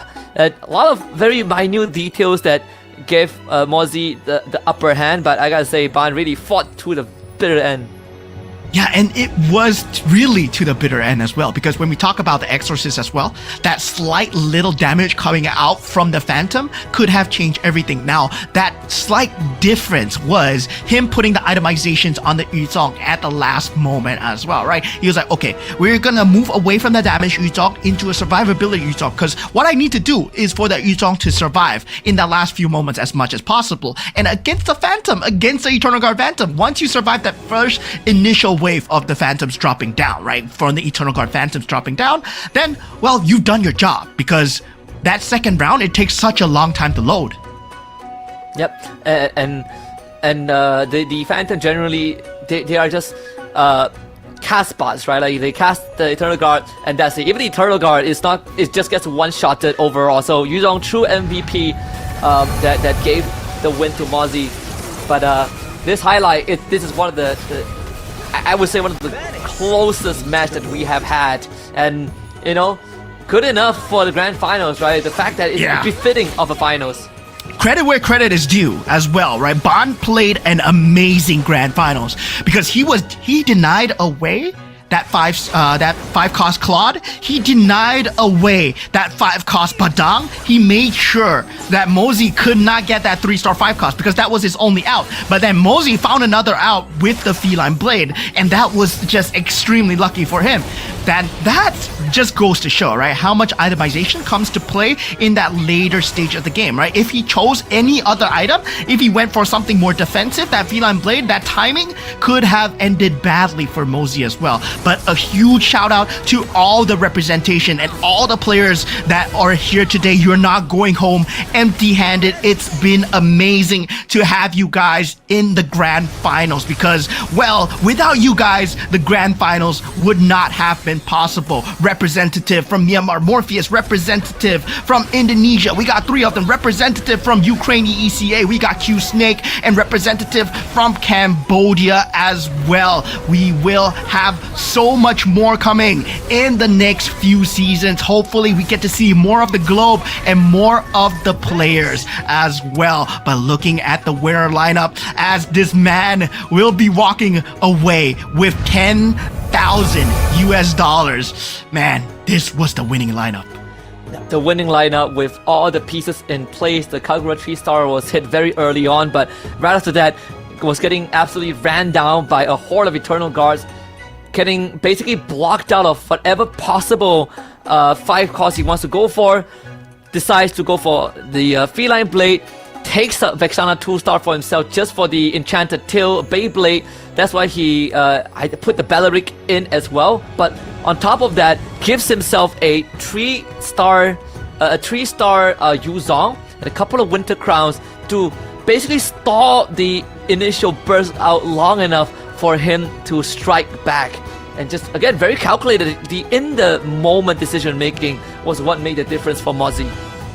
Yeah, that was crazy, man. I mean, Wow, what a match coming in from all players, right?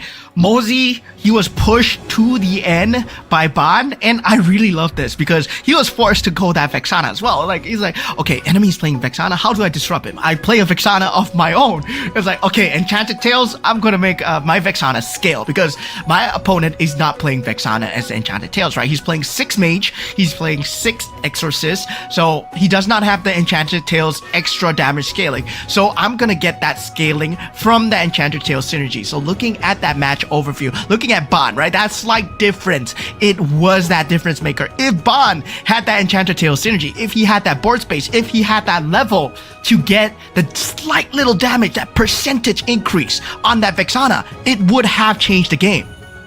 Yeah, if he had just like you said, right, the enchanted tail on the Vexana, the extra 60%, that would have one-shotted everyone before Mozzie was able to get much done. Again, the slightest of margin that made all the difference. And even Q Snake with that Ember Lord Ling almost kind of took over the game, right? Gave him Thunderbell, gave him Antique Raz because he had the Karina Dual Blaze and just was banking on the iframe one-shots, but the rest of his lineup was not able to hold up because Q Snake had a very, very good chance of giving us round 6 too. Yeah, man, that was wow. We were saying, right, this is going to be a bloodbath of a match. If you take a look at the units across the board, right, all the 5 costs, they were in the pool. I mean, we got Morpheus playing Alpha. We got Mochi playing that 2-star Ruby as well. We got Q-Snake with that 2-star Ling. But it turns out, right, the Ling has slightly been nerfed. And it feels like, Ling Ember Lord is not the strongest right now. And a lot of them are not doing well with the Ling so far. Current meta, it feels like the Exorcist and the Kishin are just so strong. And looking at the final standings, man, oh man, everybody in that top 8, they'll be walking away, going from the bottom here. Tron from Canada, walking away with prize money in hand. Insomnia as well from Indonesia. Morpheus from Myanmar walks away at top 6. Q-Snake from Ukraine walks away top 5. Stopboy, Kogo in that top 4. Our third place will be Mochi from Indonesia.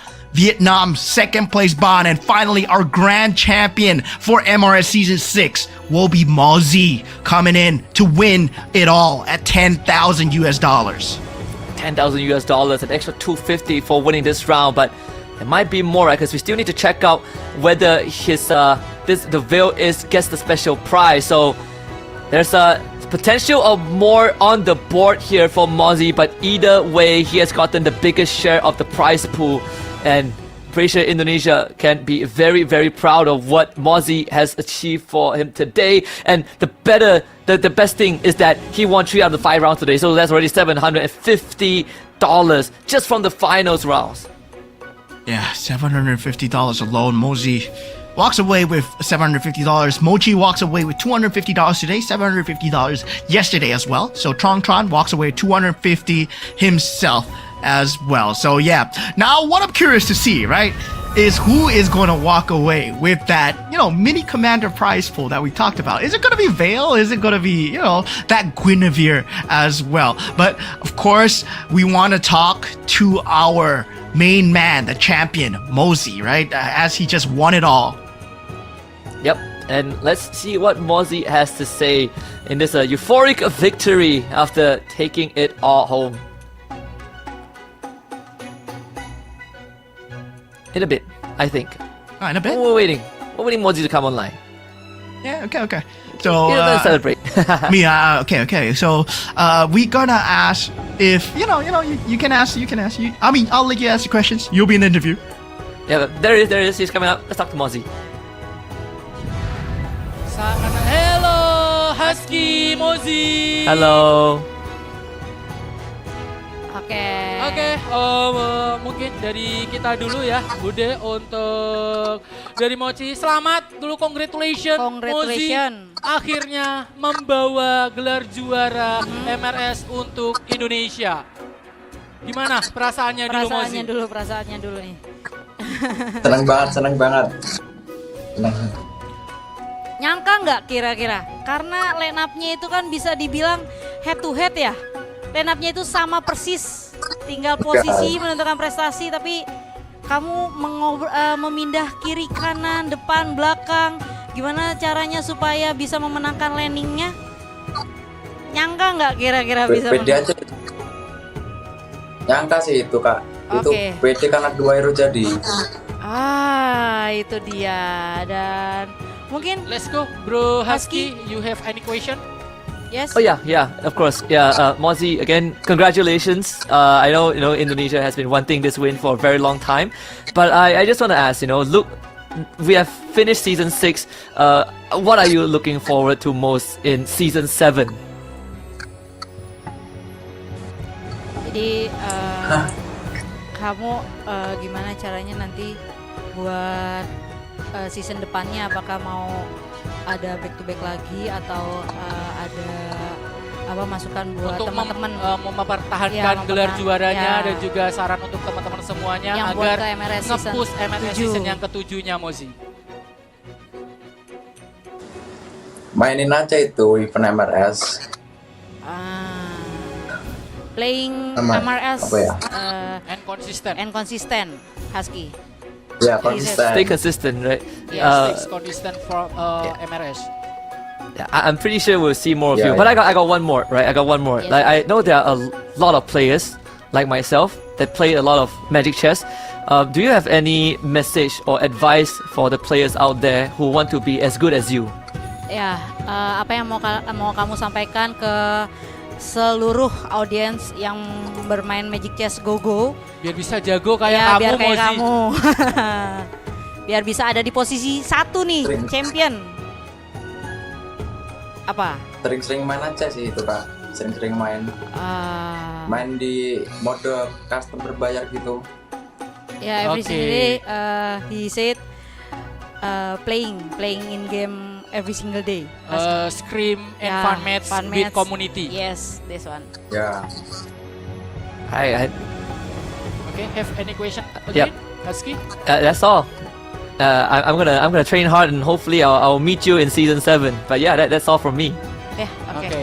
Dia bilang kalau semoga ketemu lagi di season 7 Ya. bersama dengan Husky.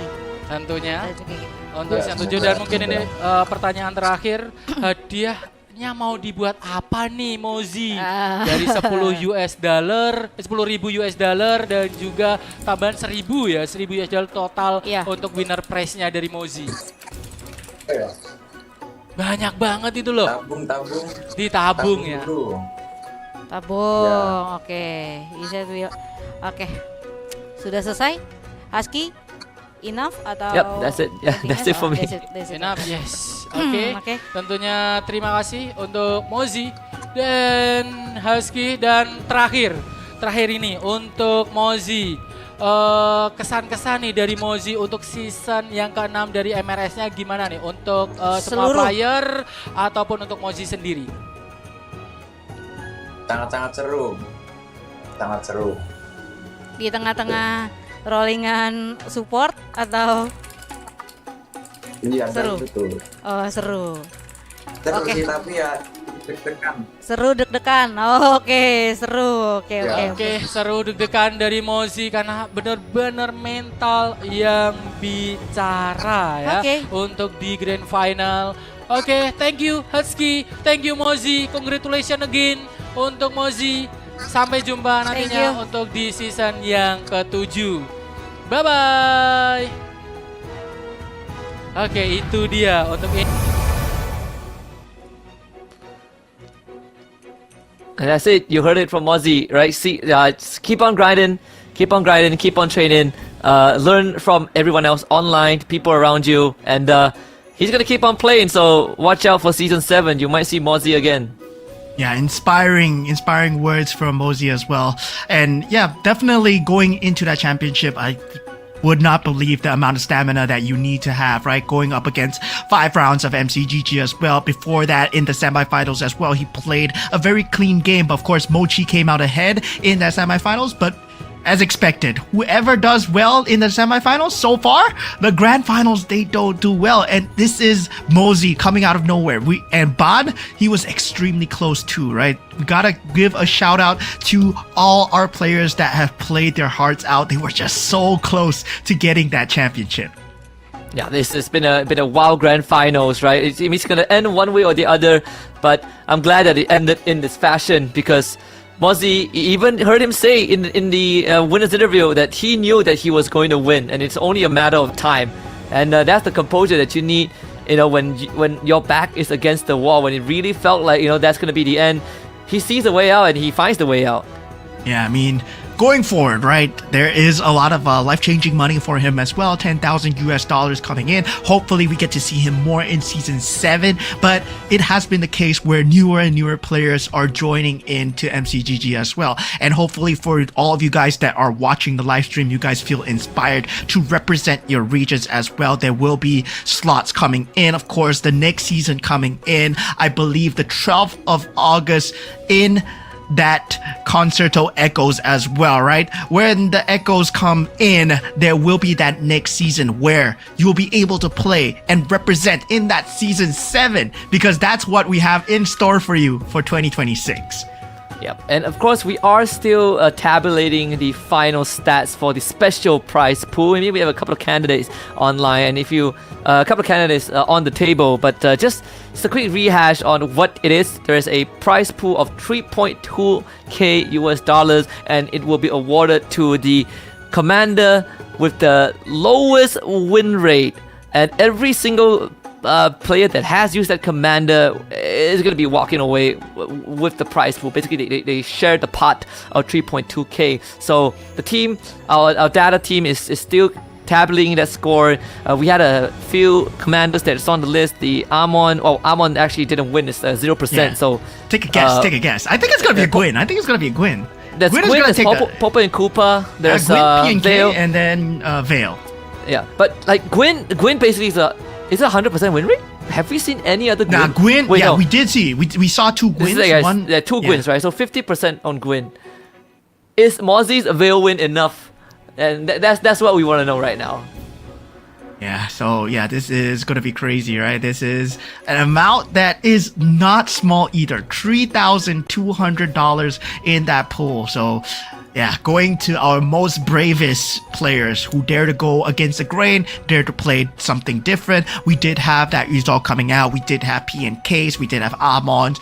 And in the last few matches, we saw the Paquito. We saw the Lunops coming out as well. So those are the few, right? But there are only some that we know for sure that they did win the entirety of that $250, the entirety of that round as well.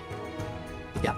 And either way, again, this format has been pretty exciting. I remember that last time we didn't have the round win, cash prize. So again, Mozzie, just from the grand finals alone, has already walked away with $750, excluding the placement, right? So you add on 10k to that. Now, if he does get the special prize pool, that's going to be an extra, injection of prize money into the pool. And it's gonna go a long way, and hopefully, for Mozzie, we see more of this guy. Indonesia, it's been a long time coming. I believe it's been close to a year, probably even more than that. But it's about time. At least the strong regions, the usual faces that we see are still up there. Like ECA still coming in hot. Vietnam as well, close behind.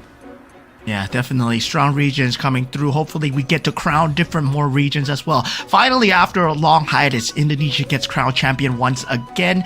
And yeah, it's been a great day of MCGG going into that recap for that semifinals and also the grand finals as well, right? In the semifinals, we saw the Ultra Synergy coming out, that 10 Synergy for the first time ever in MRS season history, right? We don't generally see 10 Ultra Synergies, but we saw it in the semifinals, and we crowned a few of them walking away with, a lot of money, where $500 walking away, Tron, and $750 walking away is Mochi. And I mean, it felt like Group B was the way tougher bracket compared to Group A, because the Group A players, well, Tron did come out on top, but he did not perform well in this grand finals here today, I would feel. Yeah, I think, it's slightly unfortunate, right, for Tron. After winning match 1, really felt like he couldn't get much going. He has tried very different methods from round 2 onwards, but only gotten mediocre results. But we are ready to let y'all know who is gonna walk away with the special prize and which commander got it. So right on your screens, special prize, drum roll, it is gonna be for winning commanders right here. The Cho, Fanny, Nana, Vale, PNK, Kagura, Guinevere, and Ruby. Okay, Guinevere is there. Vale is there. PNK that we suspect is there. Kagura, I'm surprised Kagura only got one, and Ruby only got one as well. So yeah, Cho actually won 3, Fanny actually won 3, and Nana actually won 2. I expected Nana to win way more than 2. Yeah, and the winning commander is gonna be the Guinevere. Yeah. So it's gonna be used by Mochi. That's again, right? We saw Guinevere used twice with 1 win, and it was Mochi that gave us the heart bond 6 heart bond Lunox, right? And only Mochi used it, so he is gonna cash out on the 3.2k. Yeah, 3.2k going in for Mochi. This is a field day for Indonesia, right? Trying to go against the grain. And yeah, I was saying, right, that Guinevere is in that pool. And yeah, Mochi, surprisingly, did get that prize money now with that Guinevere as well. So Mochi not walking away empty-handed, despite the fact that, I mean, he did have a disappointing grand finals, but not disappointing, not too disappointing, right? You are still walking away with a lot of prize money. Himself, I believe, 1,000 in terms of round prize money, 3,200 in terms of winning commander money as well. Yeah, so there's 4.2k just off of it, the prize pool that is not the prize pool from placements, right? So I mean, not bad, not too shabby, all things considered. So he should be proud of what he has achieved. Obviously, for this grand finals, by round 3, he already hit the 18-point threshold. Wish that he could close it out, but just again, it's not how you start in MCGG, it's how you finish, and that's why when you hit the 18 points, the points stop mattering. And for Mochi, it's gonna be a moment that he can look back on, and hopefully we see him in season 7 as well, because he is one consistent player. Yeah, very, very. I was hoping to see a lot more of the consistent players coming up, but it seems like every single time they come up and they always surprise me, right? So ever since the start, the inception of MCGG, there has never been one champion resting on the laurels of the MCGG throne. Now going forwards into the next season, going into season 7, we look forward to you guys, right? Taking up your phones, taking up your PCs, joining the fray as much as possible. Go learn the new patch, go learn the new metas, and come on, join us in MCGG as we hope to be casting you guys. We hope that you guys will be representing your regions as well. Yeah, it is going to be very, very interesting from this point onwards, right? Ever since, Go 1 until now, MCGG has only been getting bigger. Again, we are always taking a feedback into consideration because we also want to give you guys the best possible experience on the live stream. But even in the new patches, remember, 12th of August is the date you want to mark down in your calendar, because that is going to be the date where Chrono Echo goes live with new synergies, new ways to play the game, new innovations that changes and improves your experience, and perhaps you would be the one that shows up in season 7 for a shot at the big prize pool. Yeah, of course, do take note of all updates on our Facebook and TikTok live channels as well, right? We will be consistently updating you guys when the tournament season opens, when you guys get to play in these tournaments as well. And hopefully you guys have enjoyed whatever you have watched today and also yesterday so far. We are your casters, Moman and Husky. We're proud to present you guys MRS Season 6. I mean, any final words from you, Husky? Can't wait for season 7, right? And yeah, it's been such a fun ride, such a fun ride here. And for me, I really feel like maybe we can increase the threshold for the grand finals, right? So we don't end by 5 rounds. Who knows, right? That could give us a better, longer grand finals experience. But here is the match winner prize. Again, Mochi himself walking away with 1,000 just by winning rounds. So he won 4 rounds in total. Mozzie with 3. All of the 3 rounds that he won were in the grand finals. Tron with 3 as well. 2 from the semis, 1 in the finals. Ban 250, Q-Stake 250. Well, all the grand finalists at least have 250. Yeah, and in the exception of Durbin and Rage, right, who did manage to get the round wins, but albeit did not qualify into the grand finals, Durbin tied in terms of points, but in terms of head-to-head lost out to Q Snake, and yeah, sadly for him, did not manage to represent the Philippines in the grand finals here. And also for Rage, sadly for them, no Malaysia representatives in the grand finals. And looking at the rest of our representation, we have J-Par, we have Pain Ao, and we also have Dazer, the weakest, Doi, Ngakti Game, Morpheus, Starboy Go Go. We will not forget, you guys. You'll be walking away with prize money as well, but this is the match winner prize money. They will be walking away with their placement prize money. Placement prize money, if you didn't make it to the grand finals, there's still at least $250 that you're going to walk away with as well. So again, overall, nothing to be discouraged about. There is a piece of the pie, even though it is not the biggest one, but it's going to be an incentive to keep you guys coming back, hopefully in the future, to incentivize you to keep on working hard. We definitely want to see some of the names back as well, especially the lesser known regions. I think, you know, the weakest, he has something going for him. Even Dazer as well, right? Very interesting approach to the game. Might not be the most optimal in this current meta, but he did bring us a breath of fresh air during the semifinals. Yeah, and of course, we are hoping to see more different regions as well. But at the same time, we've been implementing a new system coming in, right? The annual point system coming in when these kind of points, they will add up into the participation of that international scene. So this is kind of like a circuit where every circuit we have small little tournaments where these points, they do add up into the international points coming in. So we will have the tabulation coming for you guys on the screen really soon. And your players that have played today, they have earned their fair share of points. So let's take a look at the annual points coming up on the screen. Yeah, and we're gonna start with the ones at the bottom first. Of course, some of these players, you might notice that they are not in the semifinals at all, but they have participated in previous MRS seasons. So we have Moondance in 16th place. He did play in season 5 and the finals as well. So 1,009 for him. Tron locking in 2,000 in total. Sen ZT for 2,000. Insomnia 2.6k. Gideon X Koi 2.7k as well, and you know, Familiar Guildness SSB Morpheus 2.9k, Q Snake and Alexis with 3,000. Yeah, I mean, Q-Snake was so close to coming in for the S5 finals as well, right? And now for Mochi, he will be able to get 3,200 as he was there for Season 5, but did not qualify to the Season 5 finals. Now Jojo King as well will be there at 3,400. And for Starboy Gogo, 3,800. And for Long Mat Pro, very familiar name that we have not seen. Well, he'll be there at 3,800. Mozzie as well, 4,000 with this new entry. And Ban coming in at 4,000 points. I believe this is our SEA Games winner. He is coming in at 4,100. He did change his IGN, and Shadow QC coming in at 4,700 as well.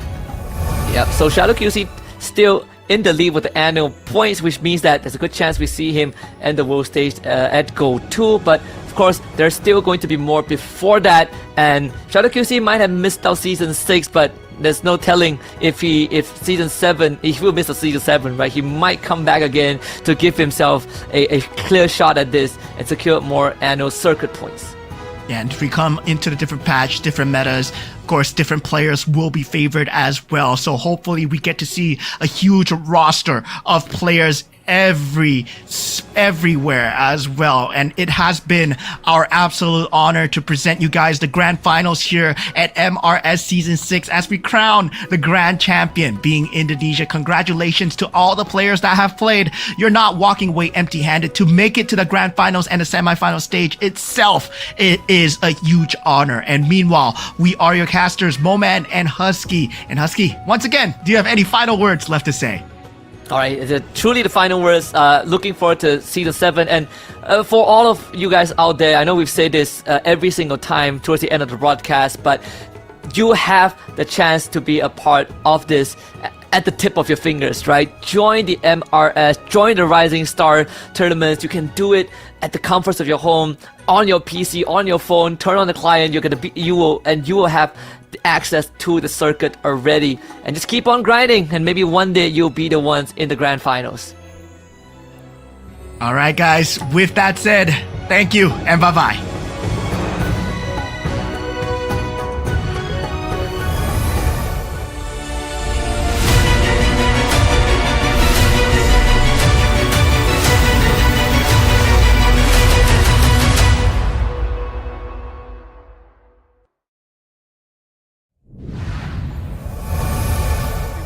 Big news is here.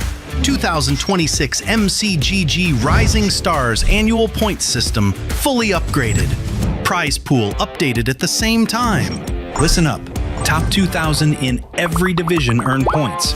Rank higher, earn more. 1,500 first to 2,000, 50 points. 300 first to 600th, 300 points. 17th to 100th, 500 points. Top 2, 1,000 points. No match is ever wasted. Every point counts. Climb to the top and advance to the global stage. 16 spots worldwide across 9 divisions. Points by rank. 7th to 8th, 1,000 points. 5th to 6th, 1,500 points. 3rd to 4th, 2,000 points. Runner-up, 2,500 points. Champion, 3,000 points. Additionally, the global stage prize pool has been fully upgraded. The champion prize is boosted to $10,000 with corresponding ranking rewards for 2nd through 16th place. Earn an extra $250 match bonus for every single victory, plus a $3,200 special prize pool shared by players using the least seen commanders in winning matches. 4 full seasons in 2026, Season 5 through Season 8. Points are calculated independently per season and accumulated for the year end. Every point you earn leads to the year-end finals. Tap the leaderboards icon in the top right corner of the main screen and check your points in the Go Series points menu. Don't wait, the battle is fully underway. Start earning points and climb the ranks now.